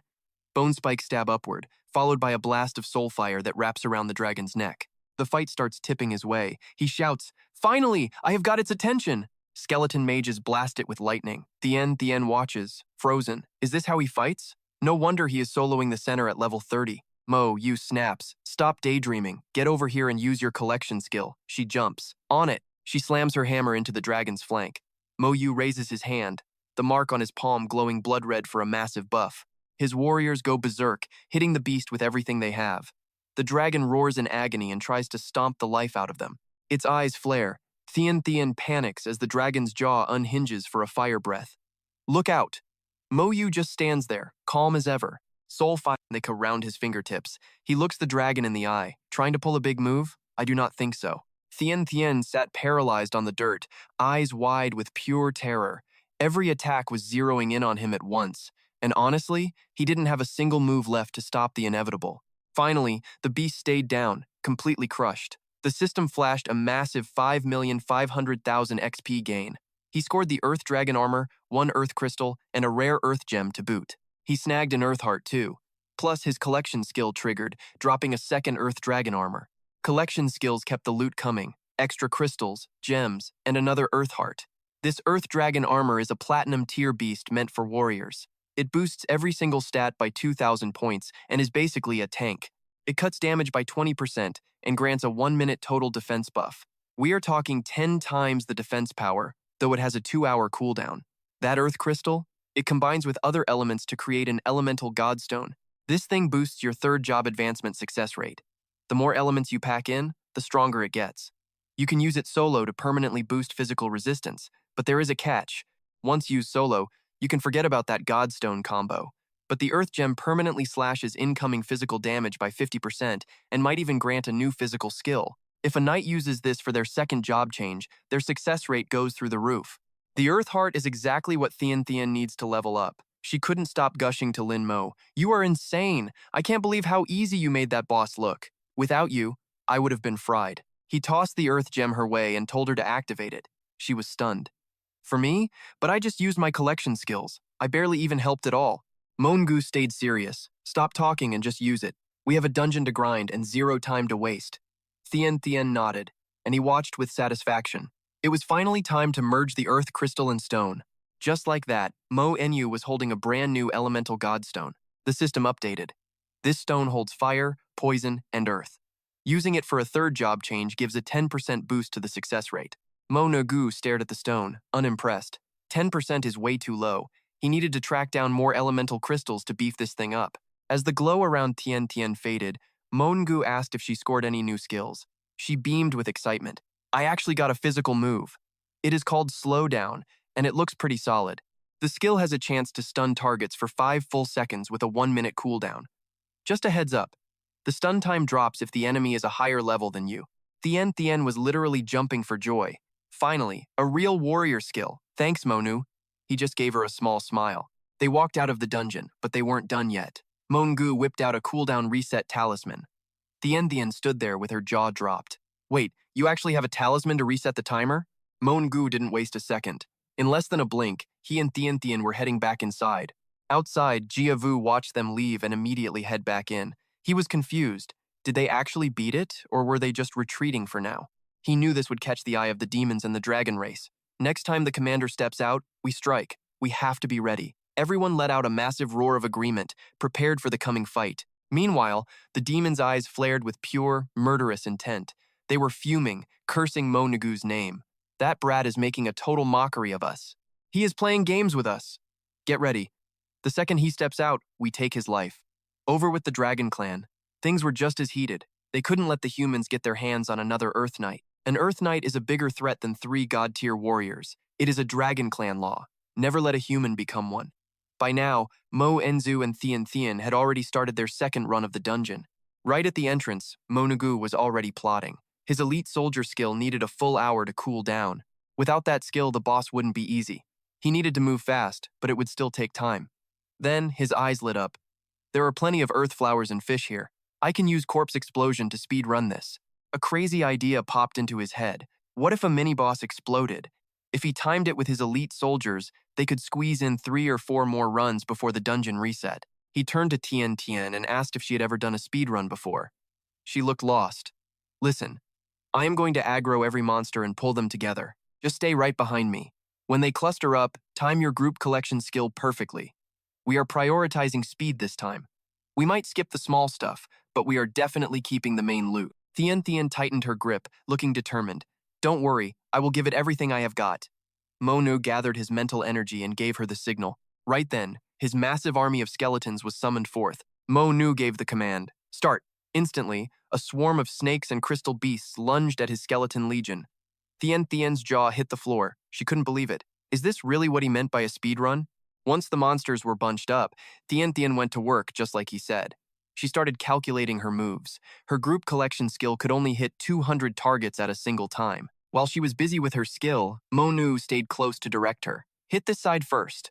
Thien shifted positions while Mo-Nu focused his power. He suddenly unleashed bone spikes. Sharp, skeletal fangs ripped out of the earth, impaling the monsters and leaving them screaming in pure agony as they were shredded. After everything was looted, Mo-Nu gave her a nod. "Nice work. she beamed, thanking him over and over again. Thien stepped up, ready to use her skill on the mini-boss. The whole area suddenly turned a ghostly blue as her spirit energy flared. Finally, Monu reached the spot where the earth flowers were hidden. She blushed a little and smiled. I already used my collection skill on them. Moments later, Monu's skeleton legion moved in. They started hewling monster corpses onto the earth flowers to set up a massive corpse explosion. Thien just stood there, completely stunned by the sheer brutality. This speedrun was insane. Not a single second was wasted. They were not even 30 minutes in, and the speed was terrifying. The earth flowers blew apart, and Monugu's cold eyes flashed. Let's go. Time to kill the boss. And just like that, the eternal earth dragon finally appeared in their sights. As the skeletons attacked, the dragon looked almost confused. Suddenly, the flowers exploded mid-air, causing a massive earthquake. The beast let out a deafening roar, raising its claws high to unleash a devastating war stomp on the area. Mongu didn't blink. You think you're using a skill? Don't waste. They kept pelting the dragon with pieces of the earth flowers. Monogu took a second to focus all his mental energy into his hand. He whispered, "Time to blow." The flower fragments immediately ignited into a massive corpse explosion. The dragon shrieked in agony, staring at Monu with pure hatred. "You little human brat," it seemed to growl. Finally, the eternal earth dragon just couldn't take Moyu's constant pummeling anymore. It crashed down, totally helpless. The system flashed an update. 5,500,000 experience points added. You scored some heavy earth dragon scales, earth crystals, gems, and the heart of the earth. Plus, thanks to those collection skills, you doubled up on all that sweet loot. Grabbed extra crystals, gems, and hearts with the collection skill. After wrecking the dragon, Moyu tells Tien to move it because it is time for round 2. Tien is just standing there stunned while they both warp out and jump right back in. Those demons in the abyss are like, wait, what just happened? Am I seeing things? Didn't they just leave like 30 minutes ago? Even Jiang Wanshan is losing it. This is how fast Commander Lin clears a dungeon? He is totally hyped, shouting that if this is real, it changes everything. At this rate, for the next few centuries, our people won't be short on Earth Knights. This time for sure, a brand new Earth Knight is going to be born. The dragons are looking just as dazed as the demons. Like, didn't they just walk in? Why are they out already? Mo Yu and Tian keep ghosting in and out, leaving the demons totally dizzy. Wait, they are back in again? Did he really clear it that fast? How is he moving that fast? Whatever. Next time he steps out of there, we jump him, we strike fast and make sure he doesn't leave this place alive. Suddenly, Jiang Wanshan gets a bad vibe. The air shifted and the killing intent is getting way too thick. It feels like they are about to snap, but whatever, let's go. 30 minutes later, Mo Yu and Tian dive back in. Their teamwork is getting smoother by the second. Tian is basically cheering, saying they are even faster this time and might break the record. But then Mo Yu's eyes go wide. He shouts, "What the heck?" He sees the eternal earth dragon just standing there right at the entrance, which is definitely not how this usually goes in the dungeon. The earth dragon is wide awake this time. Its eyes are glowing like crazy, staring him down. Tian's jaw drops. She is like, "Why is it awake?" Suddenly, a creepy energy wraps around them, and the earth dragon's roar echoes through the whole place like a literal nightmare. The pressure is insane, like being sliced by a blade. Mo Yu yells that the dungeon is broken. His skeleton warriors all get knocked down at once, but Mo Yu stays standing thanks to his bone armor. Even Tian just collapses, lying there totally still. While Mo Yu is processing that, the earth dragon literally teleports right in front of his face. Those giant dragon eyes give him a serious chill. Then the dragon's voice booms like thunder. It says, "Hey, human brat, you're really pushing your luck now." The dragon gets closer, growling about how people always say third time is a charm. "How many times are you planning to kill me anyway?" Mo Yu just looks up, cool as ice, and asks if this is the real one. The dragon just snorts. Mo Yu keeps his head down and whispers that for such a legendary being, it seems like he's breaking the rules. The earth dragon lets out a massive roar. He is totally fuming. Outside, the dungeon entrance starts glowing with this weird purple light that has everyone freaking out and wondering what is happening. Inside, Mo Yu tries to keep his cool. He tells the dragon that based on the dungeon's level, someone like him shouldn't even exist in here. The dragon drops its head low and opens its huge mouth. It asks Mo Yu why he is so sure he won't get eaten. Mo Yu just points at Tian and says if you wanted me dead, you would have finished me off already. You didn't have to shut down my undead army or knock out my partner. I'm guessing you're just here to give me a warning. The dragon actually laughs at that. He says he wanted to see who was making his clones look so pathetic. He is not going to eat him. Instead, he wants to cut a deal with the kid. Mo Yu is curious about the deal, but the dragon says he's not worthy yet. When you finally reach the real center of the upper layer space, I will be waiting for you right there. The dragon turns into gold and silver sparks and fades away. Moyu mutters to himself, "The center of the space? Is that it?" Moyu takes a breath and starts thinking, could that be the boss Moyun talked about? I didn't expect a dungeon boss to be that smart. While he's stuck in his head, Tian wakes up rubbing her eyes. She asks what happened, and Moyu just plays it off, saying the dungeon glitched and the boss vanished. Tian is worried and asks if he's okay. Moyu says he's fine and it's over. Now we just have to go outside and deal with those idiots waiting for us. A wild idea hits Moyu. He asks Tian, "Hey, what happens if you use your collection skill on those dragons and demons out there?" He tells her to give it a shot when they step out, and she agrees. Outside, everything is quiet until they appear. Then the demons and dragons lose it and scream to attack. Right away, the whole pack of demons and dragons charges at Moyu all at once. Just as they strike, Jiang Wanshan jumps in to lead the defense. He drops a massive golden shield that blocks every hit. Another fighter joins in, saying she is there to help cover the area. Moyu coldly says, "You're dead." The monsters are screaming to kill the humans and take the heart of the earth back. They are shouting to leave no one alive and wipe them all out. Meanwhile, Moyu just calmly tells Jiang Wanshan to bring them down to earth. Jiang Wanshan gives a quick nod. Right then, a dark mage in his squad raises his staff high into the air. The mage shouts for a flight ban, and suddenly a zone is formed. The demons and dragons start falling out of the sky like rain. They are panicking, realizing the mages have a skill to ground them. So what if we're grounded? We can still kill them all down here. The ban only lasts 1 minute, so if we just hold out, we still have the upper hand. Little did they know, Moyu's death energy was already waiting for them. Skeleton warriors start popping up everywhere with pure killing intent. Moyu raises his hand to buff his troops and says he'll make sure they never fly again. The skeleton army instantly gets a massive power boost, making them even more aggressive. Tian triggers her group collection skill at the same time. Glowing lights wrap around the demons and dragons, and they are totally freaked out, wondering why they aren't taking any damage yet. Through all their screaming, the skeleton warriors and mages unleash their ultimate burst skills with insane power. That massive blast wipes out every last demon and dragon. Jiang Wanshan is used to this level of crazy and just says it's over. One of his allies looks at him, totally confused. Jiang calmly explains that once Commander Lin uses his rune skills, the ending is already written. That is the same power he used to take down the Abyss Fire Spirit in just one shot. Just like that, Jiang Van Sun figures his skills are enough, no need to blow up corpses. System update, level 48, Abyssal Demon trashed, plus 240,000 experience, 1,000 military points banked, another demon down, another 240,000 experience. Now, the only thing left is that sweet golden loot glowing around Moyu and Tian. System alert, Moyu just hit 1-star major. He is holding that new rank badge while Tian stands there totally speechless. Then, out of nowhere, Moyu gets blasted with blinding light. Yup, he leveled up. Screen says, Lin Moyu, the world's only necromancer. Let's see those stats. Level 34, Dragon Race War, King title. All stats up 500. Mana cost cut in half. Strength, 1526 plus 500. Constitution, 1, 526 plus 500. Agility, 1526 plus 500. Spirit, 21,630 plus 3,500. Corpse Explosion just hit level 5. 30% damage in a 5-meter radius. Moyu is hyped finally. His favorite skill just got a massive buff. With his talent bonus, that range hits 50 meters. Triple damage. If he gets enough bodies, he could probably nuke the entire abyss into next week. Tian is bugging out.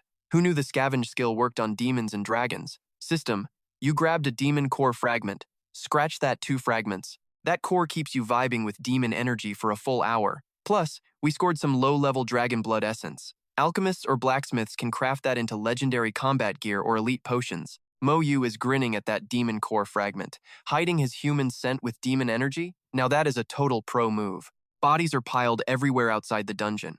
Jia Lam and Jia Vu are straight up terrified. It is over? It has not even been 60 seconds yet. Jiang Van Sun just chills. He knows Moyu is the king of area damage. The squad starts whispering they cannot believe that skill came from a primal rune. Insane. Imagine being level 34 and rocking a primal rune already. This kid's future is basically off the charts. No limits. Moyu tosses Tian a glowing rock. She is like, "What is this?" He just shrugs. It is a $2 million GPS teleport stone. No big deal. Hit me up if you find the Dragon Demon Palace. We should keep in touch because I might need your help. As Moyu turns to leave, Tian looks totally bummed. You are leaving already? This dungeon is cleared and gone. My work here is finished. Besides, I still have missions from my master that I need to wrap up. Peace out. Tien Tien watches him go, her cheeks turning bright red. Jia Lam and Jia Vu nudge her, teasing her for not wanting to say goodbye. Tien Tien just waves them off, totally embarrassed. Do not tease me like that. Look at that. Our little Tien Tien is blushing. The whole squad starts giggling, making her even more flustered. It is not like that. It is just. The way he clears dungeons is so wild and intense. It is honestly kind of addictive to watch. Now the other girls are curious. How does he do it? They all crowd around, begging for the tea. Seriously, tell us. How did you two beat the heart dungeon in 40 minutes? The record was 6 hours. So, Tien Tien starts spilling the whole story. 10 days later, Moyu is taking a casual stroll through the center zone. Deep in the woods, he bumps into a random demon. The demon takes one look at the badge on his shoulder. Oh boy, a 1-star major. Moyu scratches his head. Since hitting major, he has not seen a single demon or dragon worth killing. Did they put his face on a wanted poster in the upper realms? The only problem is he cannot fly yet, so he cannot even chase them down. Meanwhile, outside the Demon King's palace, the air starts warping into a weird purple swirl. A massive eye stares out from the portal. It is the Flame Demon King. He wastes no time, yelling at the top of his lungs for the Dream Demon King. The whole palace shakes from the noise. The Dream Demon King finally shows up, looking super lazy. Flame, do you have any idea what happens to people who ruin my nap? The Flame Demon King is losing it. I do not care about your nap. Is Moyu at the ancient trial grounds or what? The Dream Demon King just yawns. Yeah, he is. Why? Flame snaps back. Why didn't you tell me? The Dream Demon King just smirks. So what if I knew he was there? Why would I tell you? It is not like we are best friends or something. She stands up suddenly, and the Flame Demon King flinches back, totally on guard. Seeing him so shook, the Dream Demon King just laughs. Look at you. All that talk, and you are still a coward. I will let it slide this time, but come at me again, and I am keeping that eye of yours. The Flame Demon King is absolutely fuming now. If you knew Moyu was at the trial grounds, why didn't you just finish him? Fine. At least give me the intel you have on him. The Dream Demon King's eyes flash with pure malice. You think I have not tried? I sent my best assassins and shadow guards, and they still could not take that kid down. She pulls out a purple stone. You know the rules of the trial grounds. If you have got the guts, go handle it yourself. She tosses him the stone. Everything I know is in there. Now get lost and stop annoying me before I make you regret it. She heads back inside her castle, leaving the Flame Demon King behind. Meanwhile, Moyu is cheering. Finally, another level up. System update. Lin Moyu. Job. Unique Necromancer. Level 35. Title. Dragon Race War King. All attributes plus 500. Skill costs reduced by 50%. Strength. 1660. 6 plus 500. Constitution. Same. Title bonus applied. Spirit. 22,300 plus 500. Trait. Divine Intelligence level 35. System update. Golden Skeleton Warrior, level 35. Strength hit 20,000. Agility, Spirit, and Constitution, all 20,000. Skill. Berserk Strike level 3. Converts 400% of strength into pure damage. 10-minute cooldown. Golden Skeleton Mage, level 35. Stats. 5,000 for most, but 25,000 for Spirit. Army cap is now 350 members. Strength. 6,500. Agility and Spirit. 6,500. Constitution. 30,000. Moyu stares into the distance. Man, I have lost track of how long I have been in these trial grounds. Time is a total blur. 4 more levels to go. If I hit 39 without finding that dragon palace, I am heading back to rank up my job. He thinks about his sister, Lin Moyu. I thought I was leveling fast, but compared to her, I am basically moving in slow motion. She is probably going to be the youngest god-rank human in history. While Moyu is deep in thought, a sudden flash of light catches his eye. A dragon blood aura? Could it be? He bolts toward the blue glow to check it out. Moyu suddenly stops dead. He looks up. My pupils shrink. My lips twitch. This is not right. Where is the big celestial show? Moyu thinks it through. Usually, once that dragon palace pops up, the sky should be freaking out with omens. It should attract all 3 tribes, but right now I only smell a hint of dragon breath, no other signs. My brow furrows. Either the dungeon is still loading, or this thing is a total fake. Right then, Moyu spots a beam of light shimmering with rainbow colors way off in the distance, neon clouds swirling into a crazy vortex. It looks epic, but something feels off. I guess I have to get closer to see what is actually happening. Thinking that, he drifts toward the wind and dives straight into the colorful spiral. Suddenly, it hits him. This is an abyss boundary. Moyu looks totally lost and confused. His eyes lock onto a smoking stone. It is a spent dragon crystal, packed with energy that can trigger a talent awakening. He freezes. The dragon vibe came from this crystal? It is a total setup. Behind him, a strange noise breaks the silence. The Flame Demon King appears as a giant eyeball, roaring that I am dead meat. I just smirk.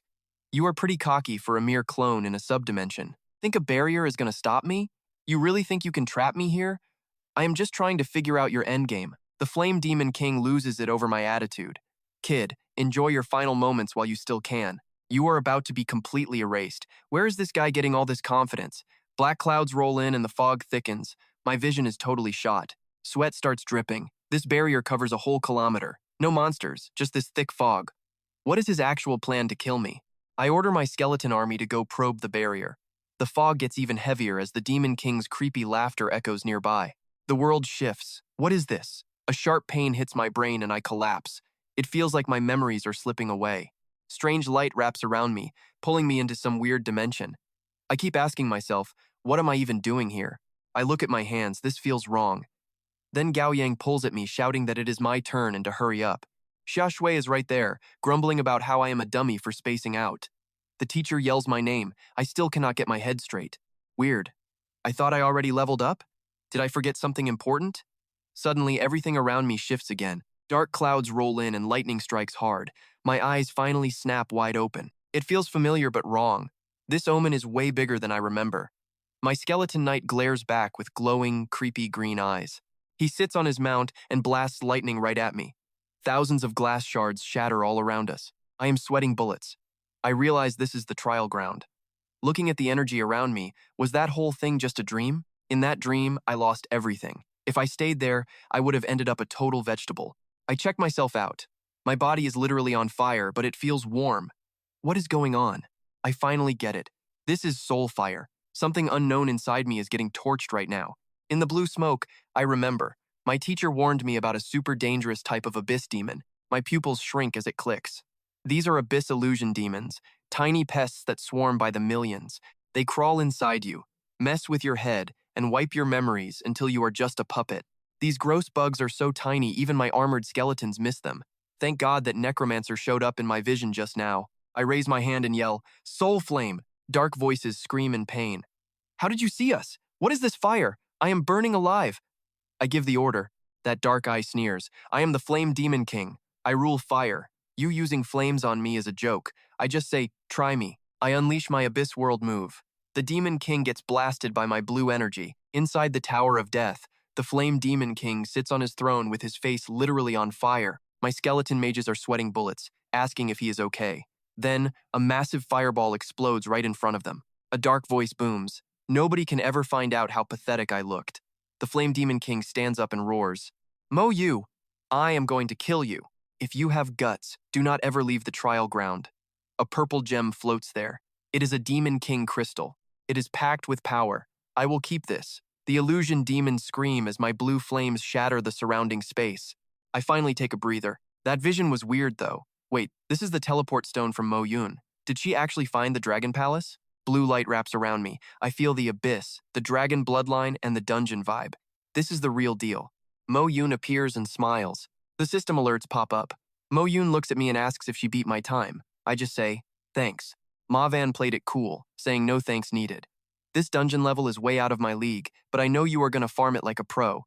Just toss me a dragon crystal or two later if you get extras. Mo Yu didn't hesitate, saying no problem at all. He raised his hand and said, all right, let me call in some backup. After locking the teleport location, Ma Van gasped. Wait, did he just pull an outfit?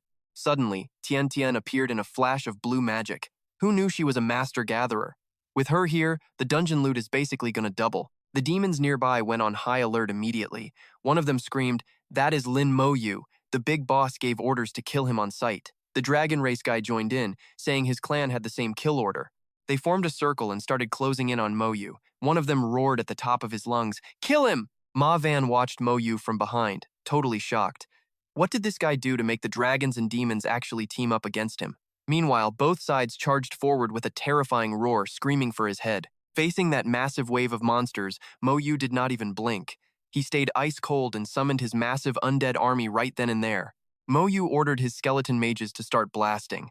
In a split second, magic light exploded as hundreds of skeleton warriors charged headfirst into the demon and dragon ranks. Within seconds, the demons were getting smoked and falling like rain. Seeing the epic beatdown, Tian couldn't help but gape. Wow, he is insane. The monsters were totally losing their minds. They started yelling at each other. Move it! Run! We cannot take this guy. He is way too strong. Once the trash was cleared out, Moyu looked at Tian and said, let's move. They won't be bothering us for a while. Tian just nodded. Let's go. They both headed inside, while the monsters watched Moyu lead her into the dungeon. They were panicking, saying he is actually going in. Now what? One guy suggested they follow him inside. The rest of the demons and dragons agreed, saying that is a solid plan. Ma Van saw them whispering and wondered what they were plotting now. Then, a whole line of monsters started following Moyu inside. Ma Van was blown away, asking what is even happening right now. Why are they following him? Usually, these three races are at each other's throats outside, but Lin Moyu just changed the entire game. Right then, some beast hunters showed up and looked around confused. Why is it so quiet? Where are the monsters? Guess we got lucky today. Ma Van watched the group enter with a serious look. This is the first time in history the Ma Long Temple has been this crowded. Inside the temple, Tian was hyped. Seeing her excitement, Moyu asked about the frost dragon. She explained that the environment changes every single time. She added that sometimes it is fire, sometimes ice, or other elements. There are over 10 versions of this dragon boss now. She warned him that black dragons are the hardest, while frost ones are usually manageable. Moyu nodded after the explanation. I get it. Just be ready to use your gathering skill when the time is right. Soon, they reached a cave. Tian explained that there are no small mobs here, just one boss. Kill the dragon, and we clear the dungeon. Moyu thought that sounded perfect for his build. As they stepped inside, a freezing wind started howling out from the darkness. Tian shivered, whispering that it was freezing. Suddenly, a massive frost dragon blocked their path. The system updated, level 55 Hell Boss, strength 100,000, speed 60,000, spirit 120,000, and constitution 160,000. Skills include Blizzard and Superstorm. It has water immunity, 50% physical damage reduction, and is highly resistant to most debuffs. Moyu stayed alert, knowing this boss was no joke.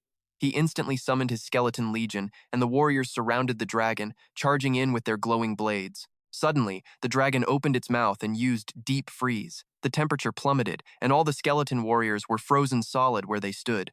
Moyu and Tian were okay thanks to their armor, but the skeletons were getting smashed to pieces one by one.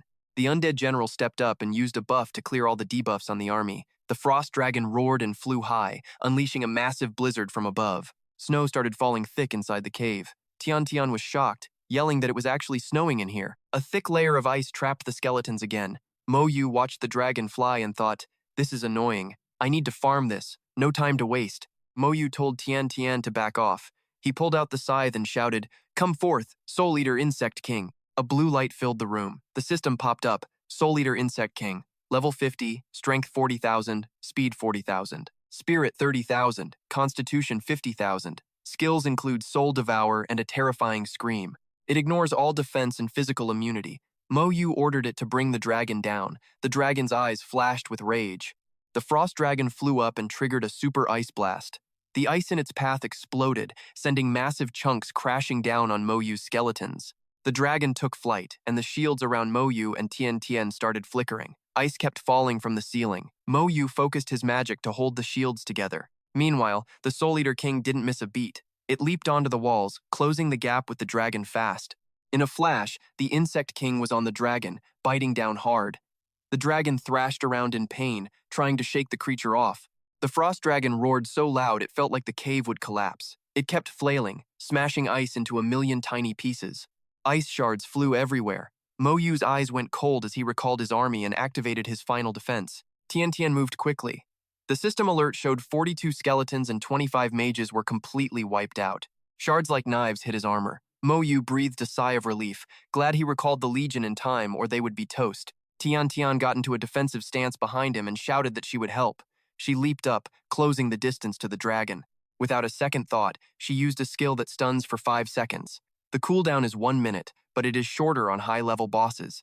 The ice dragon got smacked by Tian's skill and started seeing stars. It was wobbling like a drunk at a party, and Moyu knew this was the perfect moment to strike. He ordered his skeleton squad to go all out during those 5 seconds of stun time. The Bone Brigade didn't wait a second and charged right in. Meanwhile, Thien worked her collection skill while the dragon was dazed. Their tag team move left the beast totally helpless. A massive thud shook the ground as the monster finally hit the deck. The skeleton army swarmed the fallen dragon, hitting it with their ultimate burst. But then the dragon's eyes flickered, and the system announced that the stun effect was officially over. It tried to fight back weakly, spreading its massive wings. Looks like the beast was planning to make a run for it. Moyu shouted as the soul-eating insect king lunged at the dragon's neck. The air filled with the scent of fresh blood as the king ripped a huge chunk of meat away. The dragon let out a gut-wrenching scream of pure agony. It was on its last legs, so the skeleton army moved in to finish the job once and for all. The screen flashed with the kill notification. 550,000 experience points earned, plus 4 dragon crystals thanks to those sweet collection skills. These crystals have a chance to awaken legendary talents. They can be used any time, but a person can only awaken once. Moyu gripped the hexagonal stone and grinned at Thien, admitting he would have been totally toast without her skills. She beamed at the compliment, reminding him that she only got this skill because of his precious gemstone.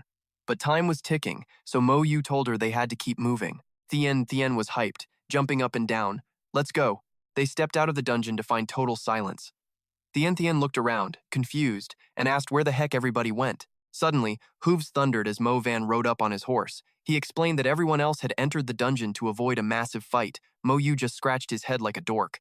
A moment later, his eyes sharpened with a cold focus. Once the cooldown finally ended, Moyu and Thien headed back into the dragon pit. Immediately, Thien got major goosebumps and started shaking. It felt like they had just walked into a boss-level encounter.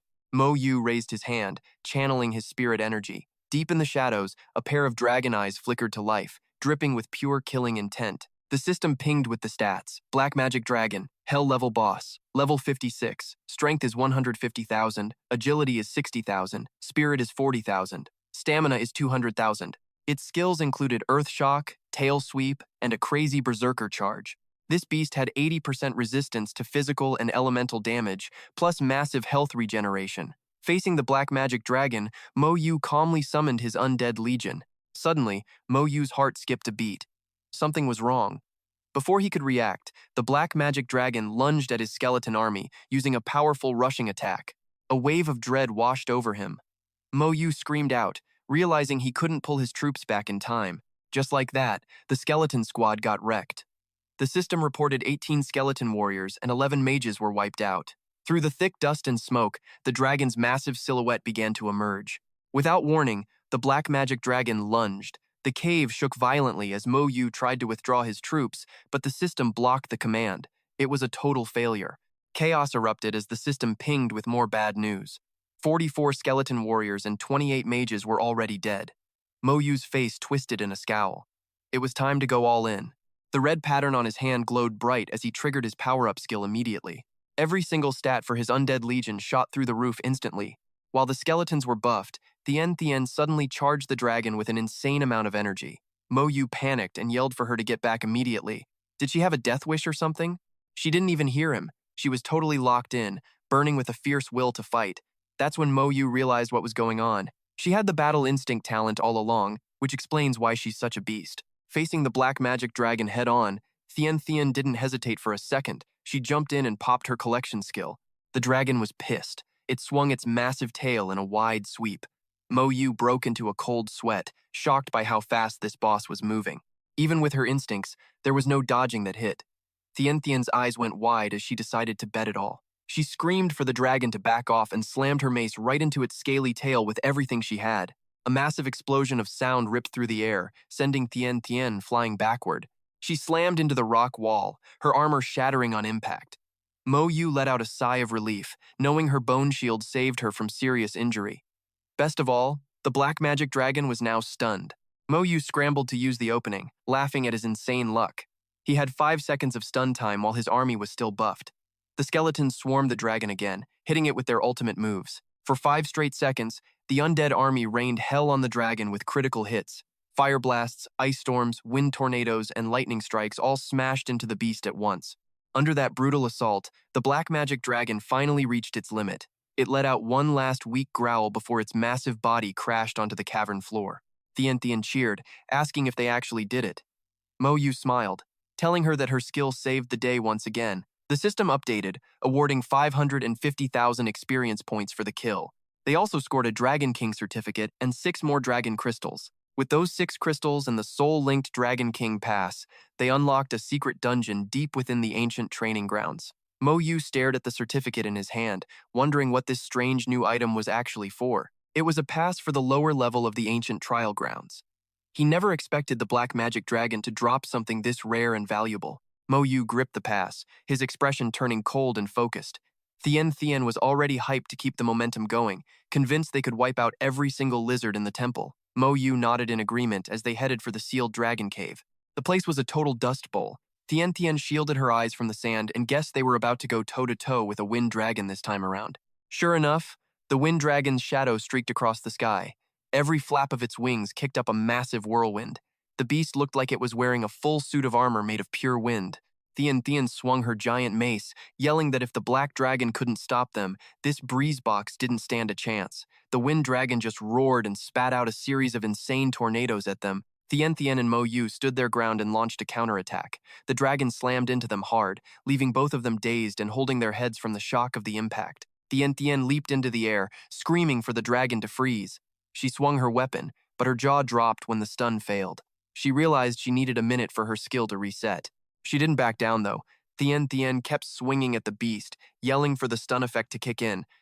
"Come on, freeze already." She is putting everything she has into the fight, screaming, "Stun him, make it stick," over and over. Thien keeps shouting, "Stun," as she bashes the poison demon dragon's head with all her might. "Boom! I did it!" she screams, totally hyped. Moyu stands right there and finally speaks up. "My turn now," he says, stepping forward one slow pace at a time. He unleashes his power, landing a brutal combo right on the poison demon dragon's skull. The beast howls in agony. Just like he planned, the dragon collapses, totally done for. Thien smirks and says, "I am getting the hang of this. Let us keep moving." Moyu just nods. Deal. They tear through more poison dragons, then hunt fire dragons, and finally tackle the thunder dragons. After crushing those 3 powerhouse dragons, Thien cheers. "We just cleared the Dragon Temple dungeon 8 times in a row." Moyu adds, "Thanks to your loot skills, we have got 72 dragon crystals now." Suddenly, Moyun pulls up on her white Kirin, looking down at Moyu from the saddle. She looks stressed and says, "You two need to get out, now. The dungeon is closing, and demons are about to flood the place." But Moyu stays cool. He just nods, telling her there is no rush. Moyu raises his hand, and a massive blue flame erupts from his palm. He confirms it. "Yeah, this is the slaughter gate." Moyu stands ready for the fight, flanked by thousands of elite troops. He looks at Thien. "Make sure you loot everything." She nods seriously. "Don't worry, I won't miss a single one." The gate is pulsing with pure evil. Moyu looks at the crowd and says, "Sorry guys, but you need to leave." They are like, "Why?" until the skeleton soldiers behind him reveal he is Moyu. As soon as they hear the name, their tone flips. "Oh, got it, we are out of here right now." The local soldiers are confused. "Captain, why are we running?" The leader replies, "Because that is Lin Moyu." Another soldier scoffs. "So what? No matter how strong he is, he cannot hold the gate alone." The captain does not argue, just says, "You will see why in a second." Moyu lifts his hand, focusing hard. "Get ready," he mutters. They are coming out. Magic light explodes everywhere, heavy and suffocating. Moyu holds up his hand as a glowing mark appears. He gives the order, "Skeletons, front and center." A wave of skeleton soldiers appears instantly, their eyes glowing in the dark. Thien dives into the fight against the dark forces, while Moyu quickly casts his bone spike spell. The demons freak out, screaming, "What is happening?" Before they can react, spikes impale them through the chest. One dragon realizes the truth. No way, it is him. It is Lin Moyu. Moyun screams at the top of her lungs, "Human teams, get out now! Everyone, retreat immediately!" The two sides clash in a total bloodbath. It is pure chaos as dragons and humans tear into each other. Moyu just watches coldly. Been a while since we had a bang this big. Suddenly, a massive explosion rocks the ground, shaking everything. The soldiers freeze. So that was his plan? Watching Moyu wipe out the demon army so easily makes them break out in a cold sweat. These are level 50 demons and dragons. Why do they look so weak? Another soldier snaps back. They are not weak. Lin Moyu is just that cracked. Right then, Moyun charges in on her beast and casts her no-fly spell. A second later, the ground shatters with a roar. Demons and dragons scream in absolute agony. A moment later, it is over. Moyu holds a dragon crystal, his voice totally flat. That is another 270 military points. But this? This is the real prize. He does the math. These crystals unlock talents. Adding in the 72 he already had, he is sitting on 273 dragon crystals now. Mo Yu turns to Tian Tian and Mo Yun. Let his bounce. They both nod. Right. As he walks away, a young soldier whispers to his buddy, he killed so many dragons. Think of how many crystals he has got. His friend warns him, do not even think about it. You try anything, and those skeletons will rip you apart. Just the mention of the undead army makes the guy turn pale. He starts shaking. Who, me? I would not dream of it. Later in the forest, Mo Yu sits down. Time to use the crystals and awaken your talents. Mo Yun steps up. I will go first. My second class change did not work, so this won't hurt. The success rate for each crystal is only 10 to 15%. Hope I do not need too many. She grabs a crystal and shuts her eyes tight. Suddenly, the crystal glows with a weird purple light that wraps around her whole body. The flash is so bright that Tian Tian has to shield her eyes. After a bit, Mo Yun looks down, sounding sad. It failed. Mo Yu just hands her another crystal, voice calm. Do not sweat it. We have got plenty. Thanks, she says softly. Mo Yu just shrugs. You earned it. He gives her a third, then a fourth. By the 16th crystal, her talent still has not woken up. Suddenly, a massive aura bursts from her body. She cheers. I did it. It worked. Her whole body glows with light. She just awakened the Holy Flame talent. Tian Tian asks excitedly, So, what did you get? Mo Yun smiles. It is the Holy Flame talent. Now all my attacks have Holy Flame effects. My power is way up, especially against abyss demons. Tian Tian beams. That fits you perfectly. Mo Yun giggles. Thanks. Your turn now. Tian Tian nervously picks up a crystal. Okay, here goes nothing. The dragon crystal in her hand starts to glow with a brilliant light. By the time she hits the 12th crystal, her body is covered in light. Mo Yun shouts, Yes! Tian Tian just unlocked the Sure Hit talent.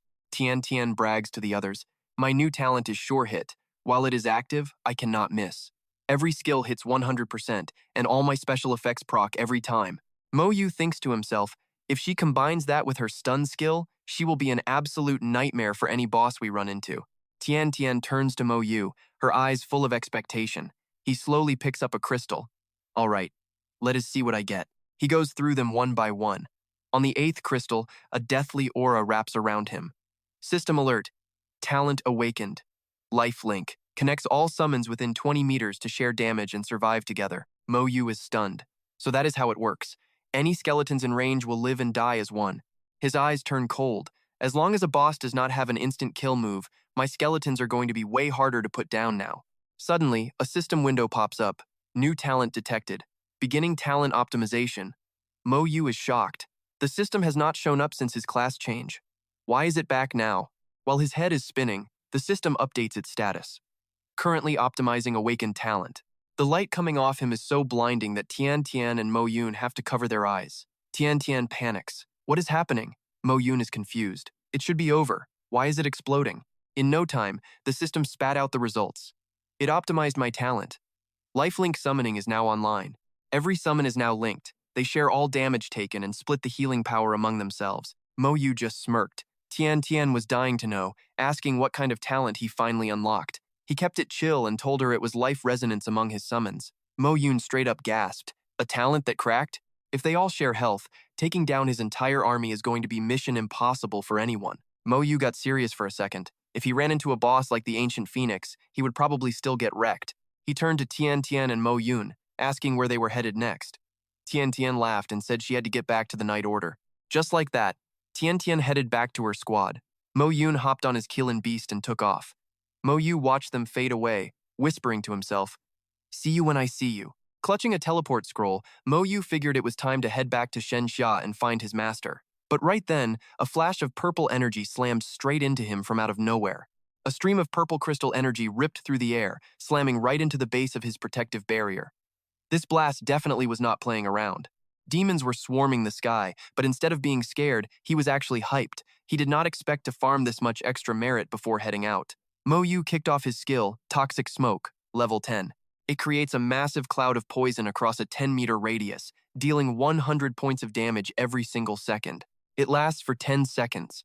Thick green gas quickly surrounded him while his mind started racing through the possibilities. Thanks to my talent buff, my Toxic Smoke can reach 100 meters. It deals 1,000 damage per second and lasts for 100 seconds total. Red chains shot out from the green mist, hitting them with a massive slow curse. The demons were tangled in the mesh, panic setting in. One screamed out that it was a curse, and their speed was dropping like a rock. Is this guy human or a hidden boss? How can he use poison and curses at the same time? Suddenly, one demon bit down hard on its own arm. Its blood splattered onto the other demons trapped in the chains. Another one watched in horror and yelled out, "Purple demon, what the hell are you doing?" Swirling blood surrounded that demon as its voice dropped to a raspy growl. I've used a different curse to counter Lin Moyu's magic. My curse only drops our defense for a bit, but it won't stop us from finally ripping him apart. Moyu didn't flinch, just staring them down with a grin. Smart move, but dropping your own defense? That is basically just a suicide mission. The demon swarm grew thicker, screaming that Lin Moyu was dead meat. The Demon King gave the order. You're dying today, so just accept your fate. Suddenly, a surge of Moyu's power slammed into the demons, sending them reeling. What the hell is going on? His brand new skill caught the demons totally off guard. Bone spikes! Their leader was wiped out instantly, making the rest of the pack hesitate and start to back off. This is bad! Run! Right then, the leader's corpse blew into a million pieces. Moyu kept the pressure on, saying, "Just to be safe, let's blow it up a few more times." The sky where the demons swarmed turned into pure chaos. A moment later, the smoke cleared, and he was stunned by the sight right in front of him. That demon leader was somehow still alive, covered in blood. "So it's you," he rasped out. "I didn't think you were actually this strong." No wonder the Demon King personally ordered your head. He used every last bit of his strength to scream, "If I can't kill you, then we're both going down. Remember the name of your killer, Dark Heaven Demon Son." Thick purple air swirled around him instantly. Moyu saw what was happening and felt the extreme danger closing in fast. Oh, this is not good. That purple mist quickly started swallowing Moyu whole. He was trapped as the intense energy smashed his protective crystal shards into a million tiny pieces. Moyu took a massive hit to his back before he could even react. Huge boulders nearby came crashing down to the ground. The entire landscape and the ocean were now drowning in a chaotic purple haze. A massive, imposing fortress appeared right under the sky. A blood-red eye opened as a deep voice boomed, "Who is the brave soul who dared to kill my son?" The Dark Demon King showed up, using his overwhelming aura to summon something. From the depths of that purple sea, a demon slowly began to rise. It knelt on the dark ground like it just came back to life. The demon bowed respectfully, saying, "Greetings, Father." The Dark Demon King demanded to know who killed him. The demon told the whole truth. The Dark Demon King kept his cool and just said, "So that is how it is. A human necromancer? And a young genius at that. He's definitely a human treasure. Plus, he's carrying the aura of the succubus queen. It looks like another Demon King already has their eyes on him." He used sharp claws to pluck a strand of his hair. It fell slowly, still glowing with deep purple energy. Instantly, the demon felt a surge of power, stood up, and asked, "Is that right?" His eyes lit up as he spoke in a haunting voice. "With that aura, I should pay the succubus queen a visit." Then, a massive wave of power began to rise through the rocks. A whole legion of skeleton warriors slowly emerged from the dust and debris. Moyu was covered in dirt and scratches, breathing heavily. "First time someone actually tried to blow me up. Thank God for that lifelink summoning skill." He looked at his skeletons and pulled out a teleport scroll, sighing that he needed to head back. Moyu was instantly transported to the hall where Meng and Wen was already waiting. "You're back. Get some rest. Your master is at the Hall of Heroes and will be back soon." Moyu bowed and replied, "Yes, Lord Meng." Inside the palace, Bai Yuan felt it immediately. That little brat is finally home. "I'm heading back now." Mo Jinghai stood up and said, "Good to hear. Why don't we go together? I want to see just how talented this student of yours really is." Yi Yuan happily agreed. "Fine, let's see what the kid brought back from the ancient trial grounds." Just as Mo Yu sat down, two figures appeared right in front of him. Mo Yu took one look at Jinghai and immediately started sizing him up. Thunder Unicorn? Could this actually be Mo Yun's grandfather, the legendary human summoner, Mo Jinghai? Yi Yuan looked at Mo Yu with a huge grin. "You little brat, not bad. You are already level 35. Mo Yu bowed politely and said, "Hello, master." "Greetings, Lord Mo." Jinghai was a bit surprised. "Wait, you actually know who I am?" Mo Yu explained that he looked a lot like Mo Yun. He figured he was not wrong, since not many human summoners could keep pace with his master. Jinghai laughed, looking satisfied. "Good eye, kid." But deep down, he was still confused. This kid was only level 35 with a weird class. Why did old man Bai think so highly of him? Once they sat down, Yi Yuan immediately started grilled Mo Yu. Tell me everything. How did the trial go? Moyu did not hold back and started sharing his story. Right after I entered the ancient trial grounds, I ran into the Soul Eater Bug King. As he spoke, the memories of the battle flashed through his mind. Both Yi Yuan and Jing Hai were absolutely floored. You're saying you killed the Soul Eater Bug Mother? And you took down the Earth Dragon too? Moyu nodded seriously. They both turned to look at each other in total disbelief. And Wen sat nearby listening to the whole story and just burst out laughing at their shocked faces. He told Moyu the story of how, years ago, these two old guys led a whole team to go fight that same Soul Eater Bug Mother. They never even saw the mother. The Bug King chased them off before they got close. Then they tried to fight the Earth Dragon and almost got poisoned to death. Thinking back on how pathetic they looked, Yi Yuan turned away, annoyed. That's ancient history. Why bring it up? Jing Hai just stood there looking pretty awkward. You're right, old man. You're totally crossing the line here. Mo Ngur broke down the whole meeting with Mo Yun and how they finished fusing those crazy primordial runes together. She grabbed a rune too, but right as the fusion was peaking, a pack of demons jumped us out of nowhere. We both ended up tumbling into this massive labyrinth within the Divine Chosen Realm, where we finally unlocked that insane divine power. Yi Yuan sat there stunned. Only 2 months and this kid has already seen it all? Before he could process it, Mo Ngur started dumping a mountain of loot onto the table. Check it. I grabbed the Heart of the Earth and these earth gems from the core dungeon. And Wen stared at the hall, realizing exactly what this meant. Our people are finally going to have Earth Nights again. And Wen looked at Mo Ngur and said, Little Lin, you've done a massive service for humanity. There's definitely a fat reward coming your way for this. Mo Ngur just shrugged it off, saying it was no big deal. Then he tossed a dragon-shaped seal onto the table. This is the Dragon King's token I snagged at the Demon Dragon Hall. It looks like the key I need to break into the Dragon King Palace dungeon down in the lower levels. And Wen started cracking jokes, saying your master won't be any help there since he's never even set foot in the Dragon King Palace himself. Yi Yuan just stood there looking totally salty while his buddy kept roasting him. Mo Ngur remembered something else and pulled out more loot. Oh yeah, master, here are the leftover dragon crystals. Yi Yuan's jaw dropped. How many times did you grind that dungeon? Did you literally flip the entire demon dragon's nest upside down? Tin Hai watched in silence, thinking, this kid is built different. A glowing metal suddenly flashed behind Mo Ngur as Yi Yuan stared at it in disbelief. It was the rank of a 1-star colonel. To reach colonel, you need 1 million merit points just for a single star. How many demons and dragons did this kid slay in the trials? Tin Hai was absolutely floored by the news. My god, level 35 and already a 1-star colonel? That's never happened in the history of the realm. And Wen chimed in, saying, forget level 35, I've never even seen a level 45 pull off the rank of a 1-star colonel. Tin Hai suddenly turned to bail, saying this was getting old and he was out of there. Yi Yuan tried to grab him, telling him to stay because the kid wasn't even done reporting yet. Tin Hai snapped, telling him to get lost while he went to go check on his precious granddaughter. Once the old man left, Yi Yuan's face turned dead serious. Okay, he said. Now that the old geezer is finally gone, you can tell us the truth now. What was the real level of divine power you got from the trial? Mo Ngur hesitated. The supreme divine bead was way too mysterious. It was probably better if he didn't tell his master the whole story. He just tossed out a random number. Level 30, sir. Yi Yuan took a sip of tea, acting cool. Level 3, huh? Wait. His eyes suddenly nearly popped out of his head as the realization hit him like a truck. The teacup slipped from his hand and smashed onto the table as Yi Yuan stood up. Hold up! Yi Yuan stammered, acting like he couldn't believe his own ears. How is that possible? Back in my day, I only hit level 5, and that was already matching the world record. Mo Ngur scratched his head, totally confused by the reaction. Actually, I already leveled it up to 35 now. Yi Yuan just stared blankly, muttering under his breath about what an absolute freak the kid was. He rubbed his temples and shook his head before telling Mo Ngur to go get some rest while he processed everything in peace. Mo Ngur nodded and left, and Wen leaned in, whispering, what is wrong? You catching a major vibe check? Yi Yuan closed his eyes and replied that when a student surpasses the master, he is supposed to be thrilled. And Wen sipped his tea and kept it real, saying his face didn't look thrilled at all. Yi Yuan just sighed. What do you know? The kid is just too cracked. I honestly have no idea how to train him from here. And Wen took another gulp of tea and said it was simple. Just let him follow the same path you took and see how far he can push it. Yi Yuan thought over the plan while Mo Ngur headed to the training grounds at Fortress 1.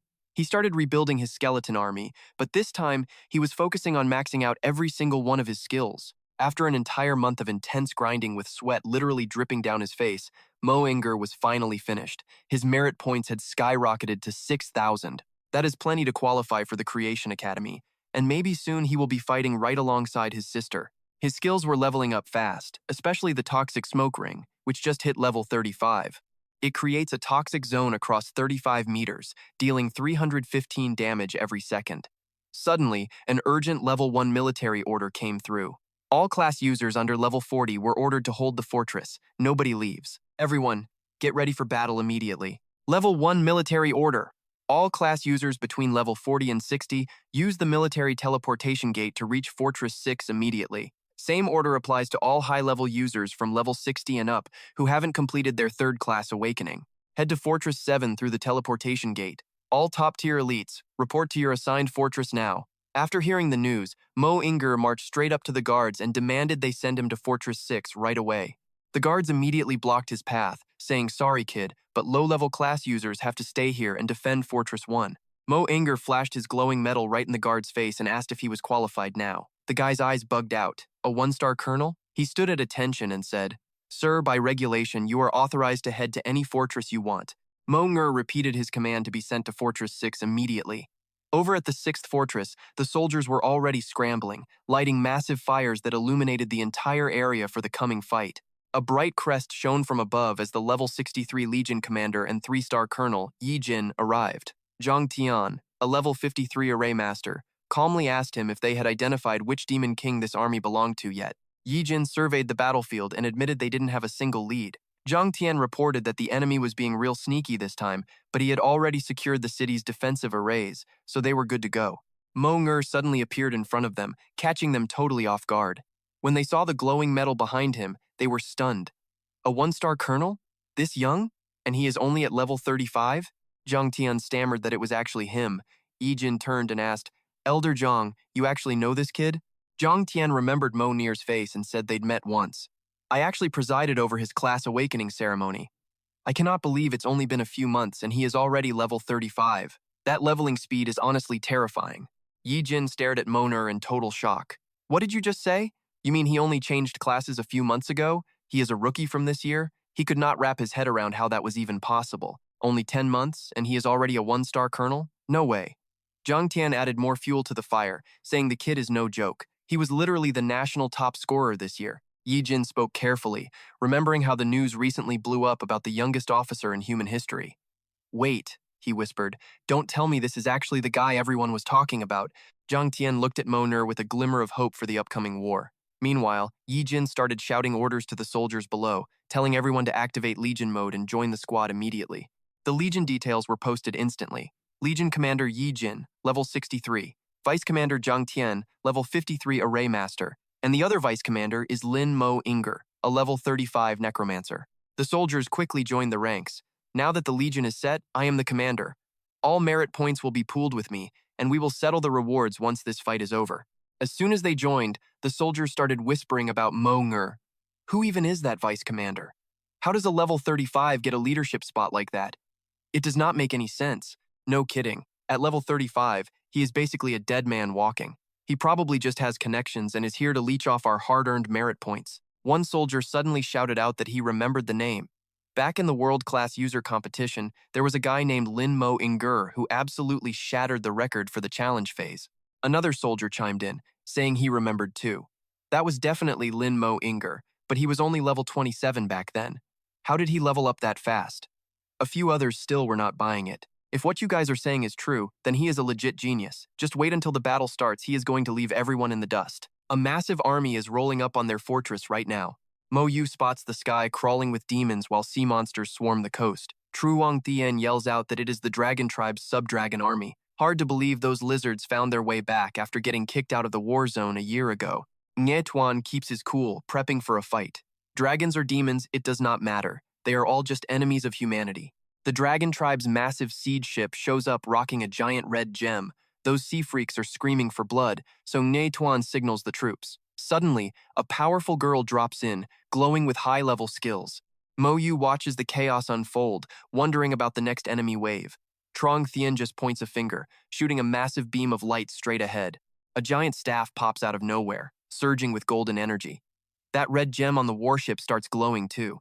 The two powers slam into each other, sparking a massive explosion. But that golden blast is not enough to stop the red gem. Total failure. Truong Tien does not quit. though he starts casting a protective array around himself. The demon swarm sees the light and dives right in. Those golden energy beams zip toward the demons guarding the warship. As soon as the gold aura hits the dragon army, a massive shield pops up to keep them back. Nge Tuan shouts a warning. Heads up! That ship is literally eating your power. Those Dragon Tribe siege ships are built for both offense and defense. Pretty impressive, Tru Wang Thien says. Totally chill. Let it keep absorbing. Once it actually tries to attack, that is when I make my move. The ship charges in, but as that red energy hits the fortress walls, a clear shield blocks it cold. Mo Yu and Ni Tuan watch in silence as glowing magic circles rise from beneath Truong Tian's feet. With the array active, the raw power from Truong Tian's staff rips right through the dragon shield. That big red gem completely shatters into a million pieces. That surge of energy triggers a massive blast, lighting up the whole sky. The Dragon Tribe's warship gets totally shredded, sending chunks of metal raining down into the ocean.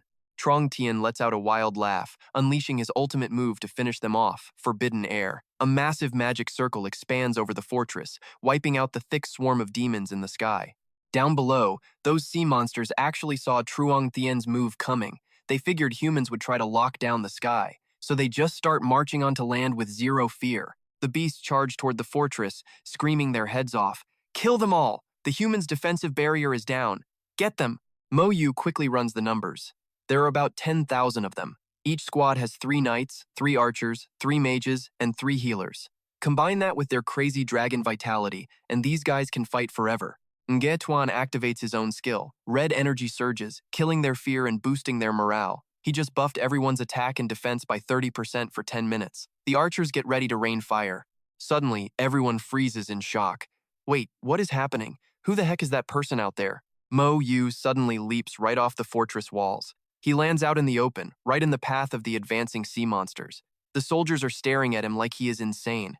Is he trying to get killed? This kid is straight up trippin'. He is facing 10,000 Dragon Tribe warriors all by himself. What can one guy even do? And Ki Tuan just stares, totally lost. What is he thinking? Seriously, before you hit that 3rd job advancement, nobody is strong enough to take on an entire army alone. Panicking, Nia Tuan shouts that he has to go drag him back, but Truong Tian stops him. Suddenly, Mo Yu summons a massive scythe wrapped in a creepy aura. Then, an entire army of skeletons rises up behind him. Nge Tuan is floored. The kid actually has his own army. The sea monsters start losing their minds. An undead legion? It is him, Lin Moyu, the Dragon King ordered his head. High-grade bloodline rewards and access to the dragon nest.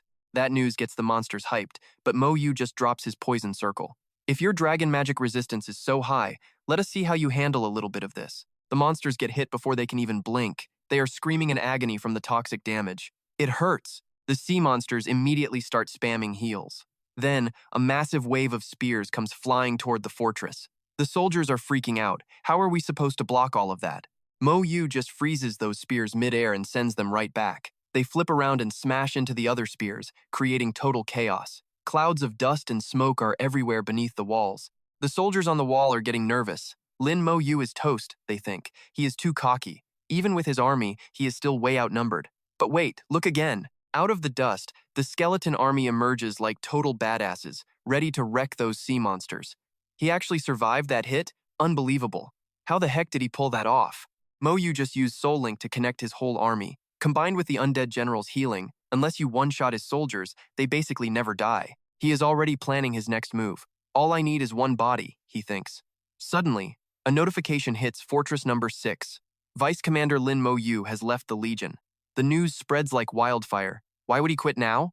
Ngatuan is racking his brain, trying to figure out what Mo Yu is up to. Mo Yu raises his arm, showing off a glowing magic array. He shouts, "Force armament! This skill is about to change everything in 30 seconds. All his stats and summons jump by 200%. Plus, every attack now deals 500% more damage. It has a 1-hour cooldown. Those skeletons are absorbing some serious juice. The sea monsters are caught off guard by the skeleton's sudden power-up.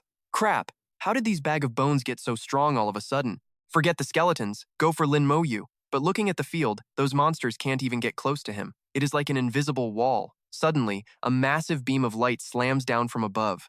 One monster gets absolutely wrecked before it can even move. That is his soul explosion skill. Moyu says coldly, "I got the first body. Game over." He triggers the explosion and whispers, "It is all over now." Beams of light shoot out from every inch of that sea monster, like needles ripping through its skin. The light blasts the monsters. Moyu just gives a cold smirk. Fireworks. Here we go. Through the thick smoke, the sea monsters are just gone. The soldiers are wide-eyed. What was that? He just one-shotted the whole army. The few survivors are livid and confused. What just happened? What kind of insane skill did Lin Moyu just use? Red lights start glowing under the fallen monsters, just like the first one. The remaining beasts realize what is coming and freeze in horror. One after another, the groups keep getting blasted by the same chain reaction. The monsters finally realize they are in deep trouble and start hauling tail. No! Run for your lives! He is a literal monster. They scream as they are scorched by the blast. The explosions are popping off faster and wider now. Moyu is just standing there, farming levels like crazy. Even he is surprised by the speed. I just jumped 2 levels already? Tuan is staring in disbelief at the level-up speed. I have never seen anything like it. How can a colonel rank up that fast? Truong Thien felt a chill. Mak and Gu just wrecked most of the dragon race army. Suddenly, the dragon staff started glowing. Mak and Gu felt it in his bones. Something big was about to go down. Vuong the Great stepped out from that purple light. He wasted no time summoning his array. Intense energy started swirling faster and faster right under his staff. A massive shadow began to take shape within that aura. It was him, a level 70 dragon general. Tuan was so shocked he practically yelled. A level 70 dragon general? He turned dead serious, saying that by all logic, a level 70 shouldn't be at fort number 6.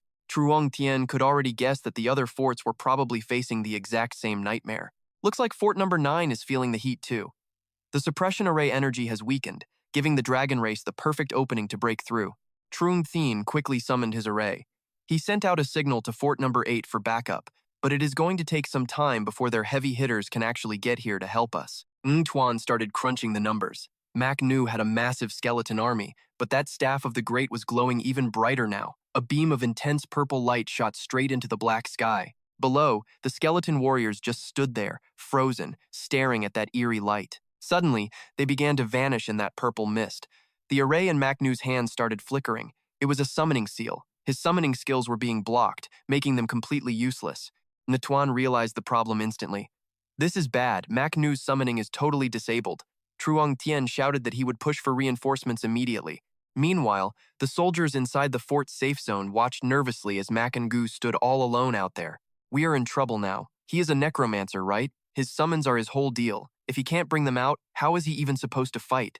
But check it out, Mak Nu is not flinching at all. Under the power of that staff, it looks like the Dragon General has reached his absolute peak strength. Mak Nu raised his colonel's staff, using his divine aura. The Dragon General soared into the air, aiming for a finishing blow to end Mak Nu right there. Die!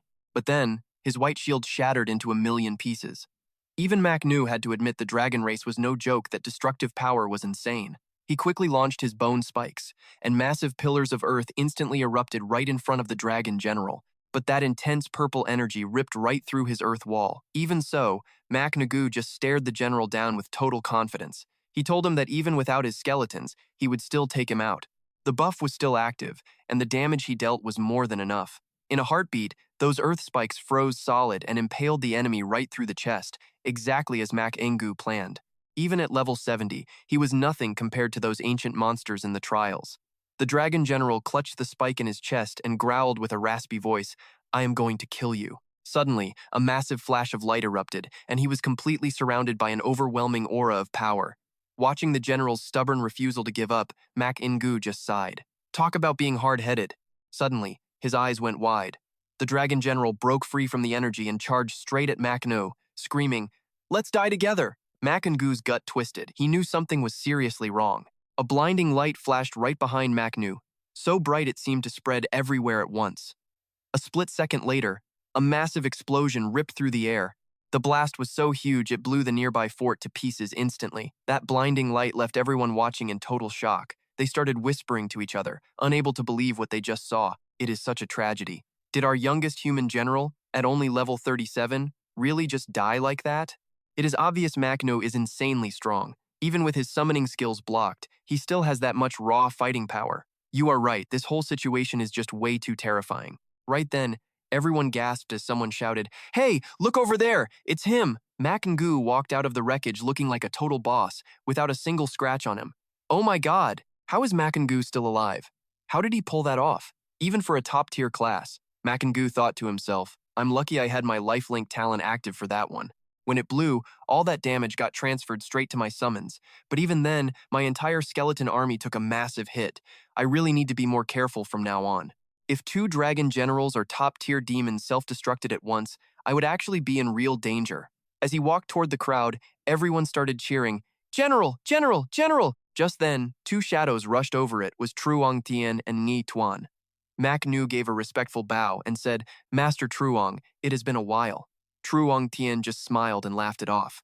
"Back when I first saw your crazy potential, I never expected you to become a divine general in the blink of an eye. From now on, I guess even I'll have to call you Lord." Mac and Gu replied with total respect, saying it was just pure luck. Honestly, if someone else had led my awakening ceremony back then, I probably would have ended up with a completely different class. That made Truong Tien laugh out loud. Ni Tuan stepped up and said the battle at Fort Number 6 was over, then asked the Divine General where he was headed next. Mac Nu just asked how the other forts were holding up. Truong Tien chimed in, "I just checked and things are stable. Do you want to go and back up the other forts, Divine General?"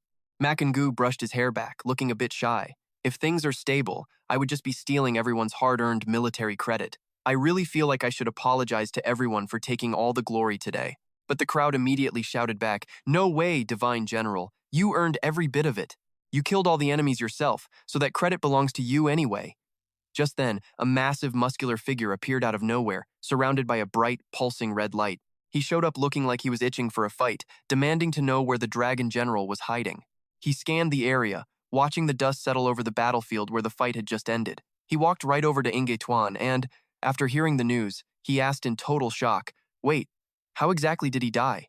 Look, none of you are even level 60, so how could you possibly kill a Dragon General?" Nye Tuan explained that he actually self-destructed because the Divine General had backed him into a corner. So he just blew himself up? He sounded confused and asked, "Wait, a Divine General? I thought every single one of our Divine Generals was stationed over at Fort Number 9. Then he spotted the blinding gold and purple badge on Mac Nu, the mark of a Divine General. He immediately saluted, saying, "Paladin Dong Fong, reporting for duty, Lord General." Mac and Gu just nodded. "Hello, Colonel Dongfong. Thank you for coming all this way to provide us with some backup." Dongfong replied, "I am just following my orders, sir, but with a divine general like you on the scene. That puny dragon general is nothing. It is not even worth mentioning." But then he thought to himself, "Wait, why is this divine general's aura only at level 37? Oh, I get it. He must be playing it cool and hiding his true level on purpose." After that, Mac and Gu finally got some time to rest. Sitting alone in the quiet room, he thought about how that opponent actually had skills to seal his summoning. It looked like this could become a major weakness for him. He wondered if he should just ask his teacher if there was some way to fix that problem. No sooner said than done. He went to see his master and ran into Manan Van. Mac Nu bowed, and Manan Van just asked, "Oh, so you are finally back?" Manan Van was shocked to see that Mac Nu had already become a divine general. "How on earth did you manage that?" Mac Nu explained that back at Fort Number 6, he got promoted after taking out a bunch of those sub-dragons. Man Anvan nodded in disbelief and sighed. This kid really does have what it takes to be a divine general. He then mentioned that his teacher had gone to Fort Number 9, but he should be heading back here pretty soon. Out of nowhere, Bai Yuan pops up and bellows, "Little Lin, you finally made it back." His jaw literally hits the floor like he cannot believe his eyes, and he gasps, "What in the world? You became a god general already?" Lin Moyu begins the breakdown, telling him exactly what went down at Fortress Number 6. Bai Yuan is beaming. "Nice job, kid. Wiping out a whole legion by yourself and hogging all the experience points and military merits. Do not feel guilty, though. Humanity desperately needs real god-level powerhouses, especially a young general with your insane potential. I bet everyone would gladly hand over their merit points to you, especially since you soloed the whole army. If anyone still wants to talk trash or act tough, do not waste words. Just knock them out until they learn some respect." Then Lin Mangu brings up his biggest worry. "Teacher, while I was at Fortress Number 6, I hit the limits of my summoning skills. Is there a way to break through that?" Bai Yuan answers without missing a beat. "Of course there is, but your level is still way too low for that. You need to hit level 40 and finish your second-class transfer first. Come on, I am taking you somewhere special." Bai Yuan brings him to meet Mo Xinghe, the Dean of Genesis Academy, who immediately recognizes his old friend. "Hey there, old Bai." Bai Yuan introduces him fast. This old guy is Mo Xinghe, the Dean of Genesis Academy and an absolute powerhouse at level 89. He is just half a step away from godhood and will likely become the 11th god-level powerhouse of the Empire. Lin Mangu bows respectfully to greet him. Mo Xinghe checks Lin out and asks Bai Yuan, "So this is your star student?" Bai acts all proud. Mo continues. He is not bad, but bringing a kid who is not even enrolled here to steal our academy resources, that is a little shameless, don't you think? Bai Yiyuan just waves his hand dismissively. What do you mean stealing resources? My student was the national top scholar and goes to Xiajing Academy. He is way overqualified to hang out at your place. If you do not believe me, just check his stats for yourself. Mo Xing replies, Fine, let's see. Send over his info right now. Bai looks totally smug, while Mo thinks to himself, Old Bai is being dramatic. I mean, how much could this kid really have achieved? The screen starts flashing all of Lin Moyu's personal information. Name, Lin Moyu. Level, 37. Merit points, 11. Mo Xinghei's jaw drops in pure disbelief. What? The top scholar is already level 37? And how on earth did you get 11 merit points already? How is that even possible? Bai Yuan leans on the table, enjoying Mo's shocked face. Hey, do you know about that other old guy who finally took a student? Of course. I heard she is a super genius. He only took one student his whole life and poured everything into her. Her name is Lin Mohan, and she is actually Lin Moyu's older sister. Mo Xinghe is completely stunned and thinks to himself, they share the same bloodline. If the sister is that powerful, the brother is definitely going to be a beast too. Then, Bai Yuan looks at Lin Moyu and tells him to whip out his military rank to show everyone. Scare him to death, kid. Lin Moyu just nods. He reaches out and a blinding golden light explodes. Mo Xinghe stares with wide eyes, breaking into a cold sweat as he stammers out, A god general? He has no stars yet, but I am level 89 and only have 1 star myself. Does that mean this level 37 kid is basically on my level already? If he earned all those merit points by himself, then his actual power level is way beyond what his stats show. Having thousands of merit points makes sense then. Wait a second, what is that on his hand? Then he notices the primordial rune mark glowing on the back of Lin Moyu's hand. He actually survived 10 days of absolute nightmare in the total danger zone. Mo Xing stands up and announces that according to the rules, Lin Moyu is officially qualified to join Genesis Academy. However, he still has to crush the standard entrance exam first. He starts walking. Lin Moyu, follow me. Genesis Academy is absolutely massive and high-tech. Mo Xing explains the testing rules while they walk. Coincidentally, the Academy is holding a small monthly exam today, and all the current students are right in the middle of their brutal tests. The top 3 departments have mini-tests every month and one massive, high-stakes exam every single year. If you fail, you are kicked out immediately. Suddenly, Lin Moyu stops like he just saw something interesting. There is a student fighting a simulated demon in the test arena. After looking closer, he realizes it is actually that guy, Su Cheng.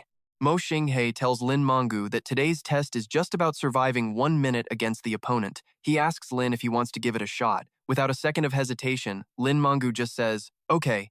As Lin Moyu walks by, everyone in the hall starts whispering and gossiping. Is that really Lin Moyu? It is him.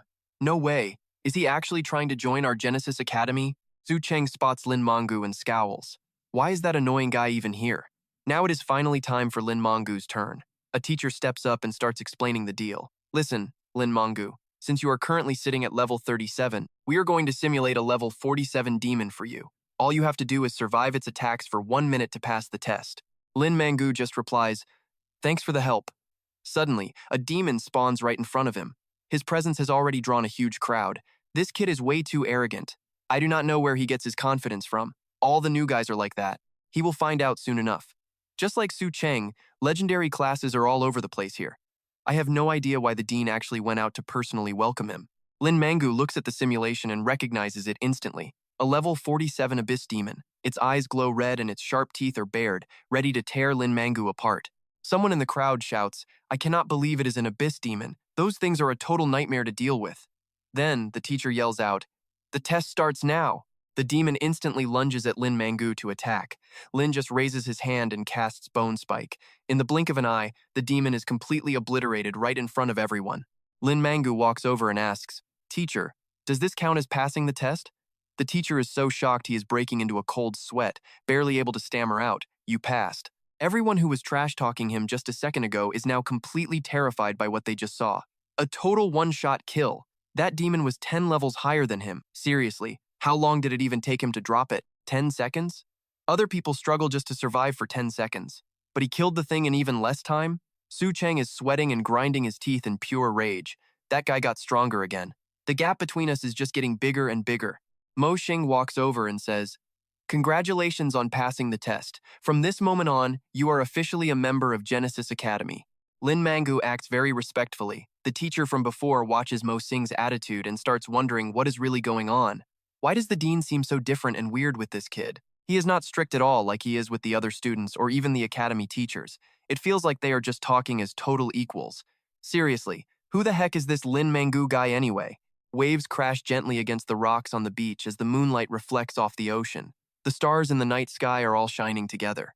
Bai Yuan and Lin Moyu sit on the beach together, just talking and enjoying the beautiful view. Hey kid, are you not even going to ask why I wanted you to join Genesis Academy instead of the God Creation Academy like your older sister? Lin Moyu answers softly.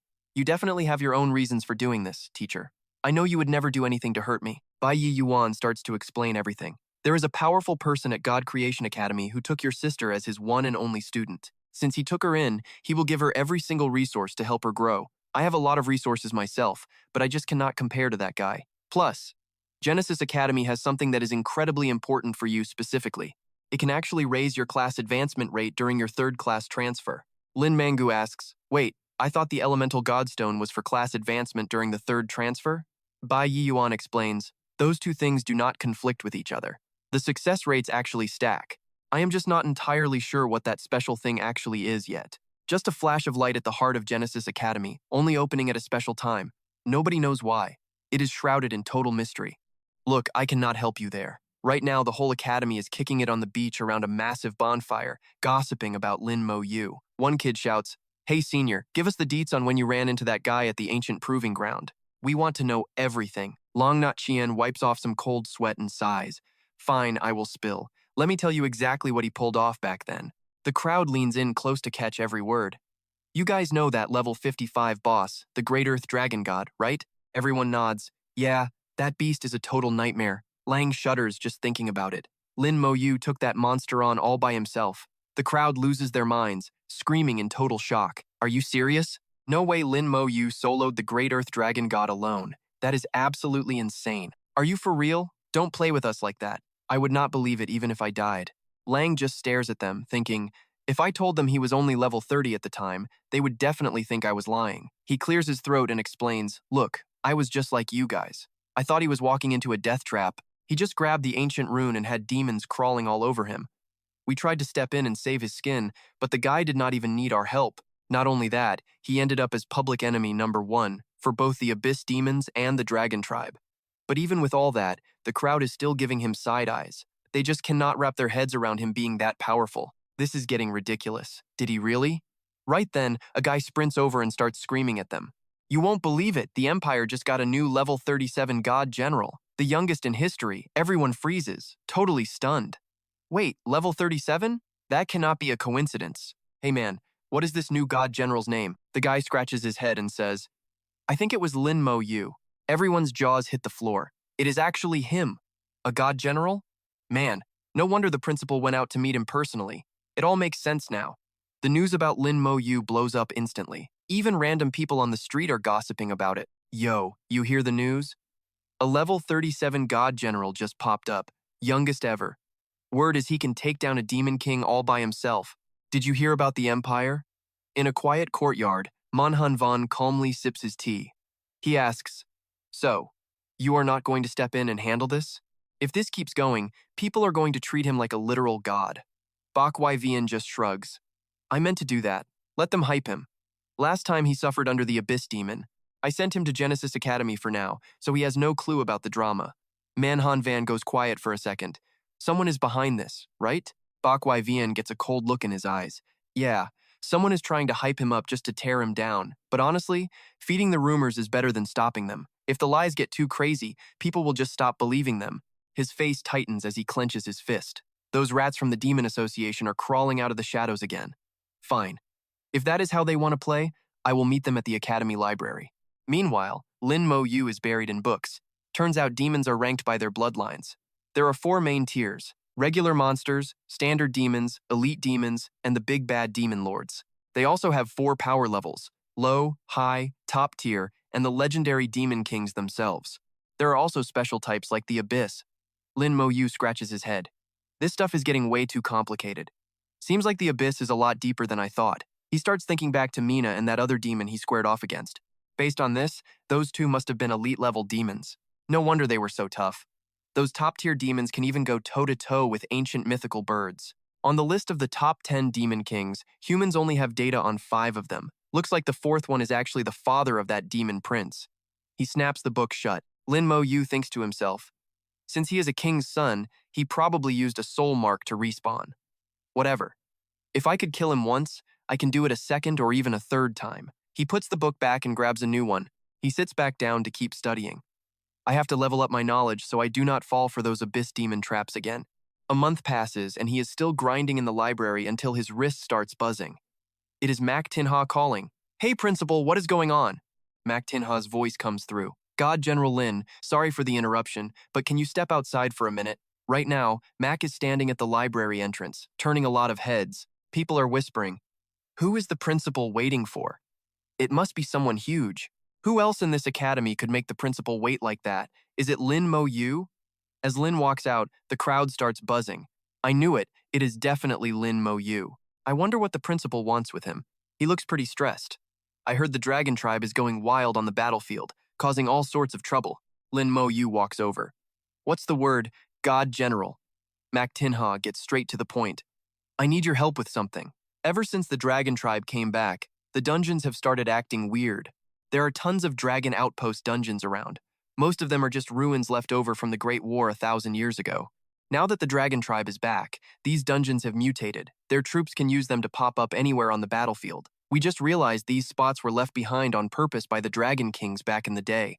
It is a disaster. So far, over 1,000 human fighters have already lost their lives because of it. Lin Moyu's face hardens. Is there no way to just wipe these dungeons out? Mac sighs. We were too slow. The dragons reinforced them with special magic. The only way to take them down is from the inside. Mac says, I need you to hit the dragon outpost on hell difficulty and help the army blow it up. Lin Moyu gets a stone-cold look in his eyes. Got it, let's move out. Over at Fortress Number 1, Lin and Mac head to the dungeon entrance. They spot a guy with a shiny gold badge already waiting there for them. That is Tu Tri Hung, a high-level knight, he reports. 20 days ago, a pack of dragons suddenly stormed out of the dungeon. Only low-level fighters were on guard. They got blindsided, and we lost a lot of good people. We have the place surrounded now. Lin asks what the game plan is. Tu explains, we have 2 teams ready, 1 for nightmare mode and 4 elite guys to back you up on hell difficulty. Once you clear it, use this scroll to blow the exit and bury the place. Lin takes the scroll and nods. I get the drill, but honestly, I am going into hell difficulty solo. I do not need a team. Lin's words hit like a lightning bolt, and Tu's face goes totally pale from the shock. God, General, this is a level 35 hell difficulty dungeon. Mac steps in to calm him down. Relax, he always goes solo. 1 man is all it takes. Tu wipes sweat from his forehead. Fine. Just watch your back, God General. Our teams will move as fast as we can to clear our side too. Lin Moyu steps inside, thinking to himself, this is the first time I have hit a dungeon lower than my own level. Let's see what kind of mess the dragons have made in here. He selects hell difficulty and vanishes inside. Seeing Lin Moyu's choice, Xiao Zhiheng worries to Mo Xing, he and Mo Chenjun. Is he really okay alone? Xing, he says. Relax, he will definitely be the first one to finish. Entering the dungeon, Lin Moyu looks around, feeling the nostalgic vibes. It feels different coming back. Suddenly, a status window pops up right in front of him. Mutated Dragon Warrior. Elite Hell type, level 36. Strength is 20,000, Agility 15,000, Spirit 10,000, and Constitution is 35,000. Spear sweep skill with dragon power, reducing all damage by 30%. Lin Moyu pouts his cheeks and complains. He really expected a massive challenge, but these monsters are honestly just basic, trash, and totally weak. Lin Moyu is thinking, but these demons are total scrubs. His skeleton warriors are like powerful arrows, rushing forward and slaying everything while he just casually walks behind them. Suddenly, he sees a massive city wall and gasps in surprise. There are tons of monsters crawling all over that wall. The dragon army spots Lin Moyu, and they look absolutely furious. They can't believe he dared to enter this dungeon all by himself. Think you're tough? Lin Moyu looks around and realizes the dragon army was already camping inside. He commands his skeleton army to go out there and kill them all. On command, Lin Moyu's skeleton army charges the front gate where the dragons are waiting. The dragons are wiped out instantly, screaming as they die. The ground is covered in dragon bodies. The sturdy fortress gates are smashed to pieces. Lin Moyu and his army march right into the city. Inside, he finds a massive statue with thousands of dragon soldiers in a formation. A scary commander in armor stands there, looking dangerous. He knows the threat has arrived. The commander raises his sword and yells for his army to kill. Immediately, the entire dragon army charges toward Lin Moyu. Lin Moyu looks at them with cold eyes. Now he gets it. No wonder this is hell difficulty. There are so many dragon soldiers hiding in here. They clash like a storm, rushing forward into battle. In just a few moments, Lin Moyu's army has already slaughtered most of the dragon troops. A red glowing orb appears in Lin Moyu's hand. He looks at it coldly and whispers that he only needs one body to win. He activates his corpse explosion skill. A massive explosion rips through the area, killing countless dragon soldiers. The commander is shocked, asking how this is possible. Lin Moyu coldly explains that everyone who sees this skill dies. Lin Moyu uses his bone spike skill. Thousands of bones grow out of the ground, skewering the commander to death in an instant. The exit portal appears, and Lin Moyu realizes his work here is done. It is time to move on to the next one. He activates his scroll, thinking he just needs to finish Nightmare and Normal modes now. Outside, Xiao Jiheng and Mo Xing, he see a purple light glowing. The general activated the scroll. Mo Xing, he smiles and tells him to have some faith in the general. Xiao Jiheng scratches his head, admitting the general is on another level. The other two scrolls activate, meaning the other difficulties are finished too. All 3 difficulties were cleared at once, so this dungeon will totally vanish. Lin Moyu thinks the others finished their jobs, and it is time to leave. As he tries to leave, a message pops up saying he can't. He is confused. Outside, Xiao Jiheng's smile turns into pure panic. Something is wrong. Why hasn't anyone come out yet? Even Mo Xing, he realizes this is bad. Lin Moyu tries every way to escape, but nothing works. Even high-level escape charms are useless. The dungeon is locked down. Someone wants him dead. The dungeon starts collapsing, and everything begins to float. Lin Moyu gets sucked into an energy vortex and sees teams from the other difficulties. His bone armor glows, blocking the energy waves. He sees the other team struggling and wants to help, but he is powerless. He curses, unable to reach them. The energy storm is brutal. Even his bone armor seems like it might not be enough to survive this attack. He has to keep repairing the armor because the energy will shred him if it breaks. Lin Moyu's eyes turn cold. He vows to kill whoever did this.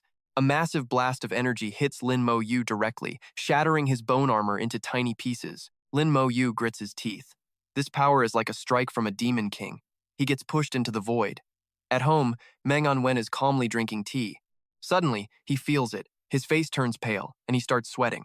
Something has happened to Lin Moyu. Bai Yi Yuan slams his hand on the table, demanding to know where. ManhwaRecap tells him the location, Dragon Guard Outpost at Fortress Number 1. Bai Yi Yuan vanishes and reappears at the dungeon instantly, glowing with blue light. Xiao Jiheng is terrified. A god-level power. It's the White God. Bai Yi Yuan looks around and scoffs. So, this is the place? He crushes the dungeon portal in his hand, making it crumble. Mo Xing. He realizes how far behind he is from a god-level power like Bai Yi Yuan. A furious Bai Yi Yuan towers over Xiao Jiheng, demanding to know whose idea it was to send Lin Moyu into this dungeon. Xiao Jiheng is scared to death, sweating and unable to speak. Mo Xing he steps in to explain the situation. Stop bothering him. The news came from Fortress Number 9, and they even provided the scrolls. Bai Yi Yuan's killing intent starts to burn. Fortress Number 9. I can't believe someone there tried to kill my student. Do they think I am too old to kill people anymore? Bai Yi Yuan's rage is terrifying. Xiao Jiheng is shaking. Then, ManhwaRecap's voice whispers that Lin Moyu is okay. He went into the abyss. Bai Yi Yuan calms down a bit. The abyss? Got it. I'm heading back now. He returns, still furious. It must be those demon worshippers. He didn't expect a high-ranking traitor in the military. He asks ManhwaRecap how he knew. ManhwaRecap calmly drinks his tea. He knows because Lin Moyu has his abyss teleportation stone. Bai Yi Yuan finally relaxes. The kid can teleport back whenever he wants. ManhwaRecap nods, telling him not to worry. Look, if he is not back yet, he is definitely cooking something up. Bai Yi played it cool, but over at Fortress 9, ManhwaRecap's eyes went ice cold. He is like, I see what is up. Anyone trying to play games here is getting deleted, period. Welcome to the abyss, where purple fire is the vibe. Moyu looked around, wondering if this was really it. Not what I expected. He checked the shard. 1 demon core bit keeps me invisible for an hour. Nice. He gripped the shard. 1 hour left. He pushed forward into the weirdness. Turns out the abyss isn't just a wasteland. Suddenly, demons everywhere by the lake. This is not right. Way too many demons. Did they spot me or something?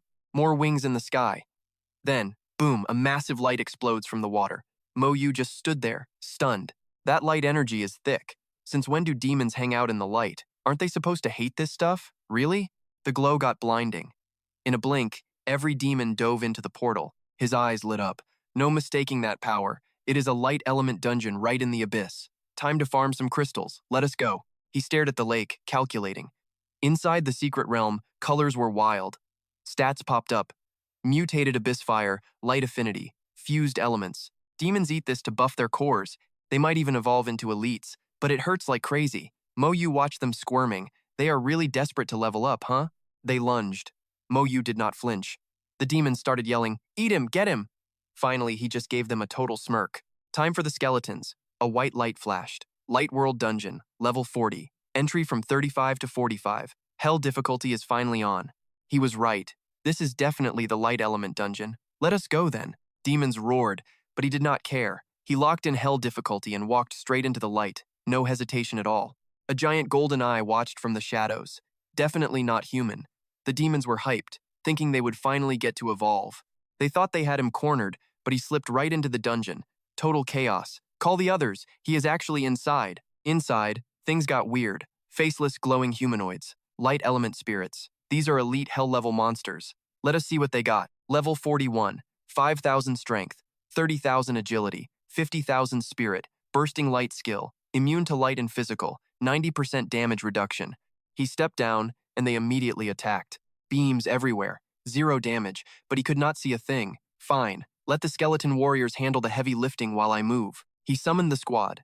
Finally found a path, a massive glowing staircase stretching into the sky. It was surrounded by light. Up ahead, a figure was just floating. All white, wrapped in bandages. Looks like a mummy from heaven.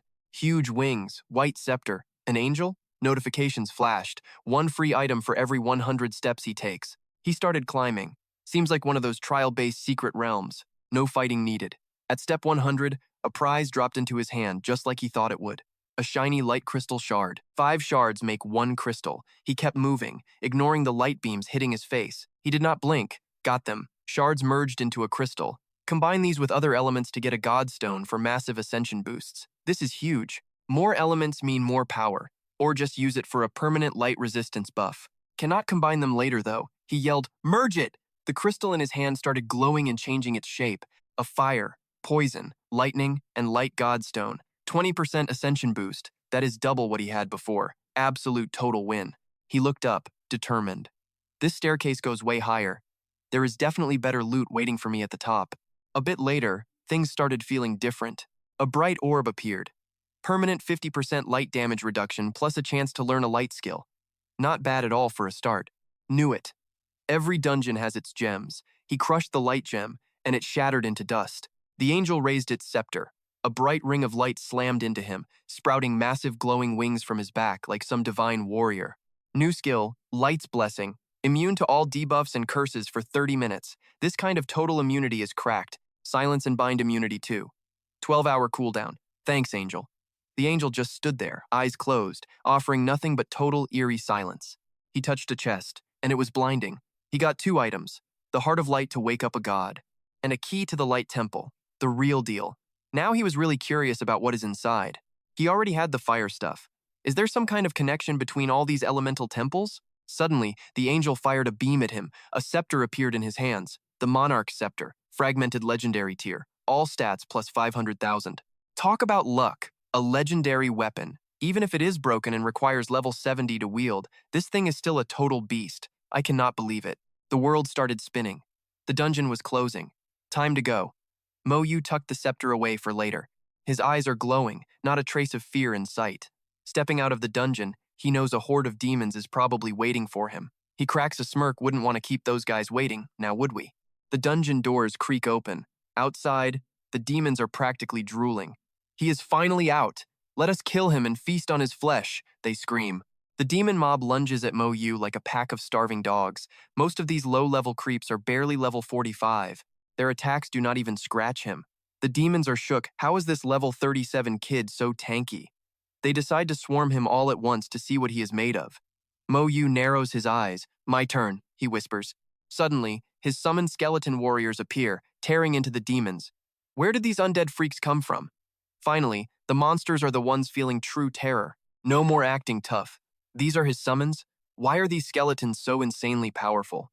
Moyu watches their panic and mutters a cold command. Blow them up. He triggers Corpse Explosion, level 6. It detonates bodies for 35% of their health within 6 meters. A massive blast rocks the entire area. The explosion wipes out most of the horde in seconds. Moyu casually strolls through the smoke, leaving the cleanup to his skeletons. Time to handle the rest. Suddenly, a massive shockwave hits his back. A boss! A swirl of purple fire erupts, and a bizarre black creature steps out of the flames. It is a deep abyss boss. But honestly, it does not scare him one bit. You are that desperate to die? Fine. Hand over that fire gem while you are at it. Moyu unleashes a wave of pure red rage, clashing directly with the boss's purple flames. It howls in agony as the fire slowly eats it alive. Finally, only purple smoke remains. Deep Abyss boss defeated. 1.8 million experience points gained. Fire gem acquired.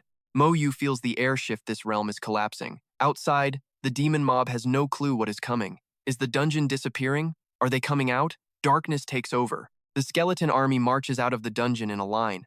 What are those things? Where did the skeletons come from? Moyu glares at them, raising his hand. Do not even think about running. The survivors can only stare in horror. Corpse explosion. Another massive blast rips through the air. The explosion is brutal. Sensing a threat, the high-level demons with twisted shapes step forward. Get him! Kill that human right now! They roar. Leading them is a bat-like freak with glowing red eyes and terrifying fangs. The Deep Abyss Bat Demon. Level 49. Strength. 20,000. Constitution. 20,000. Agility. 15,000. Spirit. 50,000.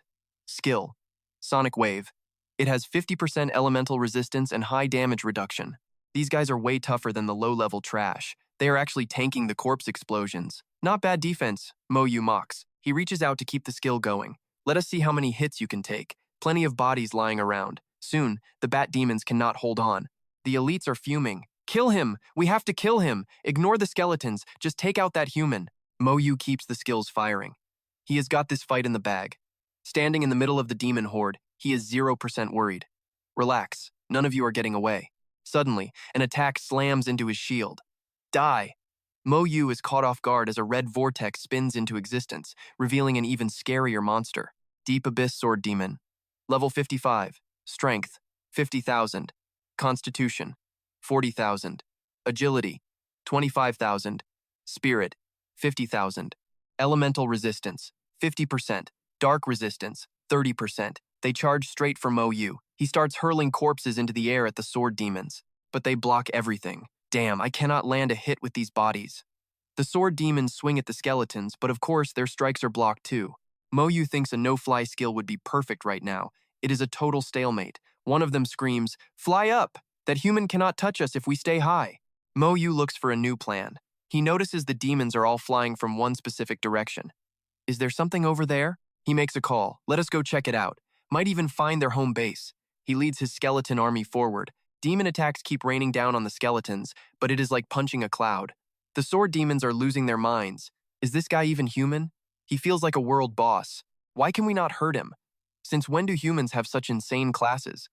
This guy is even harder to deal with than the legendary Holy Knights. Wait, he is heading toward one of them, realizes where Moyu is going and shouts, "Not good! After him!" Meanwhile, Moyu keeps pushing forward until a massive city appears. It is an actual demon city. The air is thick with death and shadows. So they have cities in the abyss too? I can feel their dark energy everywhere. Moyu stands before his army with a cocky grin. Today, we take the city. The demons lose it. Is he insane? How does he have the nerve? No human has ever dared to attack the abyss city before. Even the dragon clan at their peak avoided this place. We have to stop him. But how? The city is wrapped in a massive invisible shield. Moyu spots the barrier and gives an order. Toss me over. Without hesitating, the skeletons grab him and launch him. Falling from the sky, Moyu hits the Abyss City barrier. It feels like a thin veil. He slips right through it without any effort at all. The barrier stays perfectly intact. Not a single alarm goes off. The sword demons are sweating bullets now. This is a massive problem. The summoner is inside. Blocking his pets out here does not mean anything anymore. Moyu gives the command. Return to the summoning space. The skeletons outside vanish instantly. The demons are terrified. It is over. Moyu casually starts summoning them inside the shield. Come on out, boys. The barrier vibrates as the skeleton army floods the city. In a flash, they start clearing the place out. Moyu just stands there watching. To these monsters, he is the real nightmare. They have completely given up. It is over. It is all over.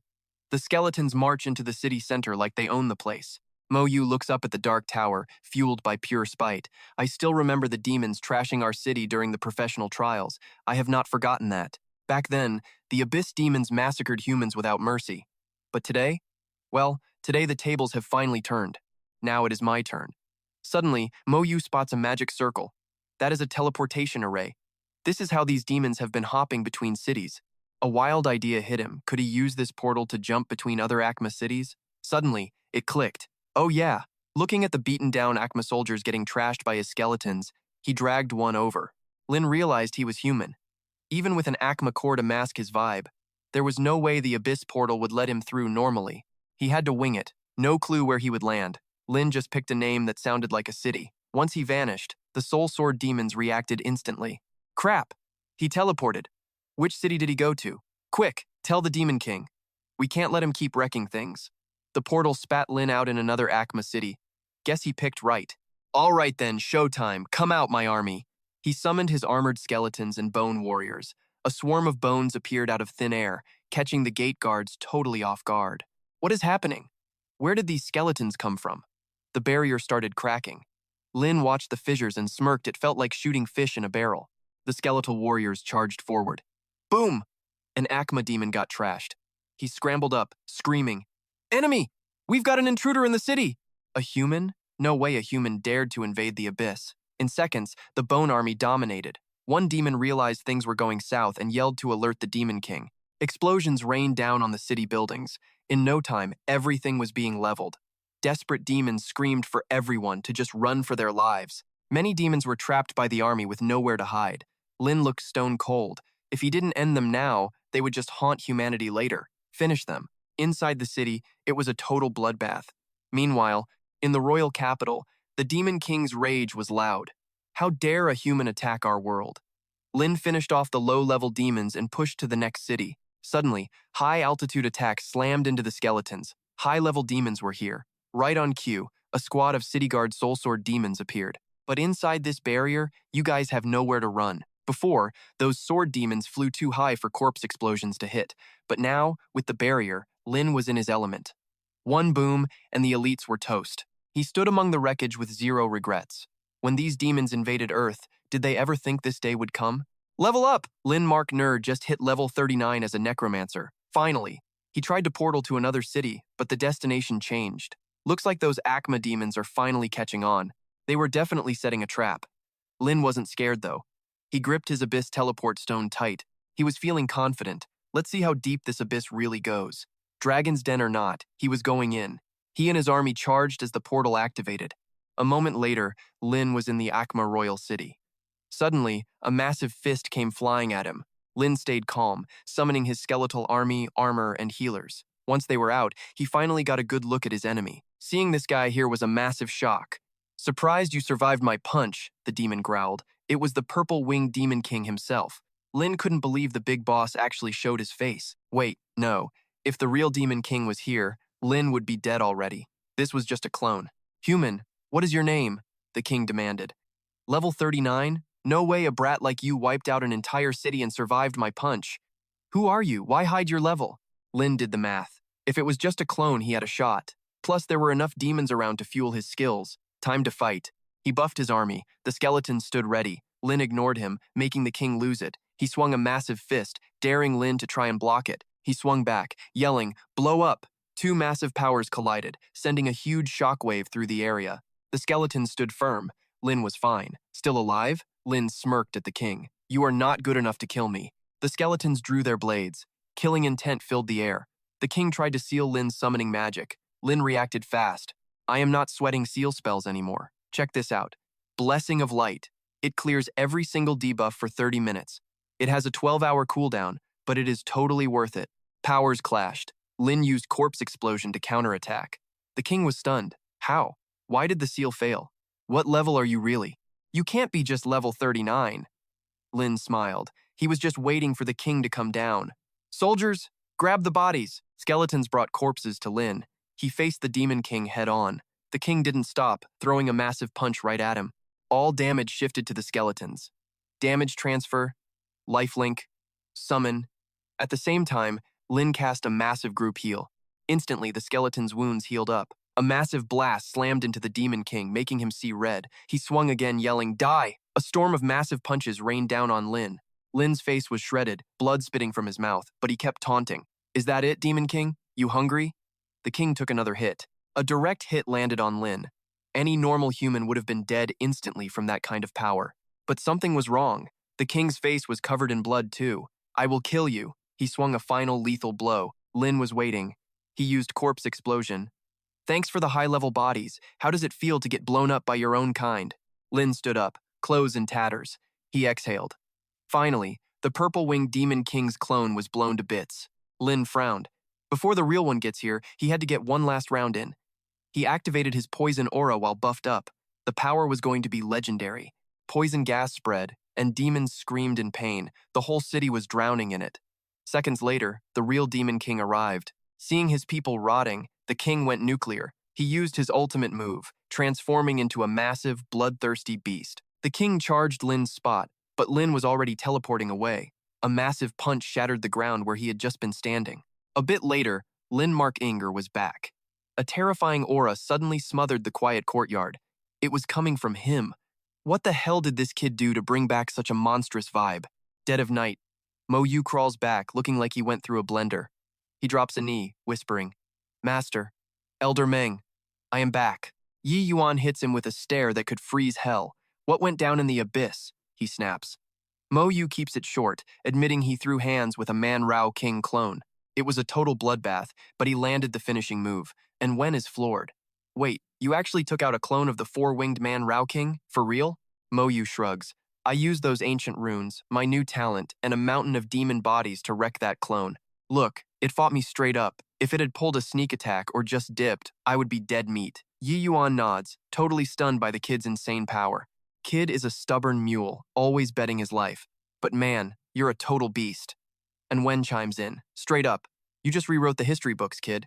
That dark energy is radiating off Mo Yu like crazy." Yi Yuan looks worried. "That bloodlust is intense. If you don't chill, it is going to wreck your head. You hit level 39. But right now, no dungeons, no grinding, and definitely no second-class transfer." Mo Yu just nods, following his master's lead without a word. Yi Yuan sighs. "Go read a book or something. Just veg out for a few days. Brain off, okay? In 2 days, I am visiting Old Ming." "Man, do I really have to deal with that guy?" Yi Yuan keeps whining, but Wen shuts him down. "Really? You can't swallow your pride for 1 second to help the kid out?" Yi Yuan slams the table, eyes on fire. "You clearly don't know me." At Genesis Academy, a cold, murderous vibe walks in, leaving everyone shook. People start gossiping the second Mo Yu shows up, dripping with bloodlust despite his battle scars being totally healed. "Is that Lin Moyu?" "It is him, but what the heck happened?" A friend whispers back. "Yeah, seriously, I'm actually scared to even look at him." Inside the library, pages are turning slowly under the dim yellow light. Reading is supposed to relax the soul, Moyu thinks to himself, but he knows he still cannot fully erase that dark, heavy aura surrounding his body. The urge to kill is getting louder. Wipe them all out. Every last demon. He shakes it off, trying to stay sane. The library is packed with neat shelves, and that old book smell finally starts to calm his racing mind. Yi Yuan hits him with a text, "Get over here, now." Standing by a stone wall, they gear up. Yi Yuan just says, "Move it." Master taps Mo Yu's back, and a green glow erupts. Suddenly, the sky is deep red, totally empty except for piles of animal bones. Welcome to the Bloody Land. The second they arrive, the place hits Mo Yu like a freight train.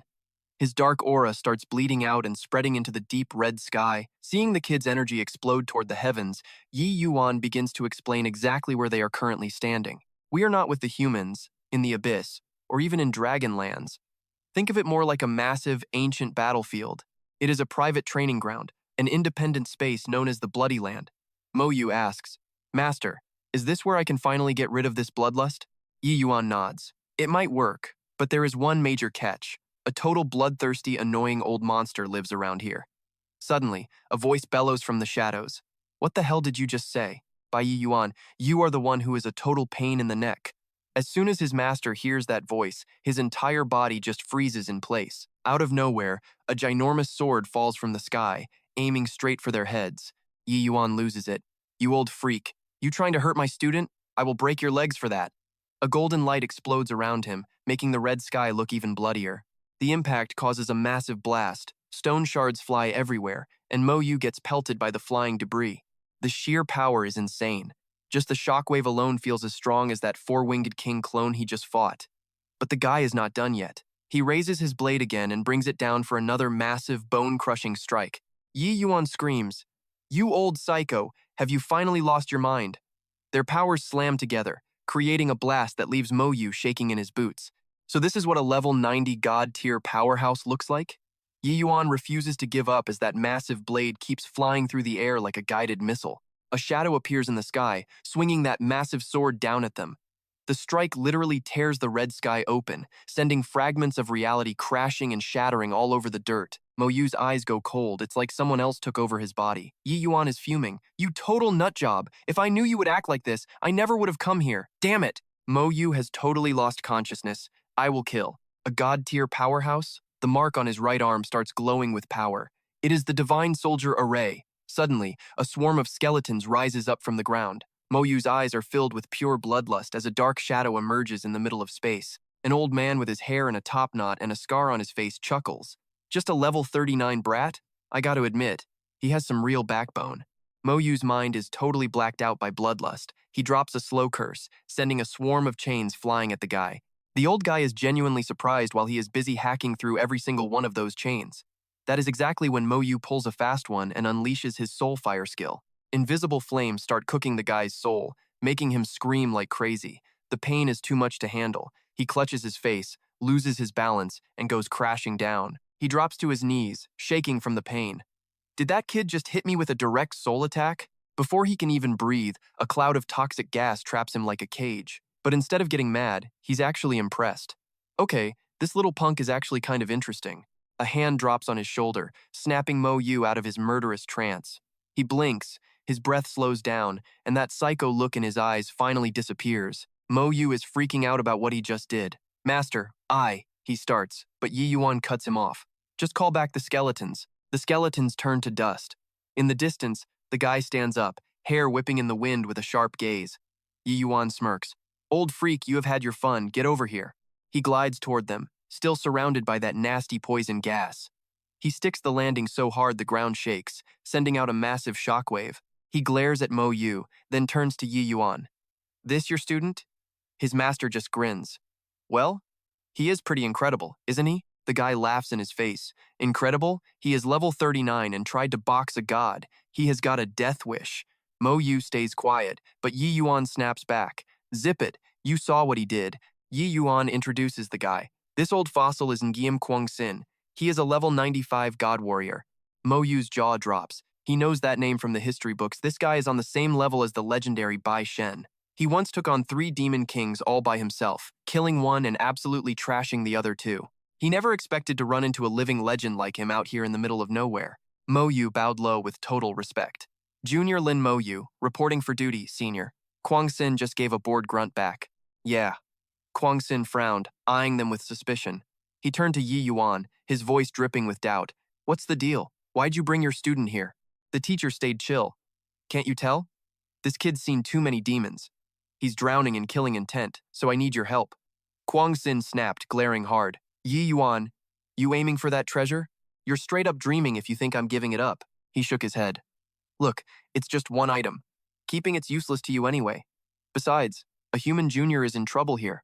As a senior, shouldn't you be generous and help out?" Kwang Sin scoffed, crossing his arms. "If it were anyone else's student, maybe. But yours? No way." Yi Yuan got annoyed. "Too far, man. This Lin kid is the top genius of his generation. Don't you even want to know where he got all this intense killing intent from?" Kwang Sin acted bored. "Why should I care?"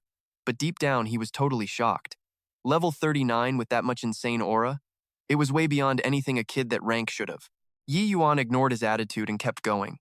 This kid entered the abyss alone and wiped out 3 demon cities. He even took down a demon king clone. Kwang Sin froze. A voice screamed in his head, "Wait, what did he just say?" To make sure Yi Yuan wasn't lying, He turned to Moyu. You really cleared 3 demon cities and killed a clone? Moyu nodded calmly. Yes, senior. I took out 3 cities and a 4-winged Demon King clone. Before the real one showed up, I hit the Demon King city with a massive toxic burst. Kwang Sin stared. Was that the poison skill I felt earlier? It's power, man. Even level 60 demons would struggle to survive that. He wasn't lying. This kid wasn't just a genius, he was a straight-up monster. At level 39, I definitely couldn't pull that off. Honestly, he's better than I was. And probably better than Yi Yuan too. Yi Yuan looked smug. So, is a junior like this worthy of your treasure now? Kwang Sin nodded. Fine, but I've got one condition. The teacher replied, forget one, I'd give you 11. He pointed at Moyu. Just one, I want this kid as my student. Yi Yuan grinned and agreed instantly. No problem at all, he's yours. That answer left Moyu stunned. Even Kwang Sin was shocked. He thought Yi Yuan had misheard him. Yo, are you sure about that? Did you hear me? The teacher laughed it off. It's no big deal. Geniuses having multiple masters is totally normal. Moyu waved his hands frantically in the back, but it was useless. Yi Yuan just leaned into it. Done deal. You're a god-level powerhouse, keep your word. Kwang Sin fumed, realizing he'd been played. Damn it, this guy set me up.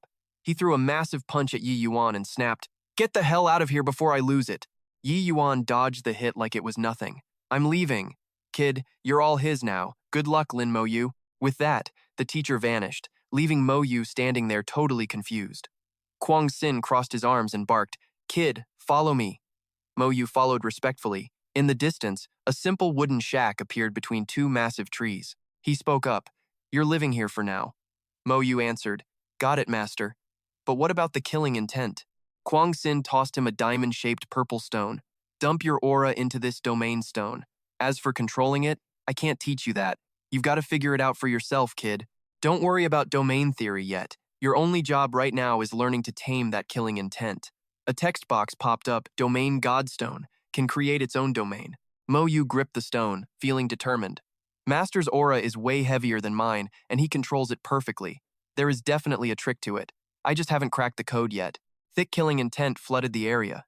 The invisible pressure felt like cold blades dragging across his skin. It was intense. Master's aura can even manifest physically. He wondered, how does he actually move it? Moyu tried to focus, feeling the energy inside. Since spirit is my highest stat, maybe I should use mental power to tame this stuff? If Master can do it, so can I, he told himself. The domain stone floated in the air, slowly sucking up Moyu's aura. Kwang Sin watched from the side, pretty impressed. Using mental energy to move it? Clever kid. Let's see if he can actually pull it off. Moyu closed his eyes, pouring all his focus into the swirling aura inside. Kwang Sin watched silently as half a day slipped by. This kid's willpower is insane, no wonder that old geezer picked him. 10 days later, the killing intent surrounding Moyu changed. It wasn't wild anymore. It moved in a pattern, like snakes coiling around his body in perfect rhythm. Moyu slowly opened his eyes. They flashed with pride as he whispered, I did it. The swirling aura was sucked into the stone. The system dinged new skill awakened slaughter domain. Current level too low to use. Kwang Sin was floored. He actually did it? No way. It took me 3 months just to get a handle on my aura. He did it in only 10 days? Just how much mental power does this kid have hidden away? Moyu turned and gave a respectful nod. Master. Kwang Sin just stared, acting cool. Don't get all formal with me. Moyu nodded, looking thoughtful. The slaughter domain, I still can't activate it, Kwang Sin explained. Well, yeah. Your level is way too low right now. What you need to do is dump every drop of your aura into that domain stone.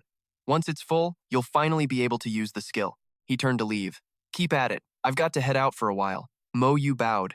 Yes, master. Kwang Sin thought, this kid's working so hard, I should probably help him out. Somewhere else, and Van laughed. Old man, are you really worried about that kid? With old Kwang taking care of him, what's there to be stressed about? Yi Yuan huffed, clearly annoyed. That guy just scored himself a top-tier student. And Van smiled. All right, just get everything ready for the kid's second-class promotion when he returns. Yi Yuan nodded. Don't worry, it's all set. We're just waiting on him to get back. Another 10 days passed.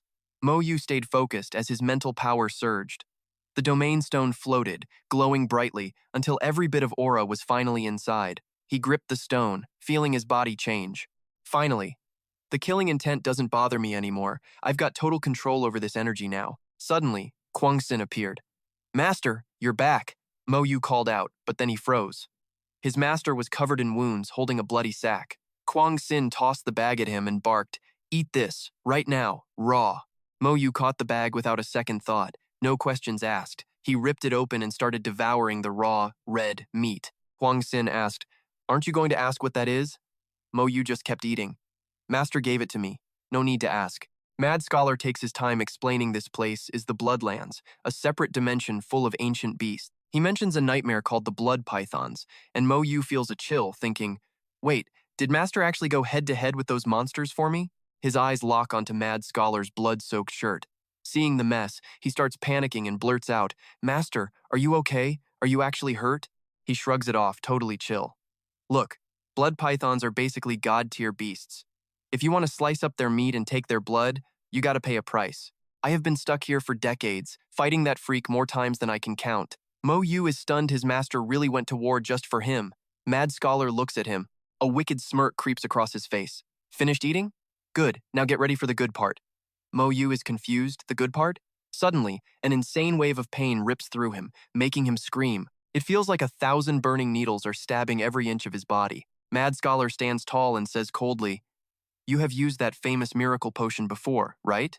That 200-point stat boost you got? That was made from blood python meat, but that stuff was watered down. To get the real power, you have to eat it raw."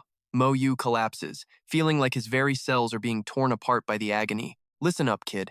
If you cannot handle a little pain, you have no business trying to be a legend. This is top-shelf blood python meat we are talking about. A tiny miracle potion cannot even touch this level. You are about to hit your second awakening. Maxing out your stats now means the payoff later is going to be massive." The system interface pops up, showing his strength, stamina, agility, and spirit stats all going vertical. Mo Yu is drowning in pain, but he forces himself to stay on his feet. Mad Scholar keeps talking. "If we are talking about crystals and builds, your teacher probably has everything already set up for you in that department." Mo Yu grits his teeth, fighting through the torture. He manages to choke out a response in a weak voice. "I made it to level 39. Between the screaming and the gasping, Mad Scholar mishears him. "Only level 3? That is pathetic. Even a 1% difference adds up later." Mo Yu is barely holding on, but he forces the words out one by one. "Master, not level 3. I said level 39. A loud metallic clang rings out as his sword hits the dirt. Mad Scholar just stares, totally shocked. "Wait, how did you even pull that off?" Gasping for air, he fights to stay conscious. "I reached the very end of the Divine Selection dungeon. Mad Scholar is secretly blown away. Good kid. That old man was definitely hiding something." He goes quiet for a second before speaking up. "Since your divine power level is that high, I am going to have to shift the plan." After a moment, Mad Scholar turns and looks him in the eye. "Let me ask you straight, are you afraid to die?" Mo Yu hesitates, then shakes his head. "Master, I do not know." He grins. "There is a huge difference between living and dying. Anyone who says no is lying. So let me ask again. If you could become a super god tier powerhouse, but there is a 50% chance you die trying, would you still be scared?" Mo Yu goes deep into thought. Super god tier? Is that actually a thing? A level even higher than the gods? The thought makes him gulp. Does that mean he would be even stronger than his two masters? He takes a deep breath, trying to stay calm. "Maybe I would still be scared, but I will give it everything. If I fail, I will just accept my death." Mad Scholar seems pretty happy with that answer. He asks, "Okay, but what if you had to face that choice twice?" Mo Yu does not even blink. "My decision stands." A fire starts burning inside him. He does not know how strong a super god really is, but he knows one thing for sure, he is going to be the strongest. Mad Scholar lets out a loud laugh, looking impressed. "Nice, you are a kid after my own heart. Since your divinity level is so high, let me tell you the plan I have got ready." He continues, "All blood python meat helps, but the effects are worlds apart. The brain is the jackpot, next is the heart. Everything else is just leftovers. It has been ages since a human managed to get a python brain. Even the heart is insanely hard to find. If you want to reach super god status during your second class change, you are going to need the best. You have to eat blood python meat again to push your attributes to the limit. During the class change, you will evolve your profession. If you are lucky, you might even awaken a brand new talent. That gives you the most solid foundation possible for your future, but it is dangerous. The life and death ratio is exactly 50-50. In the end, it all comes down to your luck." Mo Yu gasps for air, pointing at himself. "Master, I believe in myself. My luck has always been top tier." Mad Scholar laughs. "Fine, just wait here. I will go grab you a python heart." With a booming laugh, he rockets into the sky like a hurricane. In an instant, he is gone, leaving nothing but a massive shockwave and a cloud of dust behind him. Moyu thinks that Python is an ancient god-tier beast. Even if Master is strong, he is still in danger, right? Thank you, Master. He whispers toward the sky. His strength, stamina, and spirit stats all jump up by 1,800. 7 days later, Mad Scholar limps back. His face is covered in blood and his breathing is ragged. He is holding a beautifully carved rectangular box in his hands. Without a word, he tosses the box to Moyu. The python heart is inside. Eat it when you start your second-class change. It is not going to be a fun time, so start mentally preparing yourself. He gives a teasing grin. I really wonder if I will get to see you suffer through this process or not. Suddenly, Mad Scholar's face shifts. He spins around, staring off into the distance. Moyu does not get what is happening and asks, Master, what is going on? He lets out a cold, disgusted snort. It is just some old guys from the Empire. They probably want python meat to cook up some miracle meds, but they picked a bad time. Those beasts are in a really nasty mood right now. Suddenly, an invisible force wraps around Moyu. He feels himself floating in the air. Come on, kid, he says. I am going to let you see how the world really works. In a flash, they both rocket off like a storm. Moyu is totally stunned when he sees a massive airship floating right in the middle of the sky. On the deck, a bunch of people in white robes are standing in perfect rows, looking super serious. Mad Scholar explains, those old farts are the Empire Elders. Moyu frowns. The Elders?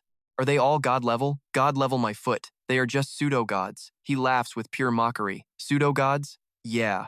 Every single one of them got stuck at level 89 and cheated their way up to level 90 using drugs. They can never progress any further than that. They cannot even merge their skills. There is a massive gap between a pseudo-god and a real powerhouse of the god level. Even if they are both level 90, a true god-level warrior can wipe the floor with all of them. One guy could take on dozens. As they land on the deck, the elders look like they just won the lottery. We welcome you, great mad god. Mad Scholar completely ignores them, barely nodding. Whatever. Suddenly, a figure steps out from the crowd, catching everyone's attention. Her green shoes click softly on the wooden deck, a tiny sound that pulls every eye toward her. She is a girl with silky silver hair. She bows respectfully and says, Dongfang Jiao greets the great mad god. My father talks about your greatness all the time. The screen shows she is Dongfang Jiao, the youngest princess and daughter of Dongfang Yi. Mad Scholar stays cold. Why would he talk about me? Is he telling stories about that time I schooled him? She flinches a bit at the bluntness but stays polite. Of course not. My father says you are the true pillar of our entire empire. He didn't even blink, totally ignoring her, just scanning the old geezers standing behind them. You're here for her snake meat, right? They hesitated, then bowed, asking for help. He just waved them off. Fine, whatever. Do your thing and just leave us out of it. She frowned, staring at the kid behind the mad god. He looks my age, she thought. How did he end up as the next disciple for a god-level master? Is he actually that talented? Before she could think, a wild gale ripped through. The mad god snapped. Heads up, that blood-hungry snake is finally here. The beast lunged at the boat with massive claws. He told the kid, watch and learn. Suddenly, a glowing golden barrier slammed down, protecting the ship. On deck, they spammed skills, slamming the giant body with non-stop hits. The shocks were insane, and those steel-hard scales finally started to crack and shatter. The snake roar ripped the sky apart in pure agony. The boat rocked violently. The kid was shaken. Is this god-level monster power? I cannot even see its moves. The beast strike shattered the barrier like cheap glass. One of the elders yelled out, I will reinforce the shield. Hold on. Then, a massive lightning bolt exploded from the sky, hitting the snake dead on. It let out a scream of pure pain. The elders did not stop, stacking magic into a relentless combo that trapped the beast. A massive explosion rocked the whole area. 4 white-robed figures flew from the boat, instantly locking into a battle formation mid-air. The kid watched, holding his breath. This was a showdown between top-tier pro players. The master warned, just watch. God-level fighters are called that for a reason. They do not need a squad. They can solo everything with their full power. Too early for you, kid. Eventually that guy in white will teach you.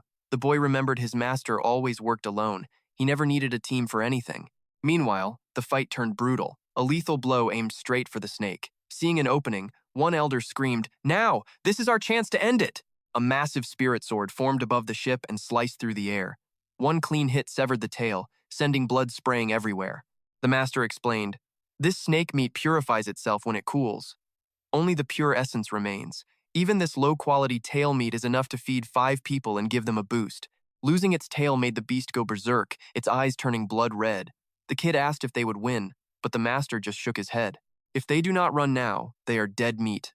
Unless they beg me for help, he said, letting out a loud, cocky laugh. Suddenly, screams broke out. The elders who were just attacking turned and bolted. Run! Get out of here now, they yelled. The girl on the ship panicked. Wait, weren't we winning just a second ago? Trying to kill this thing is not easy. The beast let out a roar that turned the entire sky a deep, bloody red. The elders scrambled, shouting, Move it! Faster! Pedal to the metal, one replied. We are already going as fast as we can. The barrier was paper thin now, shaking under the massive pressure. The master grinned. The real fun is starting. You think they are actually going to make it out alive? Cracks spread across the shield. A thick scent of blood filled the air. The kid realized that is a level 96 blood dragon, and it looks hungry. Its claws gripped the boat tight. The girl held on for dear life, screaming, What the hell is that thing? The elders turned pale, their voices shaking. How is it so fast? Call for help. Get the mad god. He just laughed. Told ya. You cannot just steal snake meat without paying the price. Fine. Since they are from the Empire, I guess I will bail them out just this once. He leaped into the air, eyes glowing red, and slammed a massive, crushing hit right into the monster face. The elders cheered. We are saved. The mad god is here. We are actually going to live through this. The snake took the lethal hit but refused to go down. It roared back, launching a furious counterattack straight at the master without hesitating for even a second. But the master stayed cool, looking for a weakness while trading blows. He rained down a storm of attacks on the giant body. The snake screamed in pure rage. The beast did not back down, flexing every muscle to strike back. But the master did not flinch, landing hit after hit without stopping for air. The kid was stunned. Is this how god-level pros fight? No cooldowns, just spamming high-tier spells like they are basic attacks. Every move was a nuke. He stood there, feeling a chill down his spine.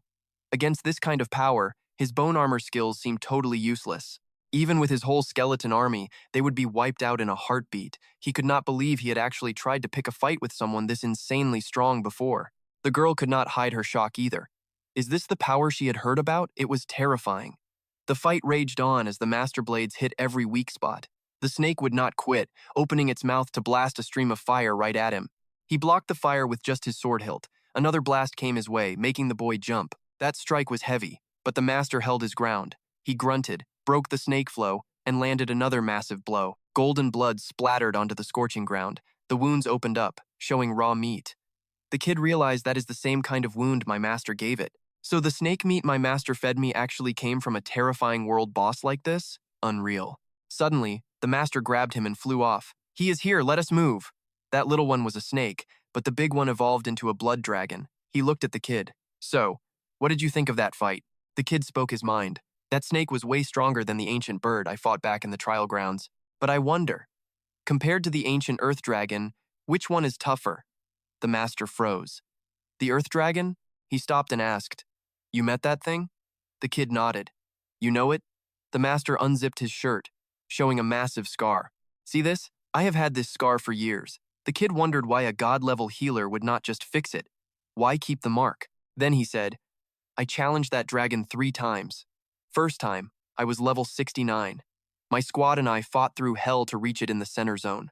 But nobody dared to move. It just looked at us from a distance, and we all turned tail and ran like cowards. The second time, I was level 89 one step from godhood. I found the rift and hit the high-tier center again. The thing just flicked its claw once, and I was history, blasted right out of the zone. Didn't even leave a scratch that time. Fast forward to attempt number 3. I was level 93, a certified god-tier legend. I went back for some sweet revenge and tracked it down, but things went sideways fast. He sighs. Still just one move. That is all it took for me to lose. Then it spoke just 3 words. You are weak. My god, that monster actually talks. Man, I cannot believe that Lightning Wolf is so freaking strong. Even my master was not a match for it. She asks him, Wait, how exactly did you run into that thing anyway? He breaks down the whole boss encounter for the god of madness. It was my first time seeing a boss that could actually speak. Master explains that higher tier bosses get smarter, but as far as I know, this is the only one with a real voice. If that thing wants to make a deal, it definitely sees something special in you. Once you are powerful enough, you need to head back to that central zone.